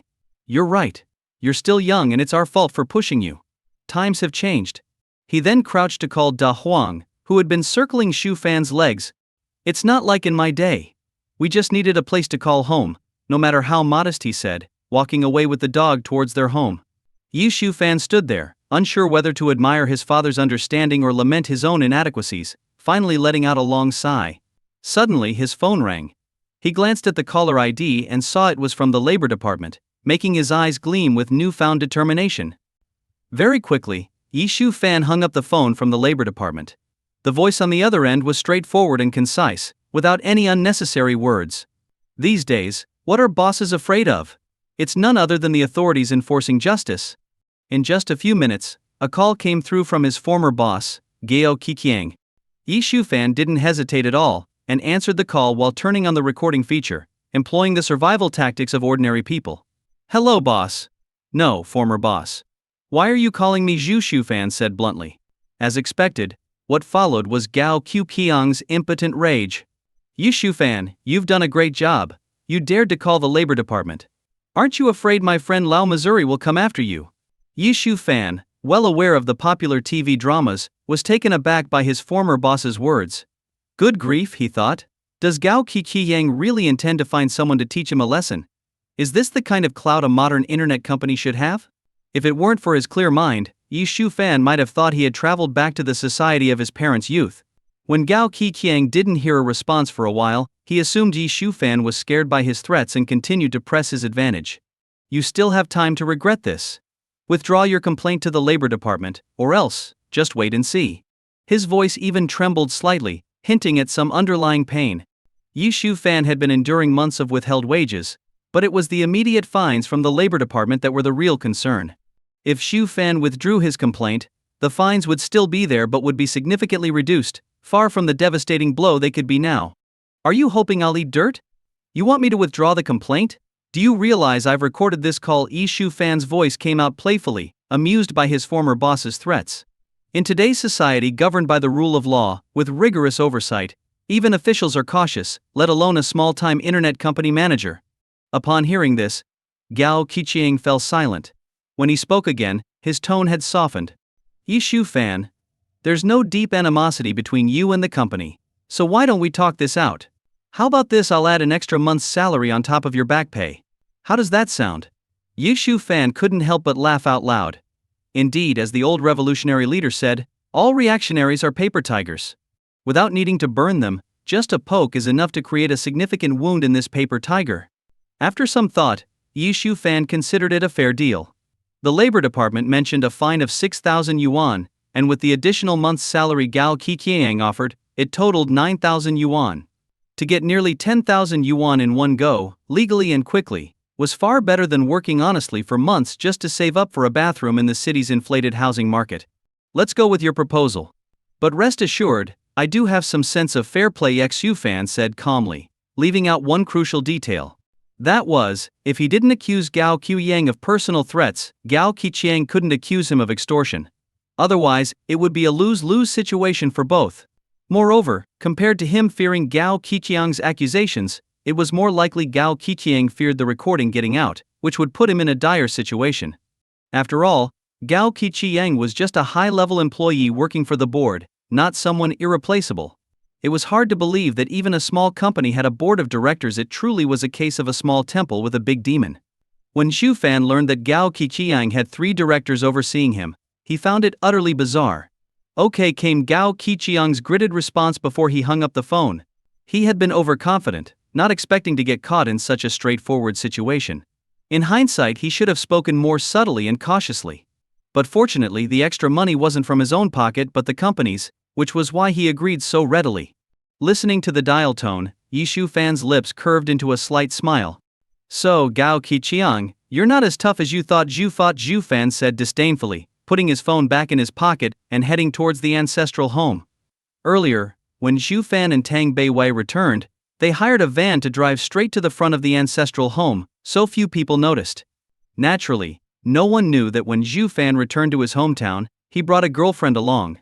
But now, with communication devices so advanced, it didn't take long for the news to spread throughout Tuanji village. Hey, go check out Uncle Zhu's house. Big brother Xu Fan brought back a very beautiful girl. Really? My son is so outstanding, and he hasn't brought home a daughter-in-law yet. How can Xu Fan, a city drifter, manage that? Come on. You're always the first to envy others in the village. If you don't want to see it, don't go, no one's begging you. So, is it true? Can she be as pretty as my wife was in her youth? What are you thinking? Your wife wasn't even close. This girl's beauty is unmatched. Just go and see for yourself. Thus villagers flocked to Xu Fan's home, all astonished by Tang Beiwei's fairy-like appearance. Moreover, her attire perfectly matched the older generation's taste in the village, prompting many admiring compliments. Xu Fan's only request to Tang Beiwei was not to speak. Just nod or shake her head, he would handle any complicated questions. He was worried that if Tang Beiwei said something shocking, it would be hard to manage. But ultimately, it wasn't a big deal. Who likes unnecessary trouble anyway? Yishu Fan had always dealt with troublemakers head-on since childhood, earning him the village's troublemaker label, although he mellowed out as he grew up. The village was mostly harmonious, so there were few difficult people, and Xu Fan didn't have to bother with them. Marry the enemy's empress? Really? Synopsis: Xu Fan wakes up to find himself in a world where martial prowess is paramount. He has become the 6th prince of the Great Jie Kingdom. Before he can enjoy his newfound wealth and status, he becomes the first prince in thousands of years to be sent to another country for a political marriage. A prince marrying into another family for peace. Are you kidding me? Yishu Fan is forced to travel to the Great Zhou Kingdom for the arranged marriage. It isn't until he sees the 9th princess, who is to be his bride, that he realizes. This is just great. Life is really becoming more and more unpredictable. Xu Fan's parents felt something strange. Ever since Tang Beiwei arrived, a warm current seemed to flow through their bodies, making them feel much healthier. The usual aches and pains in their backs and legs vanished, their vision improved, and their energy levels surged, making them feel young again. Even their old dog, Huang, became more active, occasionally letting out loud barks and playfully running around Xu Fan's legs. Naturally, Yishu Fan's parents were delighted by Tang Beiwei's arrival, convinced that she had brought good fortune to their family. Once everyone returned to the ancestral home, Yishu Fan's mother made sure Tang Beiwei was comfortably seated, and noticed the large bags of items in the corner of the room. She realized that Yishu Fan had brought all sorts of fruits, including expensive durians, mangoes, kiwis, peaches, and strawberries. She picked up the most expensive durian, already split in half with a piece missing, and gave Xu Fan a puzzled look. Yishu Fan quickly lied, "I knew you liked durian, so I bought it. But I worried it might not be ripe, so I cut it open and tried a small piece, because I was a bit hungry." His mother's expression shifted, eventually settling into a stern look. She lightly slapped Xu Fan's arm, saying, "Really? You had to be hungry at that moment. Do you want to serve guests damaged fruit?" Yishu Fan smiled awkwardly. Tang Beiwei, seeing Yishu Fan in trouble, couldn't help but laugh and explained, "I ate it. Yishu Fan recommended it. The fruit is delicious." Upon hearing this, Yu Fan's mother's expression softened significantly. "If you like it, eat more. It's good for you. I'll cook a big meal for you tonight." She then chopped the durian into several large pieces, placed them on a plate, and set it in front of Tang Beiwei. Worried that Tang Beiwei might feel shy, Yi Shu-fan's mother picked up a piece and handed it to her. Tang Bei-wei, feeling a mix of emotions, reluctantly accepted and ate it slowly. Seeing this, Yi Shu-fan's mother smiled so widely that wrinkles appeared at the corners of her eyes, imagining herself holding grandchildren in a few years. Yi Shu-fan's father, a man of few words in such situations, sat on the living room sofa, scrolling through short videos and chatting quietly with Yi Shu-fan. Meanwhile, Huang kept running around Shu-fan's legs, rubbing against him with a contented growl. Yi Shu-fan noticed these subtle changes and realized that the spell Tang Bei-wei cast on him was working. His worries melted away. Time spent with family flew by. When Shu-fan felt the conversation dwindling, he decided to break the silence. "Mom, you've been chatting with Bei-wei for so long. How about I take her and Huang for a walk to get some fresh mountain air?" he suggested. His mother responded with a smile, "Good idea. It's almost evening. Take Bei-wei and Huang for a walk and meet the neighbors. We'll have dinner when you get back." Relieved, Yi Shu-fan and Tang Bei-wei exchanged glances filled with newfound freedom. In the countryside, life is different from the city. People know each other well, and pets like chickens, ducks, dogs, and cats roam freely, without the need for leashes. Yi Shu-fan realized he was being hypocritical. In the city, he would advise others to leash their dogs to prevent accidents, but in the countryside, he saw no need. Huang, a native Chinese dog, wasn't large, so a leash seemed unnecessary. Clearing his thoughts, Yi Shu-fan called Huang and, with Tang Bei-wei, left the house. Before leaving, they took half of the remaining durian and some other fruits, intending to share them with friendly neighbors. Ever since it became known that Shu-fan was dating an empress, the village elders had been talking about them with admiration. When Shu-fan and Tang Bei-wei arrived at the village square, the elders were stunned, their eyes filled with envy, wishing such a girl were part of their families. Yi Shu-fan greeted each one warmly. The square wasn't crowded as many had already gone home to prepare dinner. "Grandpa Li, how have you been? Let's play some chess later," Shu-fan suggested. "Of course, it's been a while, young Shu. Last time you visited, you still looked so young," Grandpa Li replied. "Aunt Wang, have some fruit. Enjoy this durian, it's good for you," Shu-fan said, handing her a piece. "Thank you, Shu. I wish you and this beautiful girl a long and happy life together," Aunt Wang responded with a laugh. As the sun set, the sky was filled with beautiful red clouds, making it hard to take your eyes off such a stunning view. People in the small square began to leave one by one. Unlike the big city, in the summer evenings, there were still people walking around in the rural village even after dark. Now, only Shu-fan and Tang Bei-wei were left walking side by side back to the ancestral home, along with a yellow-haired dog. The road was lit by solar street lights, about 6 or 7 meters tall, with one every 15 meters. The cool light cast long shadows of the two people and the dog. These lights were not bought with the villagers' money because they didn't see the need. They were provided by developed cities as aid to rural areas, which was a good thing. Yi Shu-fan was curious about what his mom had asked Tang Bei-wei that made her so flustered. Tang Bei-wei's face showed a subtle, embarrassed expression, and her cheeks turned red. Her eyes, looking down at the ground, showed a moment of complicated resentment.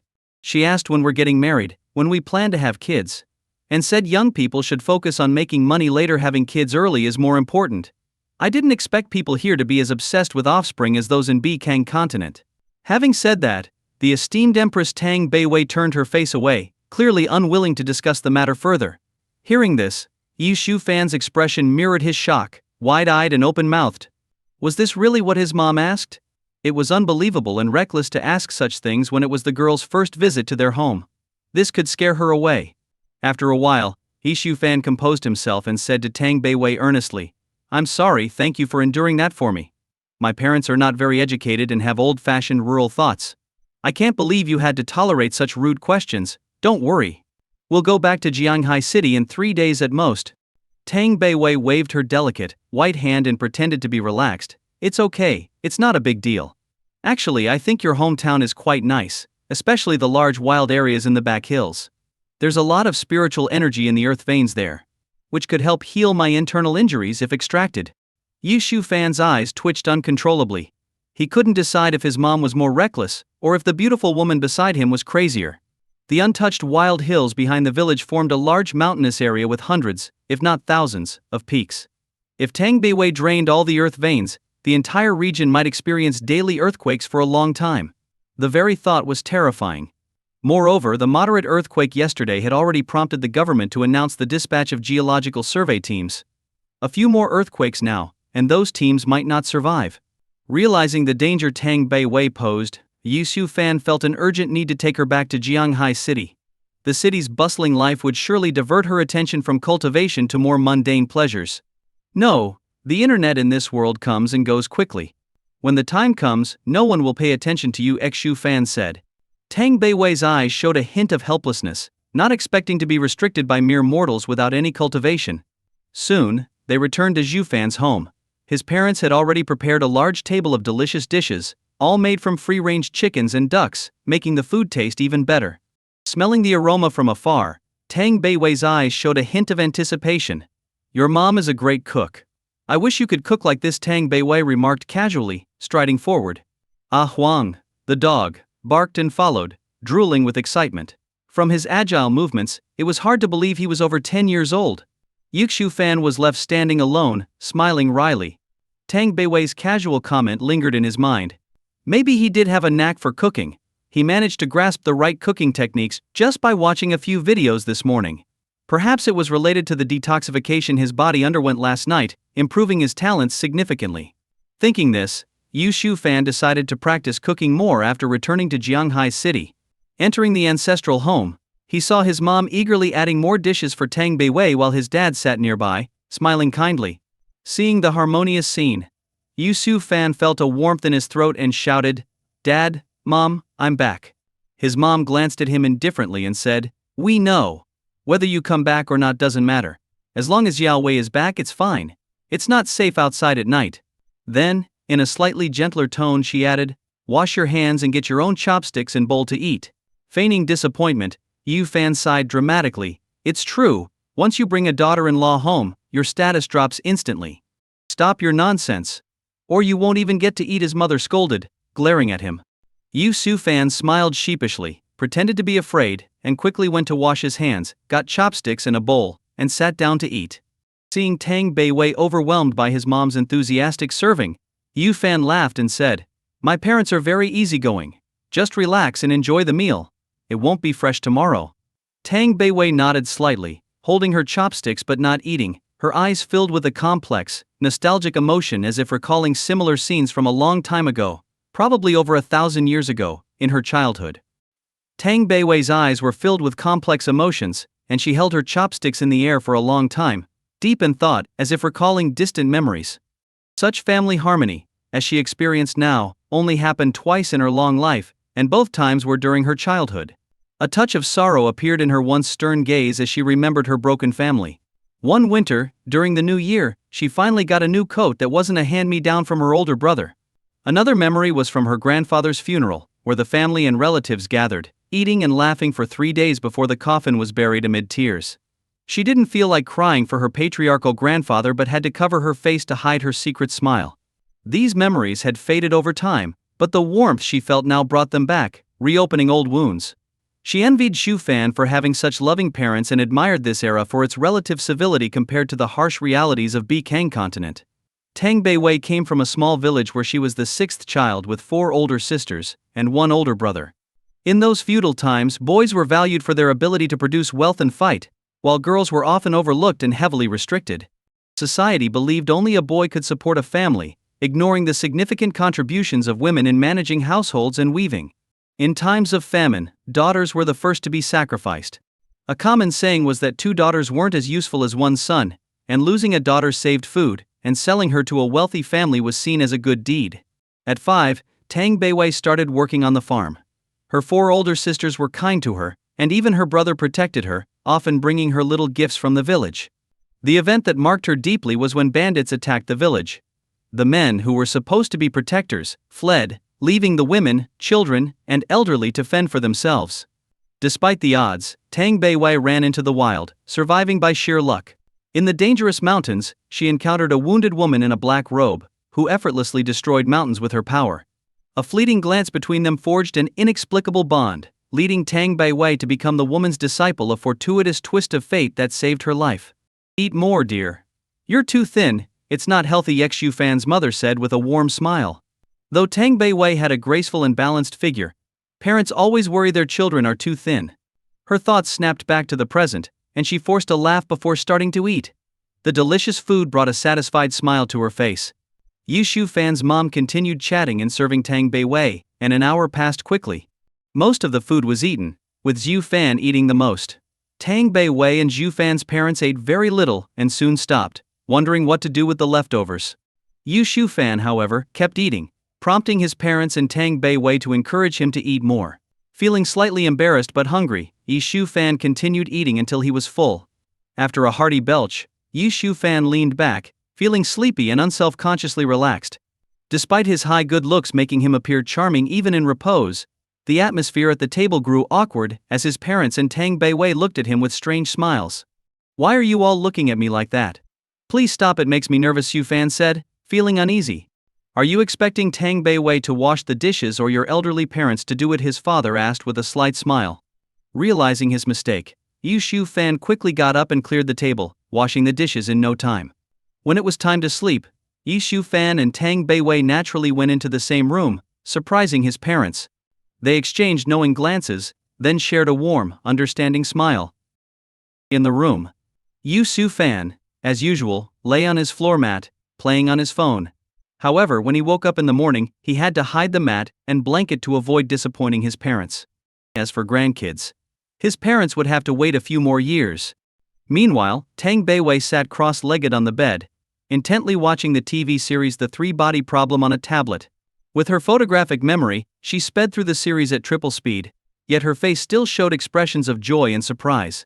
2 hours passed, and Zhu Fan felt deeply sleepy, ready to turn off the lights. "Xiao Wei, I want to turn off the lights and sleep," he said, testing the waters. "Wait, almost done," Tang Beiwei replied excitedly, barely acknowledging him. Hearing this, Yi Shufan, confused, patiently waited. A moment later, Tang Beiwei took a deep breath, then looked at Shufan with hopeful eyes. "I've finished The Three-Body Problem, it's a brilliant show. Is there a sequel?" Yi Shufan, realizing she meant the second season, laughed helplessly. "I want to see the second season too, but it's not out yet. Maybe in the future." Tang Beiwei's beautiful face showed disappointment, but her smile returned as Yi Shufan continued speaking. "There's no second season yet. But there are other shows just as good, like The Expanse, Game of Thrones, Ender's Game, Interstellar, and The Wandering Earth, but don't watch Shanghai Fortress, it was so bad it practically closed the door on China's sci-fi industry again." Hearing the list of titles, Tang Beiwei became excited. One show had already impressed her with the idea of humans creating spacefaring technologies purely with intellect and effort. She couldn't wait to see what other wonders these shows had in store. "I can't do it. You help me find them," Tang Beiwei commanded, her beautiful eyes wide with anticipation. Yi Shufan raised an eyebrow and replied in a slightly aggrieved tone, "Tomorrow, I'm very sleepy now." Tang Beiwei fell silent, then nodded with a sigh. Zhu Fan smiled softly, got up from his mat, and turned off the lights. With a click, the room plunged into darkness, and Zhu Fan quickly returned to his mat, pulling the blanket over himself. Within minutes he was in a deep sleep. As for snoring, it was not something a handsome man like him did. Meanwhile, Empress Tang Beiwei sat cross-legged on the bed, closing her eyes and entering a state of cultivation. Outside the room, Yu Xufan's parents moved cautiously. Seeing the room darken through the door crack, they began to expect something. After a while, when no sound came from inside, they sighed in relief, yet their eyes showed approval. "Such a good girl. Not letting our son misbehave. Yes, we should treat her well. Otherwise, she might leave our son because he's poor," they whispered to each other, then got up from their small bench and returned to their room, feeling their way in the dark to their bed. Soon, Yi Shufan's parents also fell into a deep sleep, soft snores emanating from their room. Tang Beiwei, observing all this with her senses, opened her eyes, a sharp glint flashing in the darkness as she gazed at the sleeping Shufan. "Sometimes, I really can't understand you. This mix of ease and exhaustion," she murmured, a sudden thought crossing her mind. What if she entered his dreams? She was curious about what Zhu Fan dreamed of, and what secrets his mind held. However, she hesitated. In Bikang continent, Yu Xufan's cultivation surpassed hers. He might have set up defenses in his current life to protect himself. If he discovered her intrusion, he would be furious. For a cultivator, any thoughts in their mind were closely guarded secrets. After a long internal struggle, Tang Beiwei bit her lip and decided. With determination, she used the dream infiltration technique, a method allowing her to enter another's dreams invisibly, without peeking into their memories. In an instant, Tang Beiwei's surroundings changed, confirming she had entered Zhu Fan's dream. This place, she exclaimed in surprise. The dream world before her was the bustling night market of Jianghai City, glittering with golden lights, a place that never slept. Dream people without faces thronged the streets, chatting endlessly. On closer inspection, Tang Beiwei realized these dream people only spoke to their companions, not to strangers. Yet, she couldn't see Xu Fan, the creator of this dream. This was the hotel where she and Zhu Fan had stayed before. Having spent a few days in this world, she understood the significance of a woman going to a hotel with a man. Her pristine face flushed faintly with a barely noticeable blush. Her eyes revealed a shy, small woman awkwardness, quickly suppressed. Where are you now? She wondered aloud, extending her senses to search for Xu Fan in the dream world. Suddenly, a voice beside her made her body tense, her mind exploding with shock. Xiaowai, it's late. We should go home and take a bath. Water fees are high in Jianghai City. Let's save some energy for Blue Star by bathing together. Xu Fan's casual voice startled her. Tang Beiwei's face twisted with anger, her hand twitching as if ready to summon a weapon. Anyone familiar with her cultivation as the demon empress would know this was a prelude to her drawing a weapon to strike. Xu Fan. How dare you? Tang Beiwei shouted angrily, a long sword appearing in her hand as she swung it towards him. But in the next moment, the sword halted in mid-air. Tang Beiwei's eyes widened in disbelief. Xu Fan. You scoundrel. She gritted her teeth, but the sword in her hand disappeared. She saw Zhu Fan walking with someone who looked exactly like her, and they passed right by her. This identical person had her arm linked with Xu Fan's, looking blissfully happy. After all, it was her fault for intruding into someone else's dream. Zhu Fan couldn't see her in his dream, so he was interacting with a dream version of her. Why should she be angry? At most, she felt disgusted. No wonder this guy sometimes smiled so sleazily in his sleep. It was because of dreams like this. As they say, what you think about during the day is what you dream about at night. When Zhu Fan woke up, she wouldn't let him off easily. At the same time, Tang Beiwei was curious about how the dream version of her and Zhu Fan were together. With this curiosity, she suppressed her anger and refrained from destroying the dream world with a sword. The bustling night market was filled with various shops offering convenient services. In the dream, Xu Fan and the dream Tang Beiwei held hands, smiling as they walked through the crowd. They stopped in front of a fried chicken shop, looking through the glass at the happy families inside. Darling, I want some chicken. Make the drumstick mildly spicy, dream Tang Beiwei said, shaking Xu Fan's arm and pouting sweetly. The real Tang Beiwei stood silently nearby, her emotions a mix of frustration and amusement. Was this really Xu Fan's impression of her?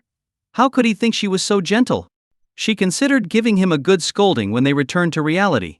Though she knew this was a dream, where the people were given real-life appearances by the dreamer, it still made her uncomfortable. All right, enough of this, Tang Beiwei said, ready to shatter the dream world. But then Xu Fan's voice spoke again, making her pause. Let's not get chicken. Didn't you say you wanted to lose weight and be cute again? The real Tang Beiwei fumed. What nonsense. Didn't he know that cultivators could control their bodies? She glanced at her own graceful figure, annoyed and a bit embarrassed. She prided herself on staying fit and cute without any help.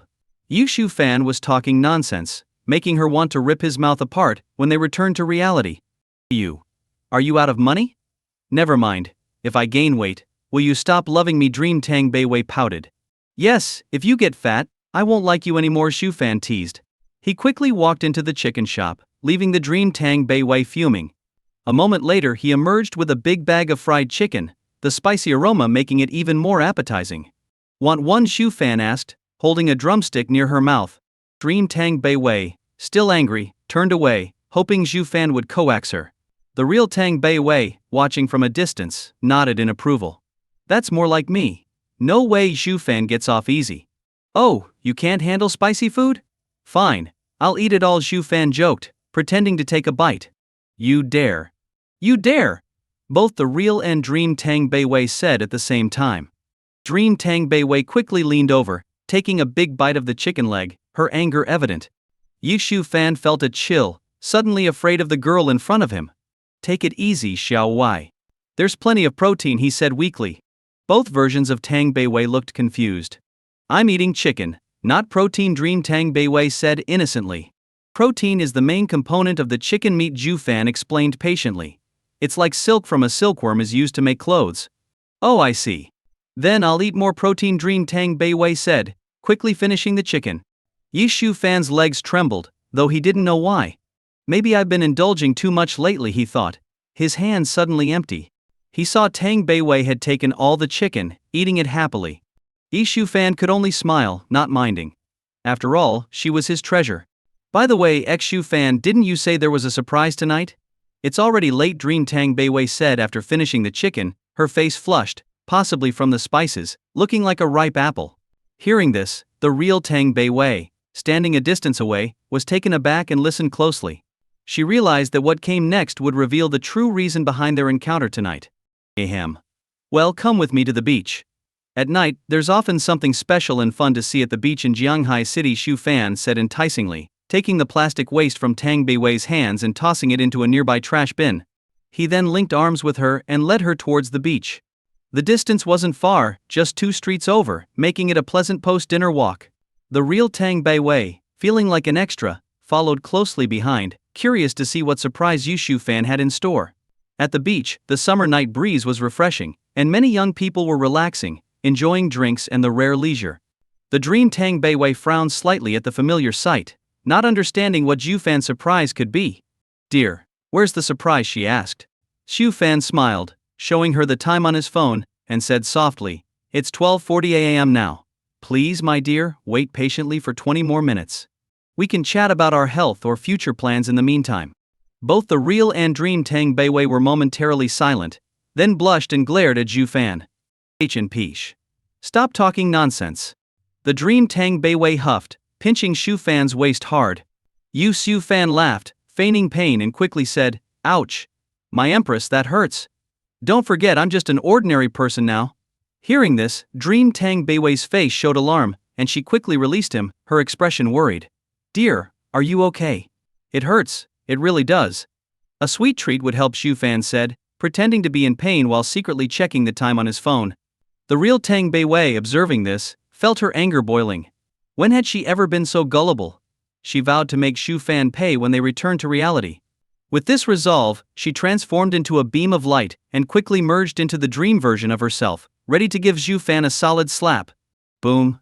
Boom.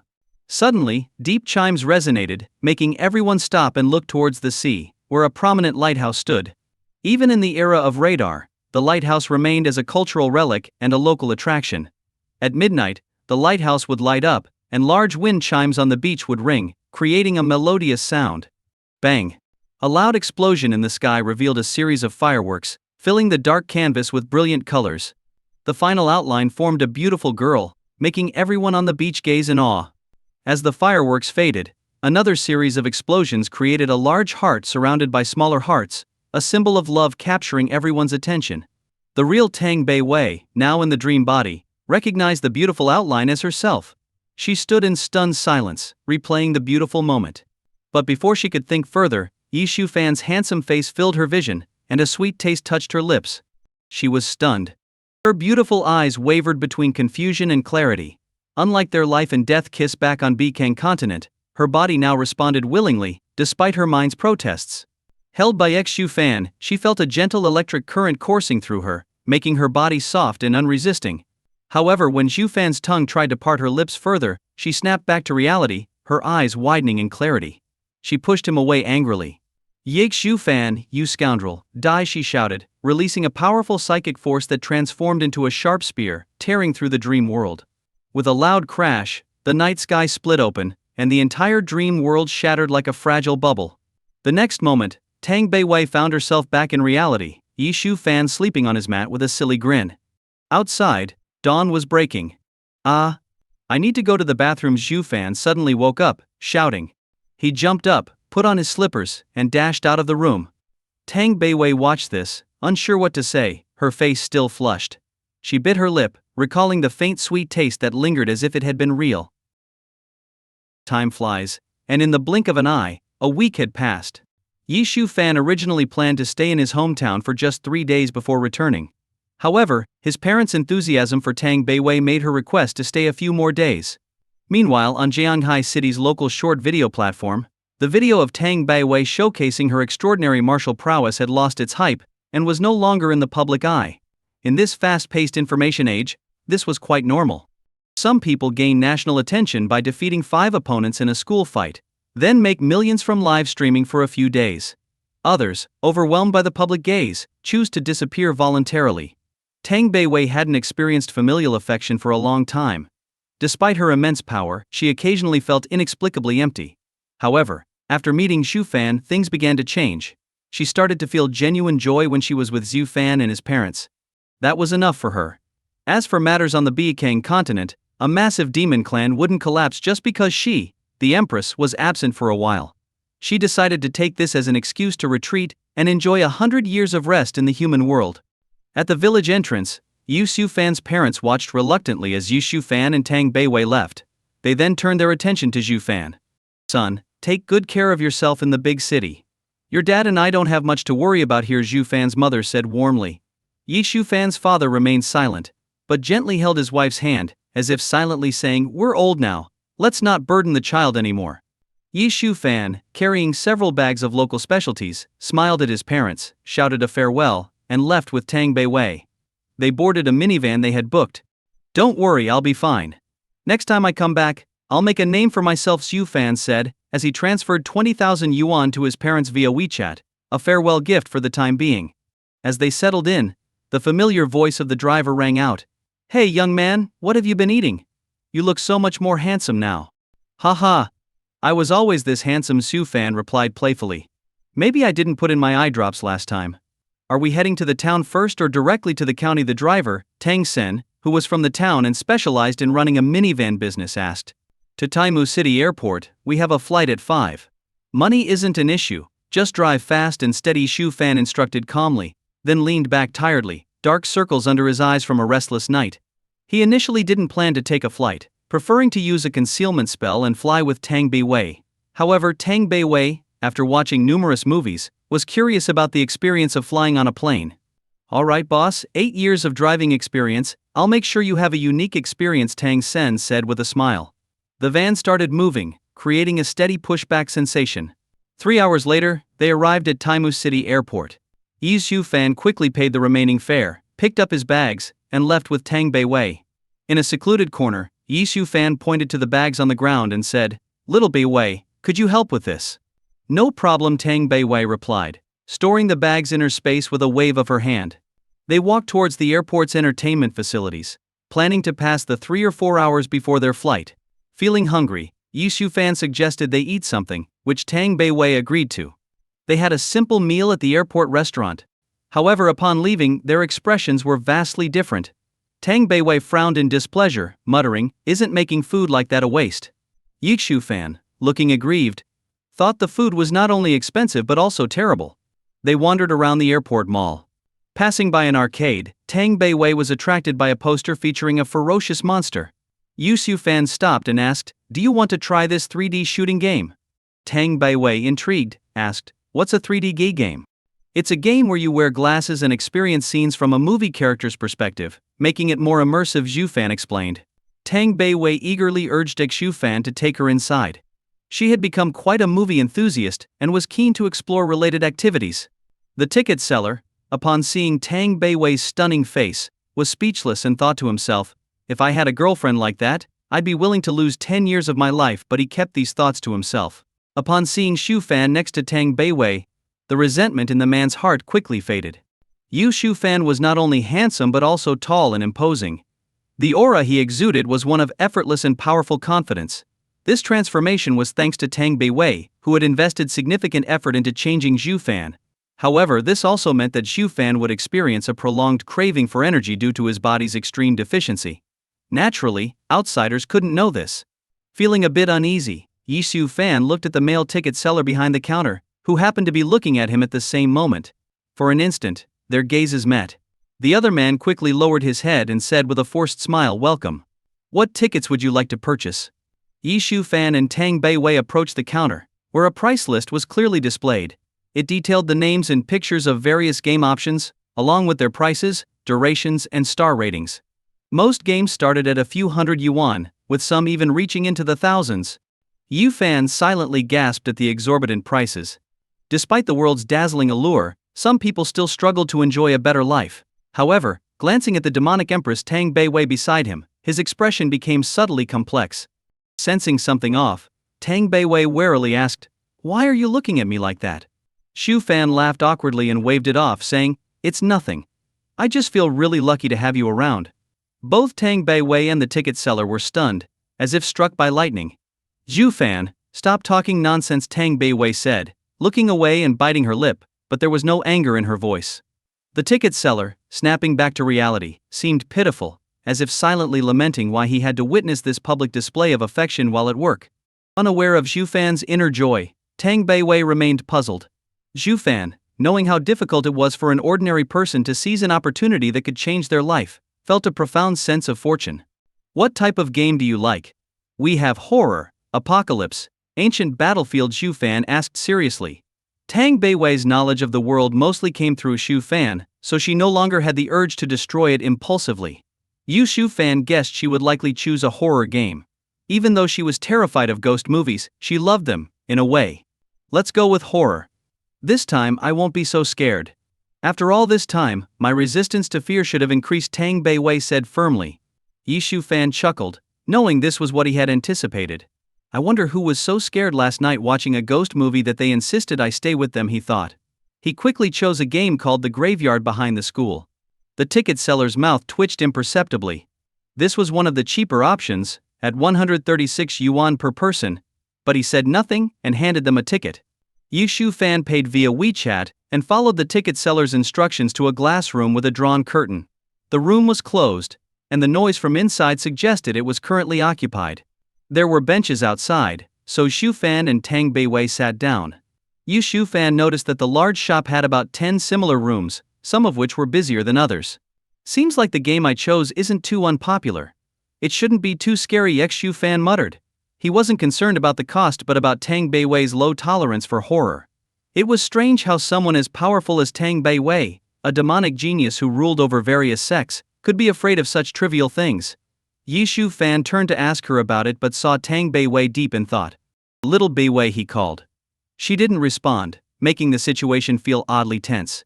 Xu Fan, feeling uneasy, lightly tapped her arm. "What's wrong, little Beiwei? You're not scared already, are you? What happened to being a mighty empress?" Xu Fan teased. Tang Beiwei's plan to startle Xu Fan shattered instantly. She dropped her act and pouted angrily, her beautiful eyes showing her annoyance. She playfully swatted at Xu Fan, but with a controlled force, knowing he was still just a human. Xu Fan quickly raised his hand to block, seizing the chance to touch her soft hand, curious about how it felt. As expected, a crisp slap echoed through the air. Xu Fan's right cheek bore the full impact of Tang Beiwei's slap. "That's what you get for messing with me. I told you not to scare me," Tang Beiwei said with a proud tone, crossing her arms over her chest. The slap was perfectly controlled within a minute. The redness on Xu Fan's face faded, and the pain disappeared. It would have been impossible for Xu Fan, a mere mortal, to withstand an attack from Empress Tang Beiwei otherwise. Xu Fan could only manage a few dry laughs, unable to cry about his fate. At that moment, the closed door slowly opened, and a man and a woman walked out. Their expressions were far from happy. "I told you this game wasn't fun, but you insisted," the girl said. "You didn't refuse either," the boy retorted. "Talking back, huh?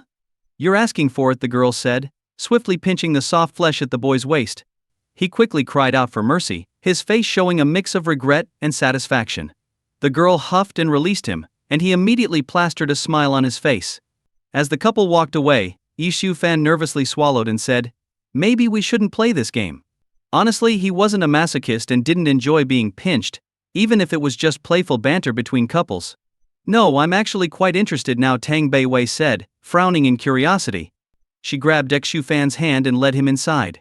The space inside was as Xu Fan had expected, small, but sufficient for 2 people. A friendly and beautiful attendant greeted them with a warm smile, making them feel at ease. Dressed similarly to the ticket seller outside, she quickly explained the game's controls. The chip card they received earlier was used to activate the machine. Half an hour later, Xu Fan and Tang Beiwei emerged, looking bewildered. "I feel like this was a waste of money. I should have bought you some milk tea and fried chicken instead," Xu Fan said, slightly irritated. Tang Beiwei didn't comment, thinking it wasn't her money anyway. It felt like a wasted half hour. However, since Xu Fan had made the effort, she didn't want to seem ungrateful. "Really?" she said, pretending to be skeptical. Of course. If you don't believe me, we can go to the milk tea and fried chicken shop right now, Shu Fan replied calmly. In that case, I'll indulge you this time.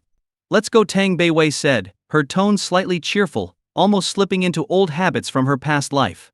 They quickly left the virtual game store and headed to the airport's milk tea and fried chicken shop. Tang Beiwei, perhaps wanting to splurge, picked the most expensive items. They ended up with enough food for 10 people, costing over 2,000 yuan. Passers-by couldn't help but glance at them, their eyes widening in surprise at Tang Beiwei's beauty. Watching her devour the food, Yi Xiu Fan began to worry. These high-calorie foods might eventually make her gain weight. He had heard that women could become irrational and emotionally unstable when they gained weight, and if Tang Beiwei ever got angry because of something trivial, who knew what might happen? Yi Xiu Fan felt a pang of fear and began contemplating how to persuade Tang Beiwei to eat less of such foods. Noticing Xu Fan's dazed look, Tang Beiwei frowned. When you're eating with me, don't let your mind wander. You eat too, she said, tearing off a chicken leg and shoving it into Xu Fan's mouth. The delicious taste of fried chicken exploded in his mouth, making him forget about persuading her to eat less. The food was simply too good. As they were eating, a little girl at the next table looked innocently at her parents and said, "Mom? Dad? I want fried chicken and milk tea too." "Sweetheart, too much of that isn't good for you. We can have a little," her father replied. "Yes, dear. Remember what we need to do before enjoying such treats," her mother added. "I know, get a shot first. To eat yummy food, I can't be afraid of a little pain," the girl said. Yi Xiu Fan's eyes widened in disbelief as he watched the scene unfold. The father took out a small rectangular device, lifted the girl's shirt, and pressed it to her stomach. Tears welled up in the girl's eyes, but she didn't cry out, perhaps fearing the attention or the impact on the shop's business. A waitress arrived with a tray full of fried chicken and milk tea. The family started eating happily. "Why did that girl look like she wanted to cry but held it in?" Tang Beiwei asked, noticing Xu Fan's reaction.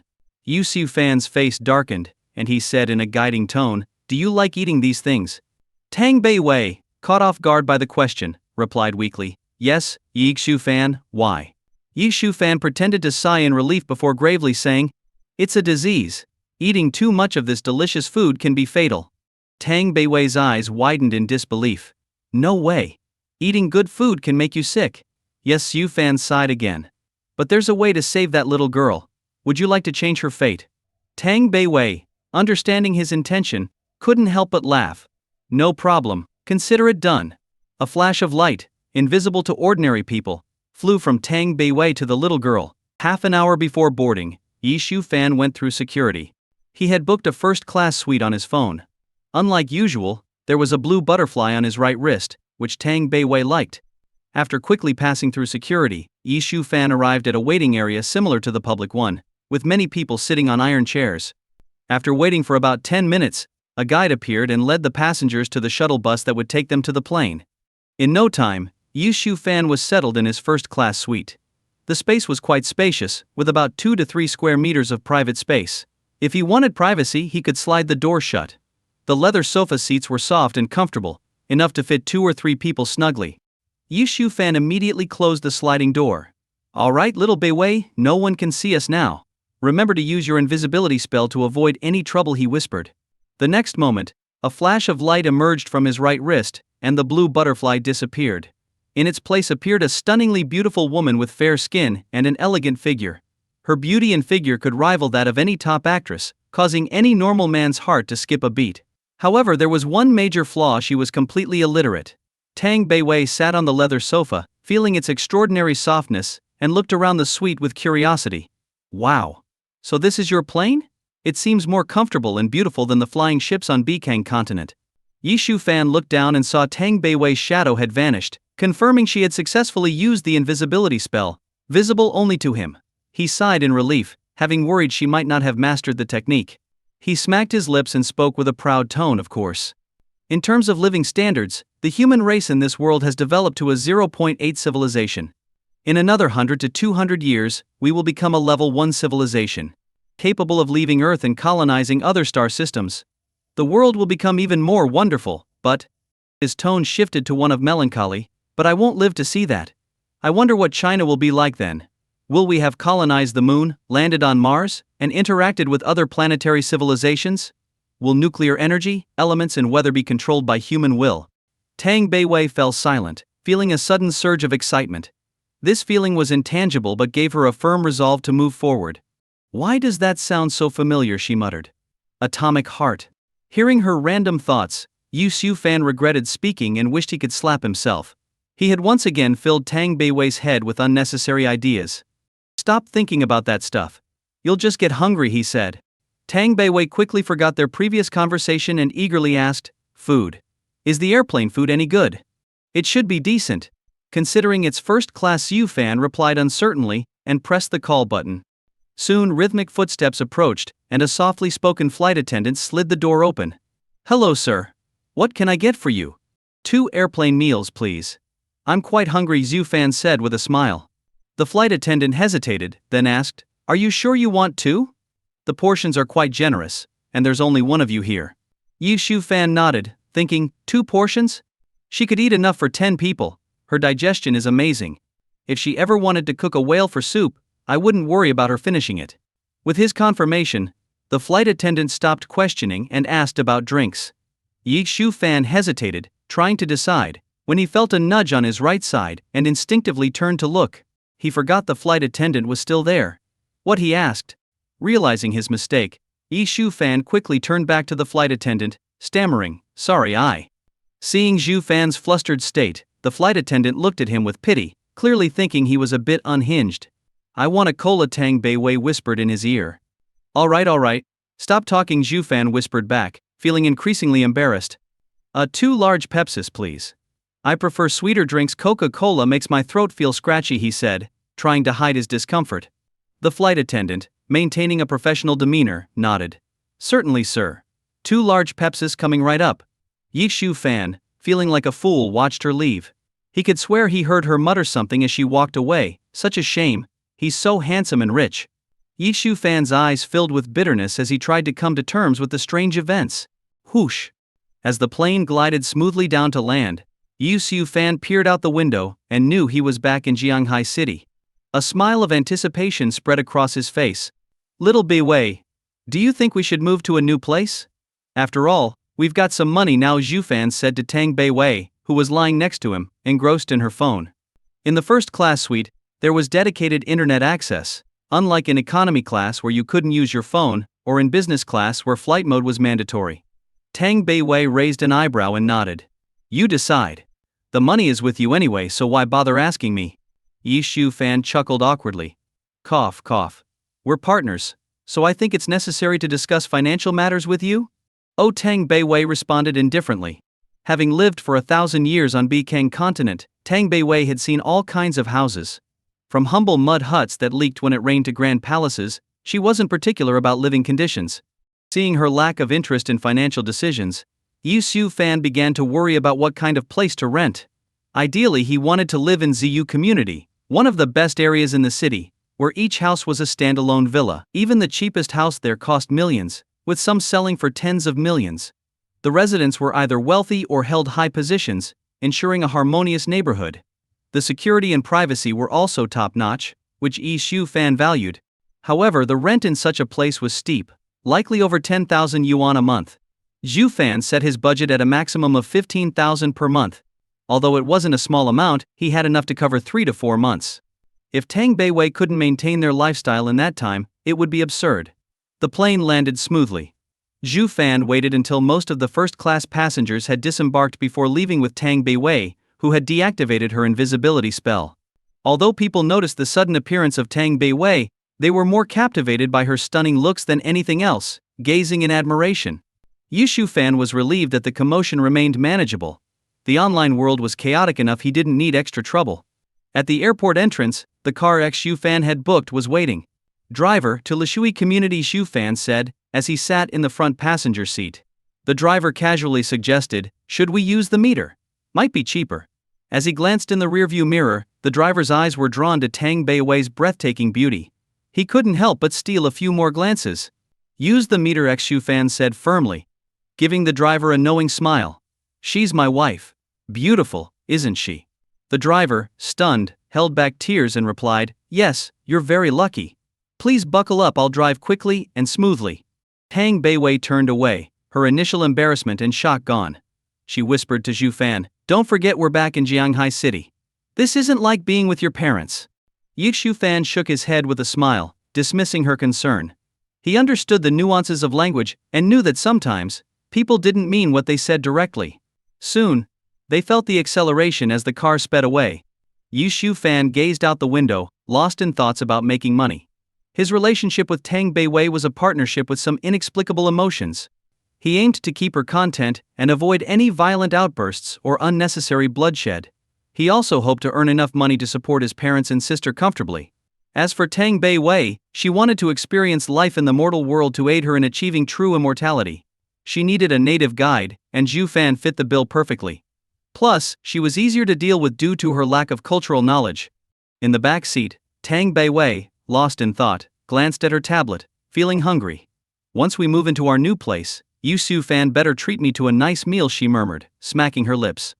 Up front, the driver noticed Zhu Fan and Tang Beiwei weren't paying close attention.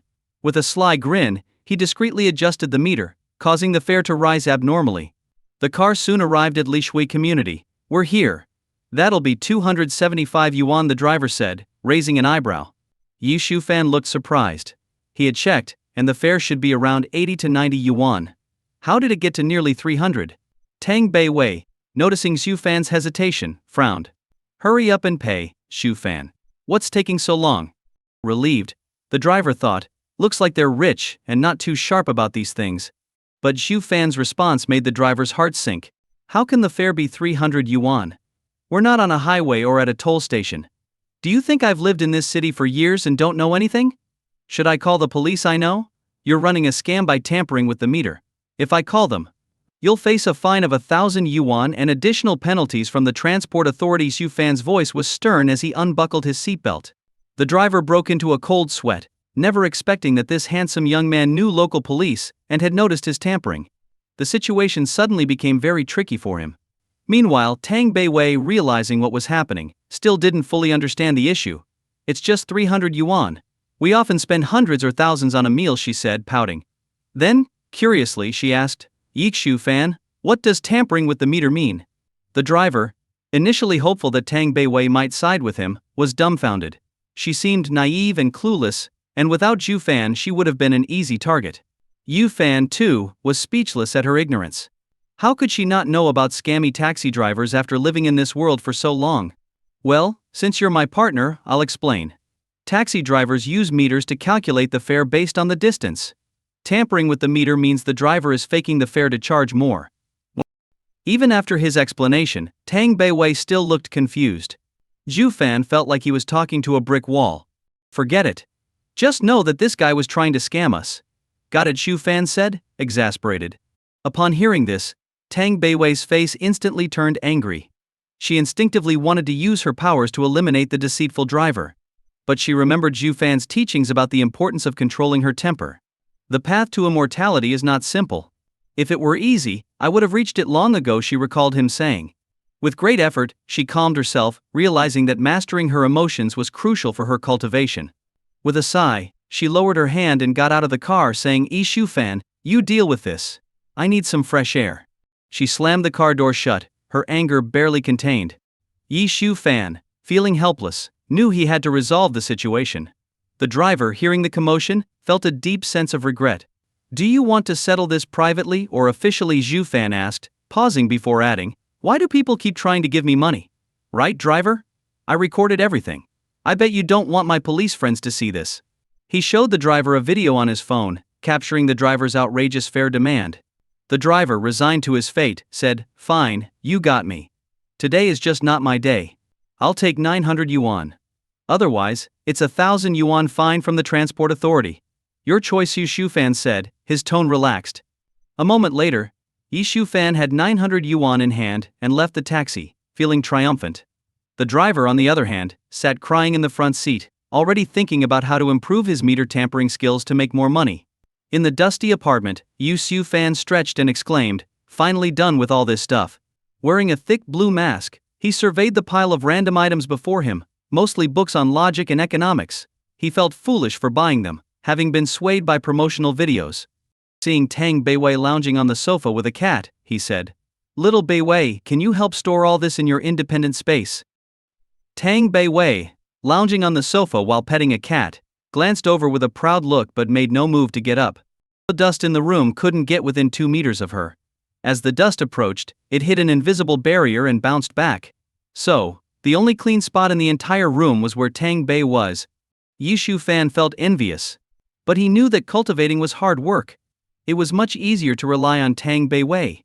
Seeing that she wasn't interested in helping, he smacked his lips and said, "Once we move to our new place, I'll take you to a great Chinese restaurant." Tang Bei-wei's face lit up with joy. Now that's more like it. You can't expect a horse to work without feeding it. With that, a gust of wind swept through the room, carrying the dust out through the open window. Zhu Fan noticed an invisible barrier around him too, keeping the dust away. When the air cleared, all the clutter had disappeared. "Great, now we can go house hunting. Let's find a place today," Zhu Fan said happily, preparing to leave with Tang Bei-wei. But before they left, they both put on masks. Tang Bei-wei was puzzled. "Why are we wearing masks? You're so beautiful. If someone takes a fancy to you, we'll get endless trouble. For a peaceful life we need to endure this," Yi Shufan explained, frowning. It reminded him of the incident with the shady taxi driver. People often mistook good looks for naivety. Without Zhu Fan, Tang Bei-wei might have actually paid that 300 yuan fare. It wasn't about the money, it was the principle. "Fine. Let's move quickly then." "I don't like wearing masks," Tang Bei-wei said, putting on her mask reluctantly. Despite the mask, Yi Shufan felt her attractiveness seemed even more pronounced. It's always the unattainable that draws the most attention. Life would be easier if people could just enjoy it, he muttered as they left. On the street, Yi Shufan hailed a taxi, and they both got in. He sat in the front while Tang Bei-wei took the back seat. "Driver, to Wanda Real Estate Agency." "Alright, that'll be 20 yuan. Let's go." "Let's go." After a short drive they arrived near Wanda Real Estate Agency. Zhu Fan paid the fare via WeChat, and they got out of the taxi. The area was bustling with people in various uniforms, indicating how busy and vibrant the heart of the city was. Wanda Real Estate Agency was the largest in Jianghai City, handling properties even in high-demand areas like Ziyu Community. "Maybe we should skip it. There are too many people. Let's just find a nice, comfortable place," Tang Bei-wei said with some irritation. "I promise, once you see the houses in Ziyu Community, you'll change your mind," Zhu Fan said, hoping to convince her to continue. "Really? Are the houses there that good?" Tang Bei-wei's eyes showed a hint of doubt. "You'll see. If I'm wrong, I'll treat you to another nice meal," Zhu Fan said, trying to lighten the mood. He reached out to take her wrist, worried they might get separated in the crowd. Tang Bei-wei pulled her hand away, her eyes filled with caution. "What are you doing? Why are you trying to hold my hand?" Yi Shufan shrugged, making a show of being indifferent. "With all these people, I'm just worried we might get separated.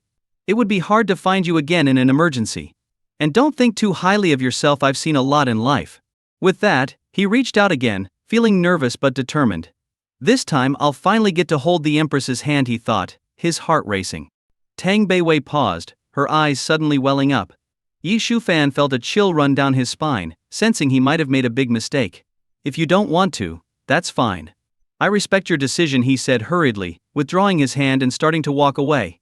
But the next moment, he felt a cool, soft hand take his arm. It was Tang Bei-wei. Realizing this, a thrill shot through him, though he had prepared for it mentally. "You're right. I wasn't thinking clearly. But if you ever have any other thoughts, I swear I'll abandon my pursuit of immortality just to deal with you," Tang Bei-wei said sternly, though her tone wavered slightly. Zhu Fan decided not to overthink it. Trust needed time, or strong enough incentives to sway logic. Now that he had held her hand, maybe one day he could persuade her to share her wealth too. With that thought, they walked slowly together towards Wanda Real Estate Agency, just a few dozen meters ahead. Inside a VIP room at the Wanda Real Estate Agency. "Mr. Zhu, MST. Please take a look at these properties. They're quite good and not necessarily in the Ziyu Community." A middle-aged man in a suit approached them again, placing some documents on the table and speaking kindly. Yi Shufan raised an eyebrow and picked up the documents, his expression becoming complicated. The middle-aged agent felt a bit anxious, thinking, "Oh man, this is the second batch of rental listings already. If it weren't for your high budget, I wouldn't bother with this." Shufan sighed and gently slapped the documents onto the table. "Isn't there a single suitable rental in the entire Ziyu Community?"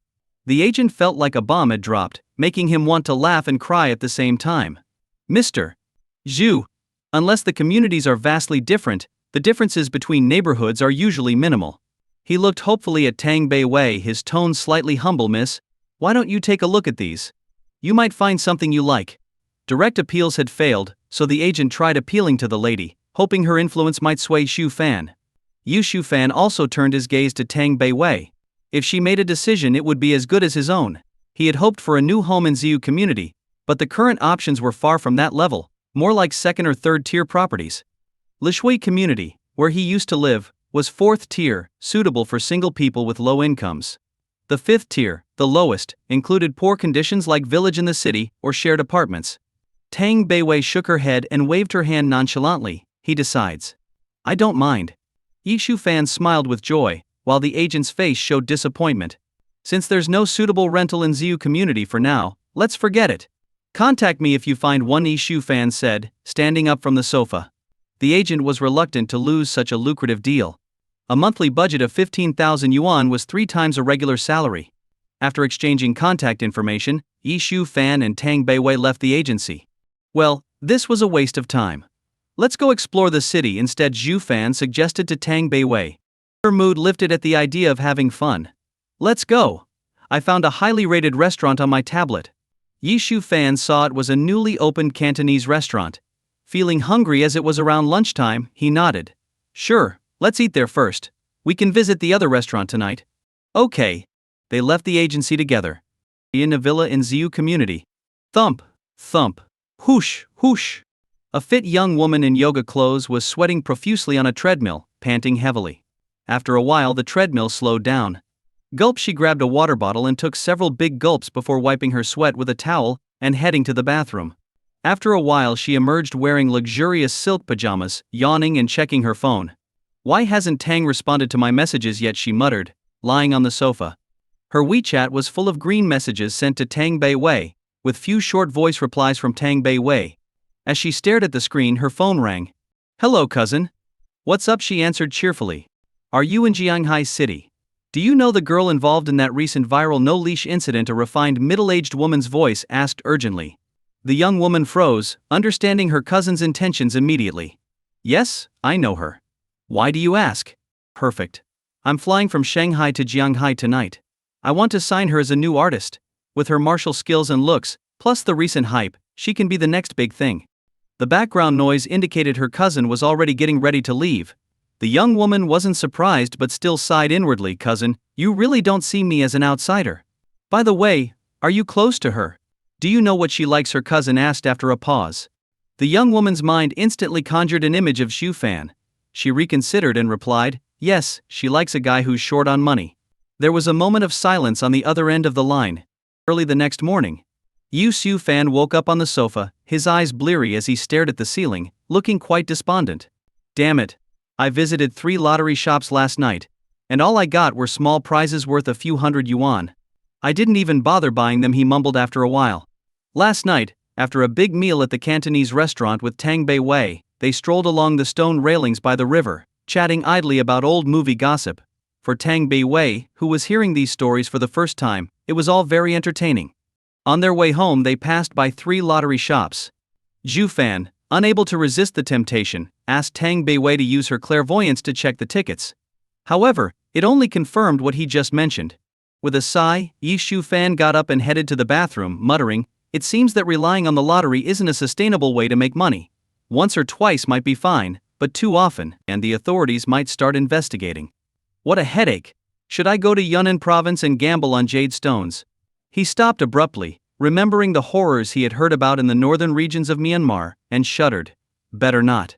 Those organ traffickers are too dangerous. One wrong move, and I could lose my life. And Tang Beiwei can't protect me 24/7. Xu Fan began to wash up. Knock, knock. Yixu Fan, it's me, Yexingyi. I need to talk to you. And Lady Tang, came an anxious voice from outside. Hearing this, Yixu Fan quickened his pace and finished washing up in seconds. He looked at his reflection, his deep eyes shining with a sharp glint that highlighted his handsome face.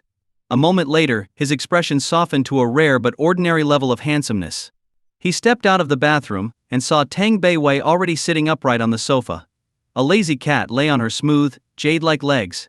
Tang Beiwei wore a new outfit each day. Today it was shorts and a crop top, revealing her graceful figure and fair skin. Her high ponytail made her look vibrant and youthful.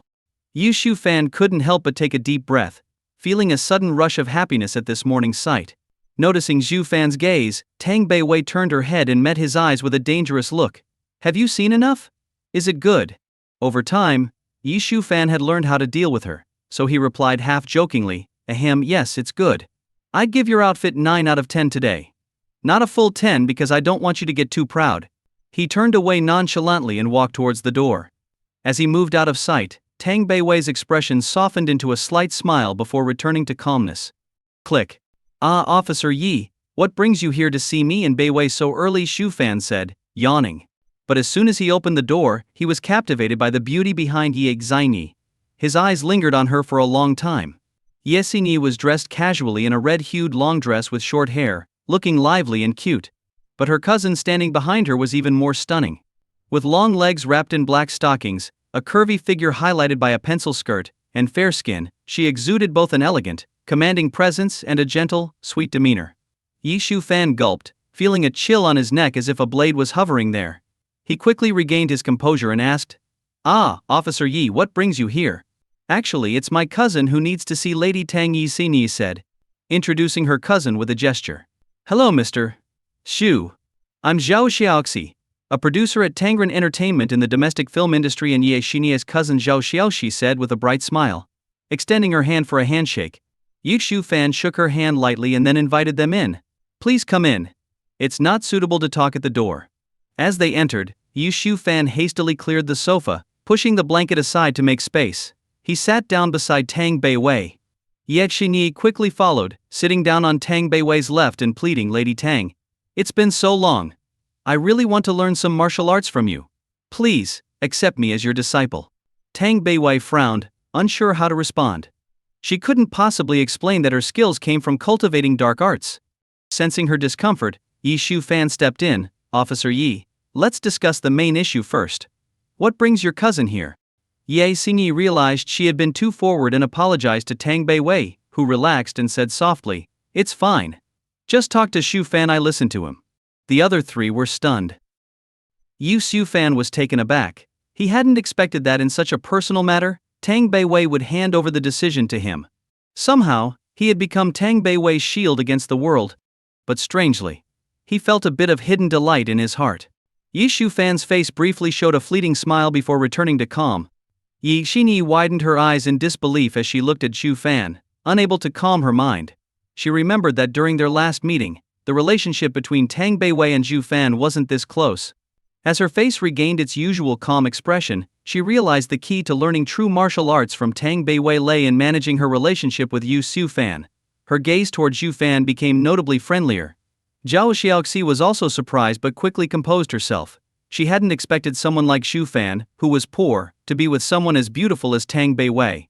Although Shufan was handsome, in her experienced eyes, he was just above average. So, what kind of bond tightly linked these two? This was what truly puzzled her, but she couldn't directly ask about their past. It seems this will require a long-term plan, Zhao Xiaoxi thought. A pure actress without a boyfriend is very marketable. The partner of an actress should be elite, otherwise, it could negatively impact her reputation. For a moment, Zhao Xiaoxi's attitude toward Shufan became more subtle. Should she bring him into Tangren Film Company and nurture his talent, or find a way to break them apart? Despite her many thoughts, it was only a momentary idea. Zhao Xiaoxi's mind quickly returned to reality. "Mr. Xu, you must know the purpose of my visit. Since Miss Tang is willing to leave the decision to you, may I ask, at what price do you think she should enter the entertainment industry?" Zhao Xiaoxi asked directly with a smile. Shufan was momentarily taken aback, then lowered his head and began to ponder seriously. Outsiders naturally thought he was considering Tang Beiwei's future, but only Shufan knew he was panicking inside. Damn! What is the market price range for this? If he quoted too low, the other party might quickly agree, putting him at a disadvantage. But if he quoted too high, it could scare away this valuable opportunity. He had been worrying about how to secure a stable income. If he could earn a few million steadily, who would still play the lottery? Seeing Shufan's prolonged silence, Zhao Xiaoxi grew suspicious and imagined a terrifying possibility. What if Yu Shufan outright refused her request, and then moved away? What if he was a scoundrel who, having secured a high-quality female resource, locked her away from the outside world. This thought chilled Zhao Xiaoxiaoxi's heart. Hurriedly, she spoke first. If Mr. Yushu hasn't thought of a good answer, let me outline a reasonable market range. Zhu Fan nodded, inwardly relieved, as he was unsure of the normal price range. It's like this: the price for finding a good talent in the market is generally around 200,000 yuan. But to earn this money requires long-term intensive training. However, Miss Tang, being a martial artist, likely has excellent physical coordination and won't need such training. As long as she signs a contract with the company, she can receive 300,000 yuan immediately. Moreover, I happen to have a role in a historical film that suits Miss Tang well. The work period is about a month, and she could earn 1 million yuan. Yushu Fan nodded, thinking it wasn't bad. After all, earning 1.3 million yuan in a month, though taxed, was quite a substantial income. Calculating in his mind, he figured the net income after taxes would be about 700,000 yuan, which was a very good income for a month's work, enough to solve living expenses and improve living conditions. Sounds good. But I would like to see the role script for Xiaowei first. If it attracts negative public attention, I'd rather not earn this money, Xu Fan said firmly. This reduced Zhao Xiaoxi's negative suspicions of Zhu Fan and reassured her. Of course, no problem. I have the script with me.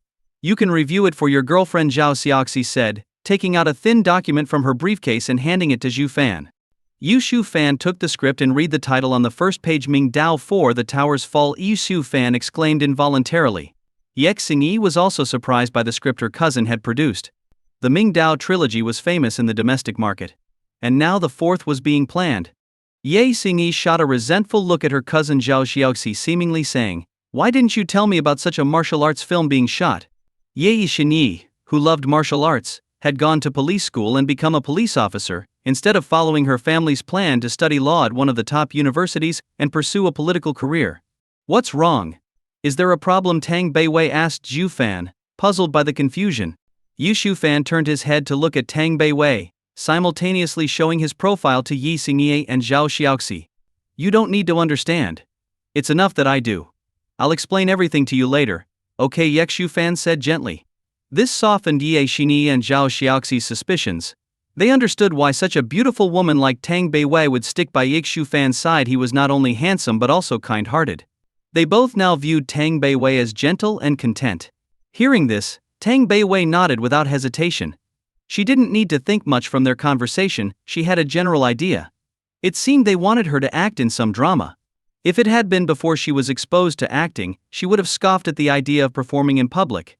But now, her attitude had completely changed. Out of her growing interest in acting, she didn't mind performing in public. She saw it as an experience. Plus, it was a way to earn money, and it seemed Yushu Fan often showed signs of needing money. Otherwise, he wouldn't have always wanted her to stay low profile to avoid attracting trouble. Thinking this, she felt warmth in her heart. She immediately whispered to Shu Fan, "You seem to be in need of money. I have some spirit stones. Though I don't know if they're valuable in this world." Yushu Fan gave Tang Beiwei a reassuring look and began to carefully read the script in his hands. Ming Dao was a wuxia trilogy about the Ming Dynasty's Jiniwei brocade-clad guards, mostly produced by Free Whale Film Company and TNC Film Company. Now, Tangren Film Company had joined as well. It made sense since Tangren Film Company had extensive experience and resources in historical dramas. However, wuxia films were no longer popular, and making a profit was uncertain. Yixu Fan, though not well versed in the film industry, had some understanding from watching the Ming Dao series. He quickly finished the script, and his expression grew darker. It was only a dozen pages, easy to skim through. Smack Shu Fan threw the script onto the table after finishing. "I think you should leave, Officer Yi. Even though we have some professional ties, I can't believe you let your cousin set up Xiaowei." Shu Fan stood up abruptly. His imposing 1.8-meter frame and fierce expression were intimidating, even making Officer Yi Xingyi feel a bit scared. "Yixu Fan, what are you saying? How could I harm Miss Tang? I even want her to teach me kung fu." Ye Xingyi quickly stood up to explain, feeling she was getting into trouble because of her cousin. If Yi Shu Fan's impression of her soured, she'd lose the chance to learn martial arts from Tang Beiwei, a once-in-a-lifetime opportunity. Hearing this, Tang Beiwei frowned but motioned for Xu Fan to sit down. "Yu Xu Fan, sit down. Don't be so impulsive," she said, then looked cautiously at Yi Xingyi. "You too, sit down. Let's discuss this calmly." Both of them sat down as she instructed. Zhao Xiaoxi noticed that Tang Beiwei, the seemingly quiet girl, was the one actually in charge, able to quickly resolve the tension. Seeing this, Zhao Xiaoxi's eyes shone with interest, brewing some new idea. Yixu fan, tell me, what's going on? Tang Beiwei asked, puzzled. It's this so-called producer. She wants you to play a villain, and not just any villain but a very malicious one. If you take this role, it could badly affect your reputation, Zhu Fan said angrily. Tang Beiwei became curious and asked, what exactly is this role about? I'm not sure I can explain it well. It's better if the producer, who has the script ready, explains, Yixu Fan said, glaring at Zhao Xiaoxi. All eyes turned to Zhao Xiaoxi, who remained calm. As an experienced producer, she was unfazed by pressure. After a moment's thought, she began to explain clearly. Mingdao 4 The Tower's Fall is about the Tatars invading from the northeast. The head of the Jinyue plans to sacrifice the northern Jinyue to assassinate the Tatar general. Miss Tang's character is a witch warrior, the third antagonist, who ultimately kills the Jinyue assassins and displays their heads. Hearing this, Ye Xingyi felt it was absurd. How could someone who knew martial arts play such a dishonorable role? She lowered her head in embarrassment, feeling awkward about having defended her cousin earlier. What is displaying their heads? Tang Beiwei asked, confused. It's a tower of skulls. Understand, Xu Fan grumbled. Tang Beiwei fell silent. Zhao Xiaoxi sighed, realizing this opportunity was slipping away. But then Tang Beiwei unexpectedly said, that's not a problem. But I can only fight, I have no acting skills. Don't use that as an excuse to dock my pay. Seeing Tang Beiwei's indifference, Xu Fan felt any further argument would be pointless and agreed to sign the contract. The swift change left the visitors momentarily stunned, but soon they were overjoyed. Zhao Xiaoxi was relieved that it was finally settled, albeit in an unexpected way. Ye Xingyi was happy to see Tang Beiwei perform martial arts again. However, Tang Beiwei didn't have an official identity, which made signing a contract difficult. Yixu Fan's face showed hesitation once again. Zhao Xiaoxi's heart skipped a beat, fearing Zhu Fan might back out. She quickly said, Mr. Yixu, is there something you're concerned about? Please tell me, maybe I can help. Yixu Fan was taken aback but quickly recovered. The producer, being from the film company, might have valuable connections. With hope, Xu Fan explained Tang Beiwei's situation. Zhao Xiaoxi frowned slightly, then relaxed and glanced at Ye Xingyi. This isn't too difficult, but we'll need Xingyi's help. Ye Xingyi herself couldn't quickly arrange identity documents, but her parents could. They were soon to retire cadres in Jianghai City with extensive connections. Everyone turned their eyes to Ye Xingyi, whose face showed reluctance. Helping with this task wasn't easy, especially asking her parents for help. I'll talk to my family and do my best, Ye Xingyi said hesitantly after a while. Hearing this, Tang Beiwei felt a bit embarrassed, though she didn't understand the full importance of identity information in this world. She hesitated for a moment before thanking Ye Xingyi. Thank you, Officer Yi. Ye Xingyi, delighted, quickly waved her hand and said lightly, it's nothing, I'm happy to help. Great, with that half solved, Mr. Yushu, do you have any plans to enter the entertainment industry yourself? Zhao Xiaoxi suddenly shifted the topic to Zhu Fan. Xu Fan quickly shook his head and smiled. Oh no, I'd rather just be Xiao Wei's manager. Hearing this, Zhao Xiaoxi felt a tinge of regret. It would be harder to separate Tang Beiwei and Zhu Fan. But then she thought, if separating them was impossible, why not bind them even closer together? Yu Fan needed money, so why not tie him to Tangren Film Company? Seeing how closely linked Tang Beiwei was to Xu Fan, Zhao Xiaoxi realized getting her a new manager wouldn't be easy. Her gaze toward Zhu Fan softened. Mr. Xu, if you're interested, you could consider our company's training program for managers. You could then work directly with Miss Tang. Xu Fan nodded calmly, though he was inwardly thrilled. He had been wondering how to get certified, and now he saw a bright future ahead. With the matter largely settled, everyone prepared to leave. After some polite farewells, they went their separate ways. As they were leaving, Xu Fan called out to Ye Xingyi in the hallway, Officer Yi, regardless of whether you manage to help with Xiao Wei's documents, I appreciate your effort. I'll find a way for Xiao Wei to teach you some martial arts moves. Just don't be afraid of a little hardship. Relationships need nurturing, or they fade. If Ye Xingyi's family helped and he didn't reciprocate, it would look bad. Ye Xingyi's serious face brightened at Xu Fan's promise, and she replied confidently, Xu Fan, don't worry. I'll make sure my family gets it done and gets Miss Tang her documents quickly. Thank you very much, Xu Fan said, watching her leave. As he re-entered his home, Yi Shu Fan suddenly regretted not mentioning his trouble moving into the Ziyu neighborhood to Zhao Xiaoxi. She might have known someone who could help. But since he hadn't brought it up the first time they met, he felt awkward asking later. The next day, people from Tangren Film Company came and took Yu Xiu Fan and Tang Bei Wei away. After some introductions, Yu Xiu Fan learned their guide's name was Han Ben, and he started calling him Brother Han. Their goal was to enroll X Xiu Fan in a crash course for managers. This would allow him to sign a manager's contract with Tangren Film Company. Yi Xiu Fan felt his future income was now secure. As for Tang Bei Wei, she had nothing else to do and would go wherever Xiu Fan went. She had no other close connections in this world. They got into a white Accord and drove for over half an hour, winding through roads until they arrived at an educational training center called Diyu Huanjiang. Seeing the large, outdated sign through the car window, Yu Xiu Fan couldn't help but wince. It looked like something from the last century. He memorized the route, knowing that while Tangren representatives would guide him today, he'd have to find his own way in the future.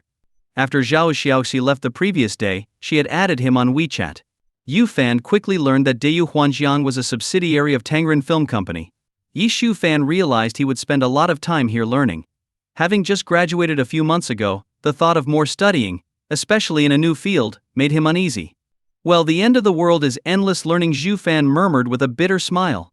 After parking, the three of them got out and headed toward Diyu Huanjiang. Inside, they met the training center's director, a young man in a black jacket with long hair tied into a small ponytail, looking somewhat handsome. The moment they met, Han Ben, standing next to Shu Fan, immediately announced his departure. Zhu, Tang, I've brought you to the place. The rest is up to you. With that, Han Ben waved, said bye-bye and turned to leave. Yu Shu Fan and Tang Bei Wei were left facing the liaison officer, feeling a bit lost.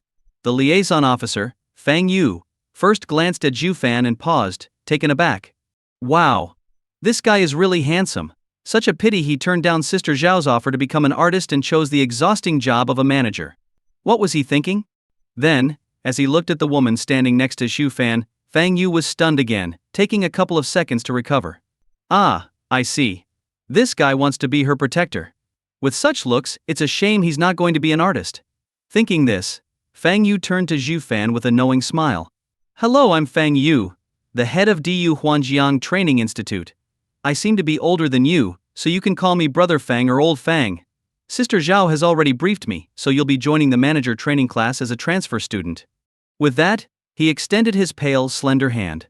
Yu Shu Fan hesitated, unsure if it was his imagination, but he seemed to see a mix of regret and approval in Fang Yu's eyes. Quickly, he shook Fang Yu's hand, not wanting to seem rude. After a few shakes, they let go. What should I do next? Yu Fan asked, puzzled. Hold on. Let me explain the difference between regular managers and special managers. You're a transfer student, so you didn't apply in May, and you can't take the November exam. That means you won't get a formal manager certificate this year. But don't worry, it's easy to get. But that will be next year for you. Even those with certificates don't always become dedicated managers. So for the next year, you'll be a special manager, assigned by the company to manage artists. Here you just need to attend 2 classes in the afternoon and evening for 15 days. If you need more time, you can continue, no problem. Each class is an hour long, starting at 5:30 p.m., followed by a half-hour break before the evening class. There's a canteen for dinner, or you can eat out if you prefer. The classes cover industry details and key topics, taught by specialized instructors. The rest of the time, you'll study the manager textbooks on your own. Yi Shu Fan nodded, indicating he understood. Where are my books? He asked, looking around but not seeing any. We'll get your books soon. Judging by how you look, you probably haven't had breakfast. Let's head to the canteen first, Fang Yu suggested kindly, concerned about Zhu Fan and Tang Bei Wei's well-being. Tang Bei Wei's usually calm eyes lit up with joy. I'm hungry, and you haven't had breakfast either. Let's eat first, she said warmly to Zhu Fan. Zhu Fan couldn't help but smile bitterly. All other matters could be ignored. But when it came to food, Tang Bei Wei was always enthusiastic. Brother Fang, didn't you say the canteen only serves dinner? Why breakfast now? Fang Yu chuckled and explained. The canteen is actually a restaurant we partner with. At night we give students meal tickets for a standard set meal worth 35 yuan, though it usually costs 55.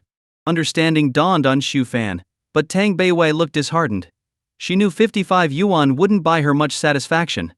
Seeing her expression, Yi Shu Fan worried she might say something inappropriate. He quickly said, since classes are in the afternoon, let's get our books and then have a good lunch. Hearing this, Tang Beiwei's mood instantly brightened, turning adorable. With Fang Yu leading, they went to the restaurant behind the training center. Since it was morning, the place wasn't busy, but the owner had set up a breakfast stall inside.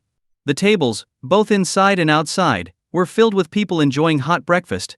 Boss, 2 baskets of steamed buns, 1 basket of fried dumplings, and a bowl of spicy soup with extra spice, Fang Yu ordered, then turned to Xu Fan and Tang Beiwei. Order whatever you like, the food here is pretty good. This meal is on me, as Sister Zhao asked me to take good care of you.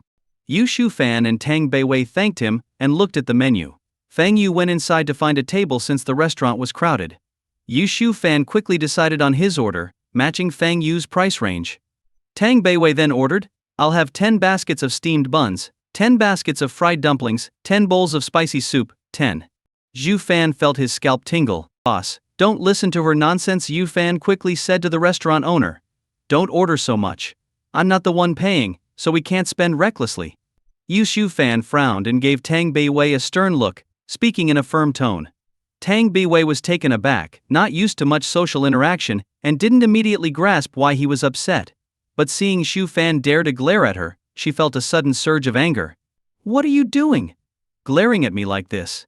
Do you want me to gouge out your eyes? She said coldly, raising her hand and waving it like a claw in front of Xu Fan's face.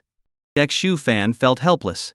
He knew Tang Beiwei well enough to understand she was just trying to scare him because of his earlier harsh look. His expression softened, and he said with a wry smile, think about it, someone is treating us to a meal out of kindness. They didn't have to do this. We shouldn't take advantage of their generosity and act ungrateful. Hearing this, Tang Beiwei thought Xu Fan was being foolish. He can't afford it. Xu Fan fell silent, stunned by her naivete. He could guarantee that after this meal Fang Yu would still pay, but he wouldn't follow Zhao Xiaoxi's instructions to take care of them. And if word got out, who knew how Zhao Xiaoxi, a producer with an unknown but high status in Tangren Film Company, would view Tang Beiwei? Thinking this, Xu Fan realized Tang Beiwei still didn't understand the deeper nuances of this world. She was used to her words being absolute in Bikang continent. He felt it was already a big improvement that she had adapted this much in such a short time. How about this, tonight we won't eat at the restaurant? If you trust my cooking skills, I'll make us a big meal at home, Xu Fan suggested, looking at Tang Beiwei with anticipation. Of course he had a selfish reason. Tang Beiwei's appetite was like a bottomless pit, and constantly eating out was draining his finances. Even if he managed to rent a place in the Ziyu neighborhood, he'd still run out of money quickly. Tang Beiwei looked at Xu Fan skeptically, stepping back a bit and murmuring, really? Are you sure you can cook a big meal now? Xu Fan's face darkened. He wanted to knock her on the head but knew better than to act on it. She might retaliate fiercely. Seeing Xu Fan's expressions change rapidly, Tang Beiwei lost interest and waved her hand dismissively. Remember your promise. Tonight, I want a big meal, she said, her tone firm and demanding.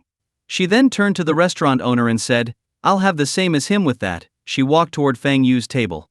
Left alone, Xu Fan sighed but quickly composed himself and followed her. Were you two arguing at the door? The restaurant owner looked quite amused. Fang Yu asked curiously. Xu Fan smiled awkwardly and said, nothing much, just a debate about whether tofu pudding should be sweet or salty. Fang Yu, taken aback, said, I'm from the north, so I prefer it salty. Xu Fan, being from the south, liked it sweet but didn't argue. To each their own. Everyone has different tastes, he said, falling silent as he planned tonight's dinner. Seeing Xu Fan deep in thought, Fang Yu also fell silent, having nothing to chat about with Tang Beiwei. Soon, the owners started bringing their breakfast. Fang Yu was surprised by how little they ordered, expecting a larger bill. He looked at Xu Fan and Tang Beiwei with growing interest and friendliness. Xu Fan and Fang Yu ate slowly, savoring their food.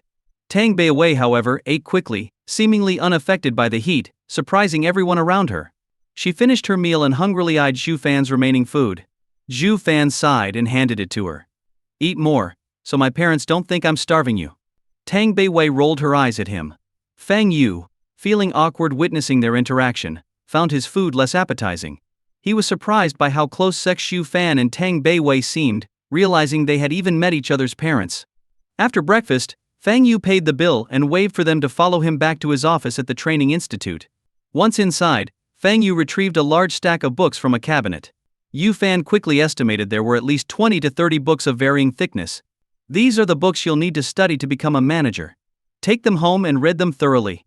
They will be very beneficial for you and your girlfriend's future career, Fang Yu said. Yu Fan felt his legs go weak. It was going to be a tough 15 days trying to get through all those books. The books are right here. After you finish today's afternoon and evening classes, you can take them home, Fang Yu said. Yi Fan nodded in acknowledgement. After some polite small talk, Yi Fan and Tang Beiwei left. They spent the day outside and returned to the training institute at 5:30 p.m. sharp. Xia Wei, you can rest here. I'll be out in an hour, Shu Fan told Tang Beiwei. She nodded and found a seat in the lounge, taking out her tablet to watch some dramas. Seeing her so easygoing made Shu Fan happy. He smiled and walked into the classroom. The classroom had many seats, similar to a university lecture hall, accommodating over 100 people. About 40 to 50 young men and women were chatting animatedly. When Zhu Fan walked in, they fell silent, surprised by the newcomer. Fang Yu hadn't informed them about the transfer student. Ignoring their stares, Yi Fan chose an empty seat by the window and sat down. The others, seeing he had no intention of engaging, resumed their conversations. Some girls, noticing Shu Fan's good looks, sneaked glances at him, quickly looking away.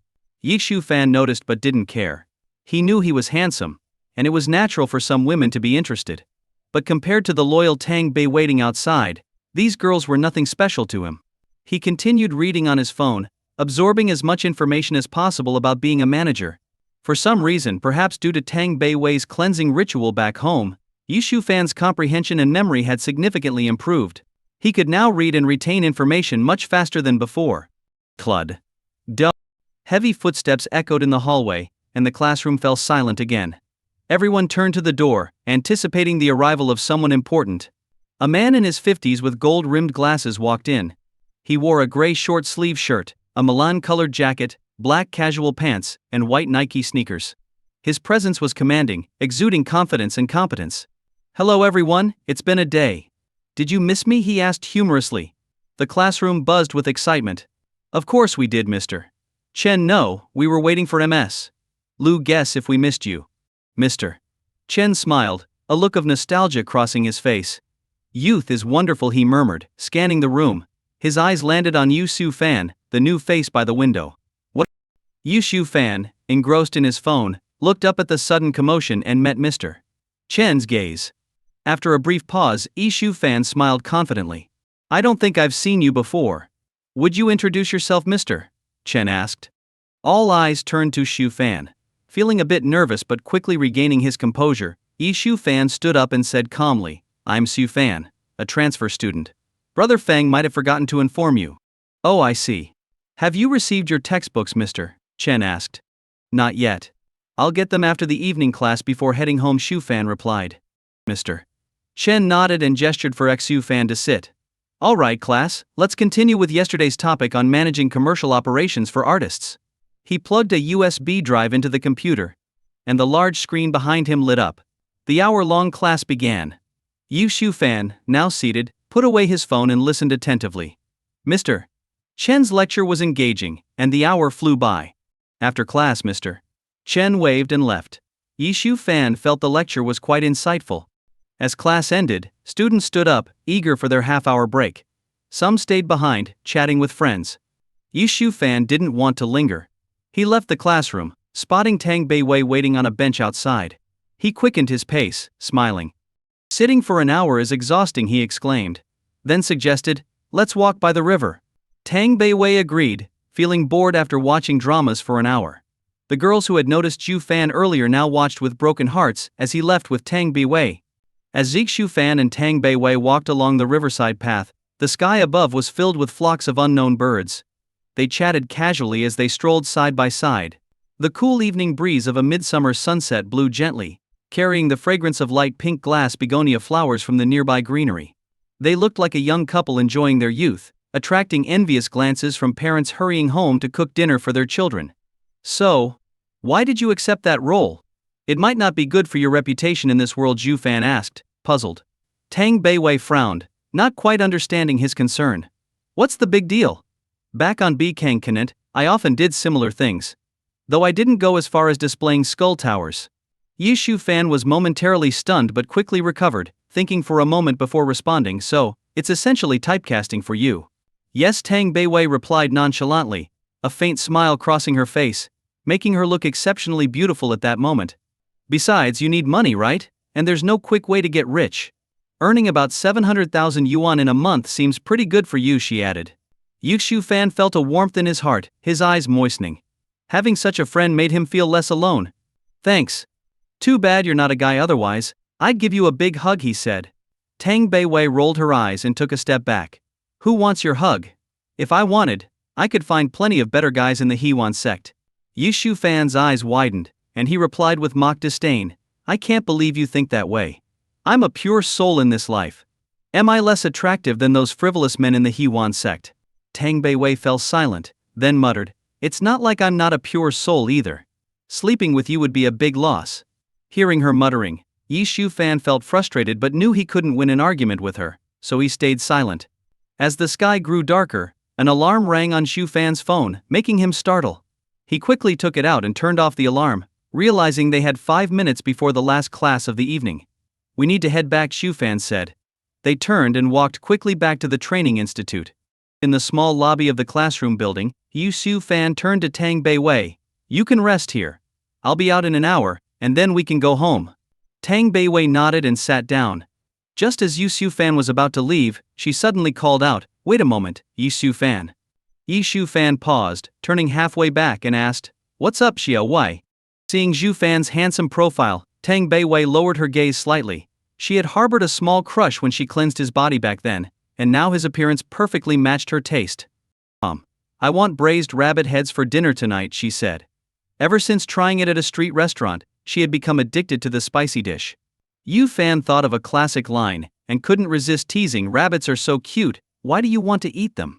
Tang Beiwei felt a strange familiarity with the line but couldn't place it. Because they taste good. Unless you want to save a few and buy half a roasted rabbit instead. Yu Fan laughed. Well said, Xia Wei. No need to save half, let's get a whole one. Alright, a whole one it is, Tang Beiwei said, suddenly noticing no other students entering the classroom and urging Xu Fan, Stop joking around, you need to get to class. Nodding, Yu Fan hurried to the classroom, already thinking about the delicious braised rabbit heads he would make for her later. The classroom was nearly full when Xu Fan returned.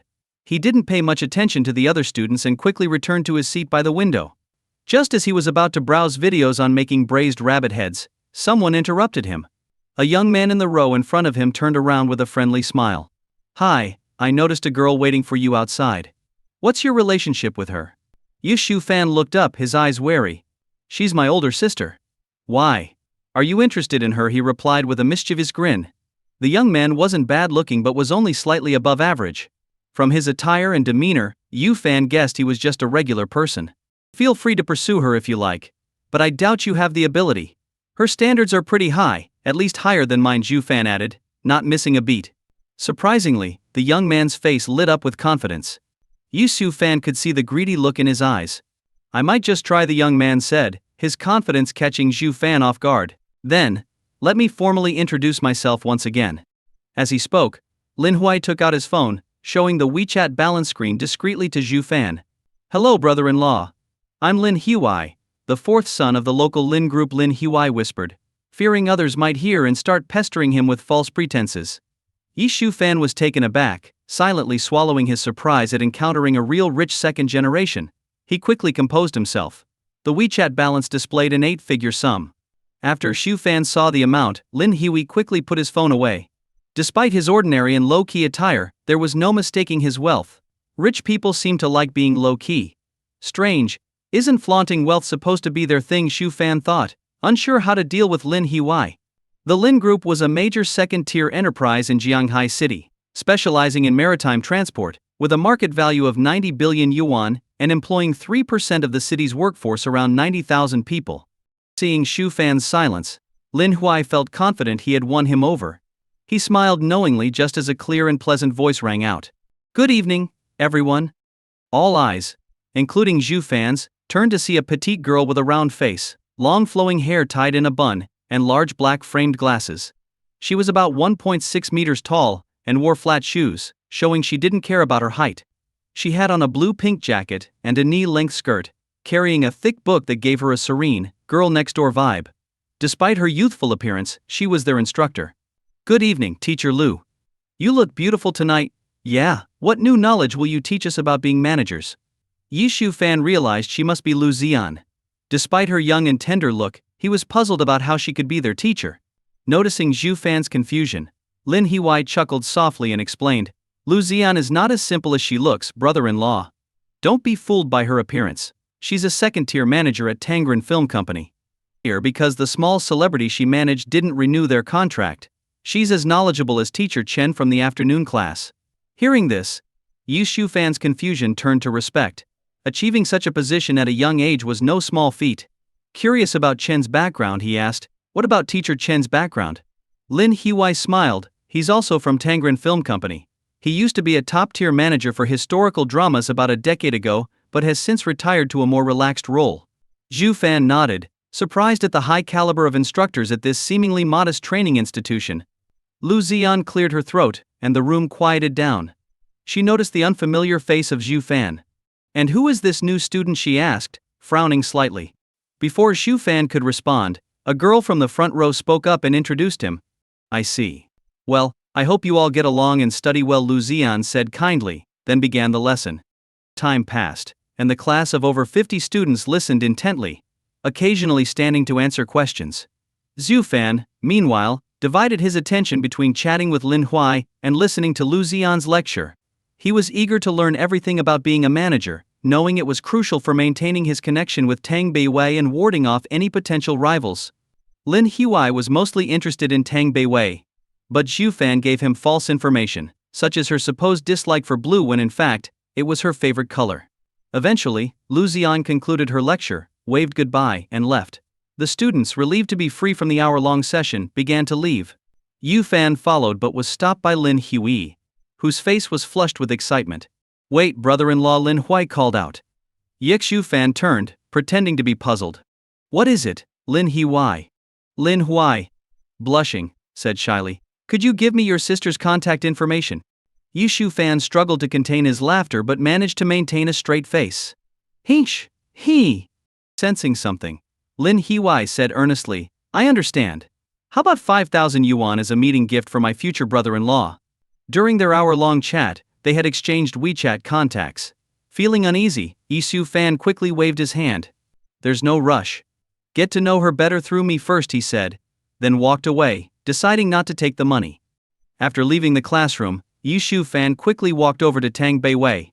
"Let's go. The sooner we get home, the sooner we can eat," he said urgently. Tang Beiwei was puzzled by Yishu Fan's hurry but turned off her tablet and followed him. This quick departure successfully evaded Lin Hui, preventing him from seeing or interacting with Tang Beiwei. As they exited the training center, they saw Fang Yu standing guard-like at the entrance. On the table next to him was a white plastic box filled with red meal vouchers, which were likely redeemable at the nearby restaurant. "Brother Fang, what are you doing here?" Zhu Fan asked, puzzled. Fang Yu's face darkened, and he handed Zhu Fan a stack of books that he had placed on the ground. "Your memory is terrible. Do you want a meal voucher? You know the restaurant's food is good. You tried it this morning." Yushu Fan suddenly remembered he was supposed to get the books from Fang Yu but had forgotten in his rush to avoid Lin Hui. Embarrassed, he quickly took the books. "So, are you waiting here just for me, or do you always hand out meal vouchers at night?" Zhu Fan asked, trying to lighten the mood. He glanced outside and saw plenty of taxis on the road, feeling relieved. Fang Yu sighed, "Not every night, just Monday to Friday. The training sessions are off on weekends, so the students don't come." Noticing Zhu Fan's urgency to leave, Fang Yu added, "If you have something to do, take Miss Tang and go. Don't waste time chatting with me." Yushu Fan was surprised by this policy, thinking there must be many people wanting to attend weekend sessions. It seemed like a missed business opportunity. "All right, see you tomorrow then," Zhu Fan said, hearing the footsteps of the approaching crowd. He and Tang Beiwei hurriedly left, managing to hail a taxi quickly and smoothly. As the taxi sped away, Fang Yu watched with a mysterious smile. "If you're happy, I'm happy for you. Having a wife like Miss Tang is a blessing. Must have saved the galaxy in a past life," he muttered to himself. Soon, the exiting crowd reached the entrance. Lin Hui looked around but didn't see Zhu Fan or Tang Beiwei, sighing in disappointment. He grabbed a meal voucher from the box, thinking how despite his wealth, he still preferred practical frugality. A week passed quickly. On the 5th day, Zhao Xiaoxi urged Yi Shufan to bring Tang Beiwei to the film set as they were about to start filming. They suggested signing the contract via a proxy, with Yi Shufan acting as Tang Beiwei's representative, making his signature equivalent to hers. Though initially hesitant, Yi Shufan grew wary after learning about the proxy option and declined, asking for more time. If help from Ye Xingyi didn't come through, they could skip the film altogether. 70,000 yuan wasn't worth the trouble if it meant complications. Fortunately, they soon received results. In the southern district of Jianghai City, at the Civic Services Center, a taxi pulled up, and Zhu Fan and Tang Beiwei got out, heading towards the building. At the entrance stood Ye Xingyi, waiting for them. She had initially failed to convince her family to help, understanding that public power shouldn't be misused. However, showing them a video of Tang Beiwei's needle-spitting demonstration changed their minds. Her father, a martial arts enthusiast, was particularly excited, seeing potential benefits both personally and professionally. Meeting them officially, Yi Xingyi smiled as Yu Shufan handed her an old, yellowed book. "What's this?" she asked, curious yet hesitant to hope. "It's what you think it is," Yu Shufan replied, smiling as Ye Xingyi eagerly took the book. Despite the appearance, the book, titled Dragon Tiger Cloud Technique, contained the basics of spiritual breathing exercises, carefully edited and aged by Tang Beiwei using her cultivation techniques. Even carbon dating would confirm its centuries-old authenticity. The book's exercises could, at most, allow someone to punch with the force of a ton, a skill level just meeting the basic thresholds of their world, thus keeping any secrets safe. Ye Xingyi, thrilled at first, frowned upon seeing the classical Chinese and complex characters inside. "Why is this all in classical Chinese and traditional characters?" Yi Xingyi said, stunned. Yi Shufan feigned surprise and looked at her with a condescending expression. "Miss Yi, have you considered that this martial arts manual might be over 100 years old? It's practically an antique." Realizing her mistake, Ye Xingyi smiled sheepishly. "Sorry, I didn't think of that. I just wanted to learn a few moves from Miss Tang. I never expected you to give me something so valuable. If you ever need help in Jianghai City, just let me know, and I'll do my best to assist you." With that, she carefully placed the old book into her black briefcase and looked at Shufan with gratitude. She knew he was the main reason she received such a precious gift. Given Tang Beiwei's typically aloof nature toward everyone but Shufan, it was clear this gesture came from him. "All right, it's no trouble. Just please help my Xiaowai get her identification papers sorted," Shufan said with a smile. Ye Xingyi nodded confidently, and the three of them headed inside. Everything had been arranged in advance by Yi Xingyi's family, ensuring a discreet and special handling of the matter. However, there was an issue when it came time to take a photo. Tang Beiwei's expression turned icy, and she frowned deeply, looking at Shufan. "What is this? Why do they need to take a picture? Will my image be stored in that photo?" she asked loudly. Then, in a quieter voice meant only for Shufan, she added, "Does it absorb people's souls to do this?" Yi Shufan was momentarily stunned but quickly composed himself. He understood that Tang Beiwei still held some ancient superstitions but knew that with proper explanation, she could adapt. "No, it's just a great scientific technique.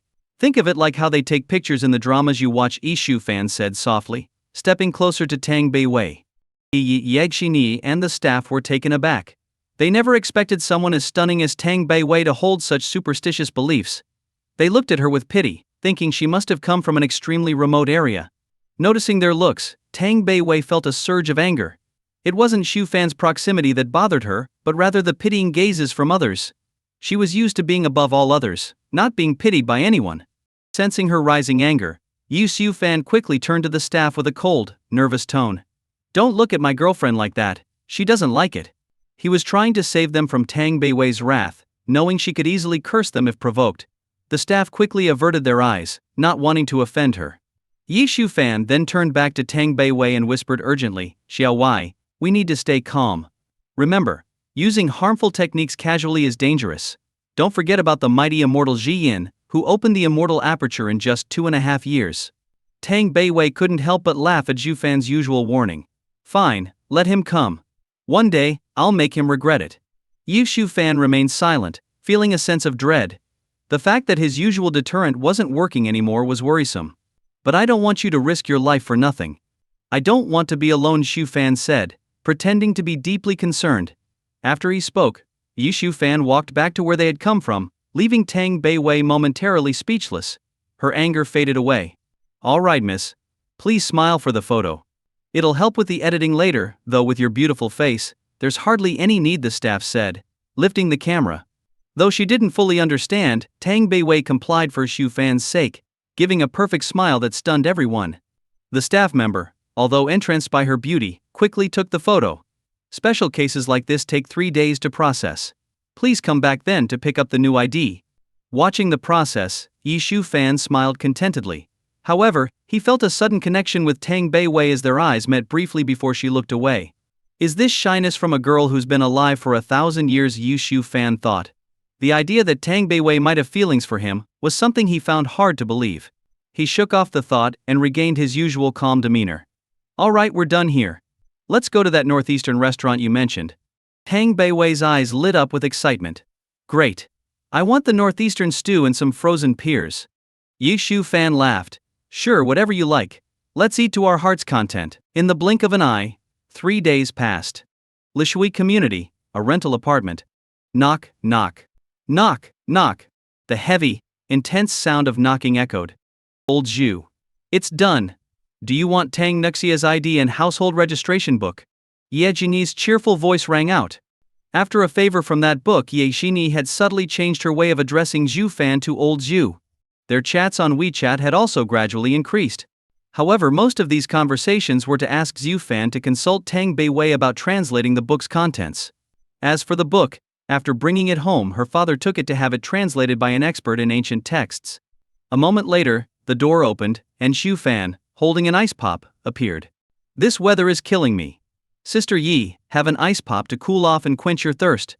Thanks, old Xu. Ye Xinyi reached out, took the ice pop from Xu Fan's hand, unwrapped the plastic, and stepped inside. Immediately, she saw Tang Beiwei sitting on the living room sofa, engrossed in a show on her tablet. Tang Beiwei merely nodded at Ye Xinyi's arrival and continued with her viewing.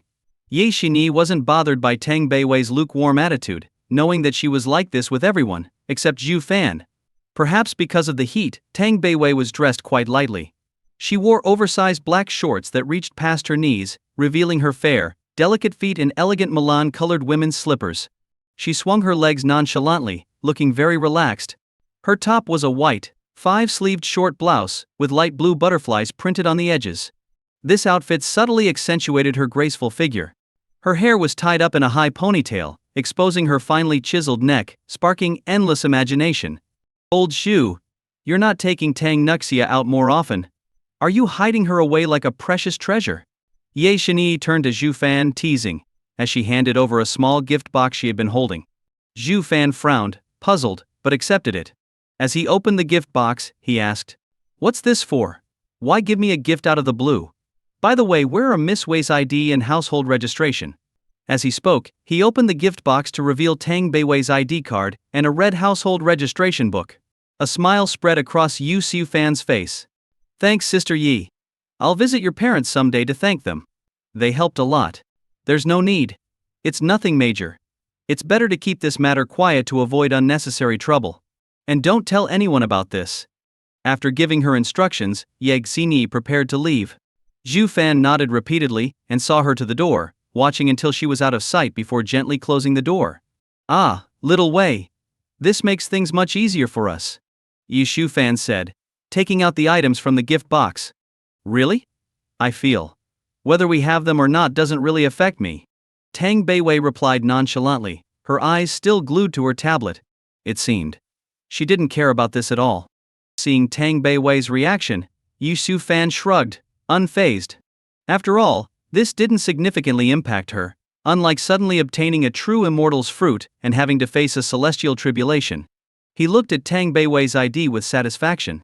"Not bad, my little Wei, very pretty." Hearing this, Tang Beiwei paused, gave Xu Fan a sideways glance and lightly slapped him on the face.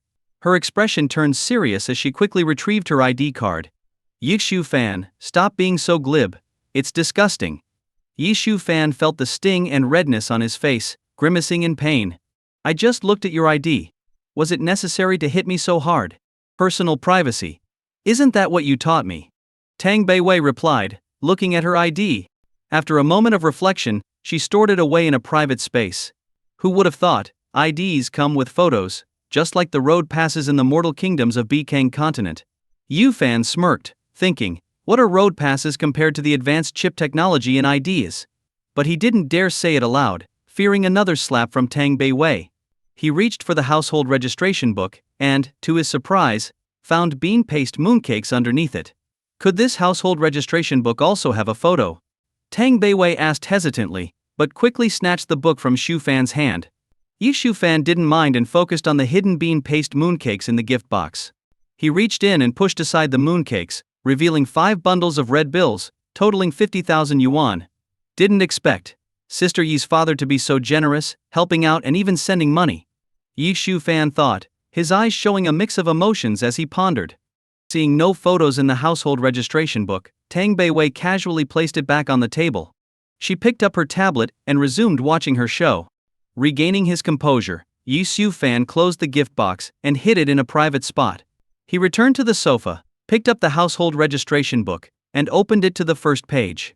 The name listed as the head of the household was Tang Bei-wei. Flipping to the second page, he saw the false information. When he saw the orphanage address, Xu Fan was stunned. Orphanage. Male orphanage.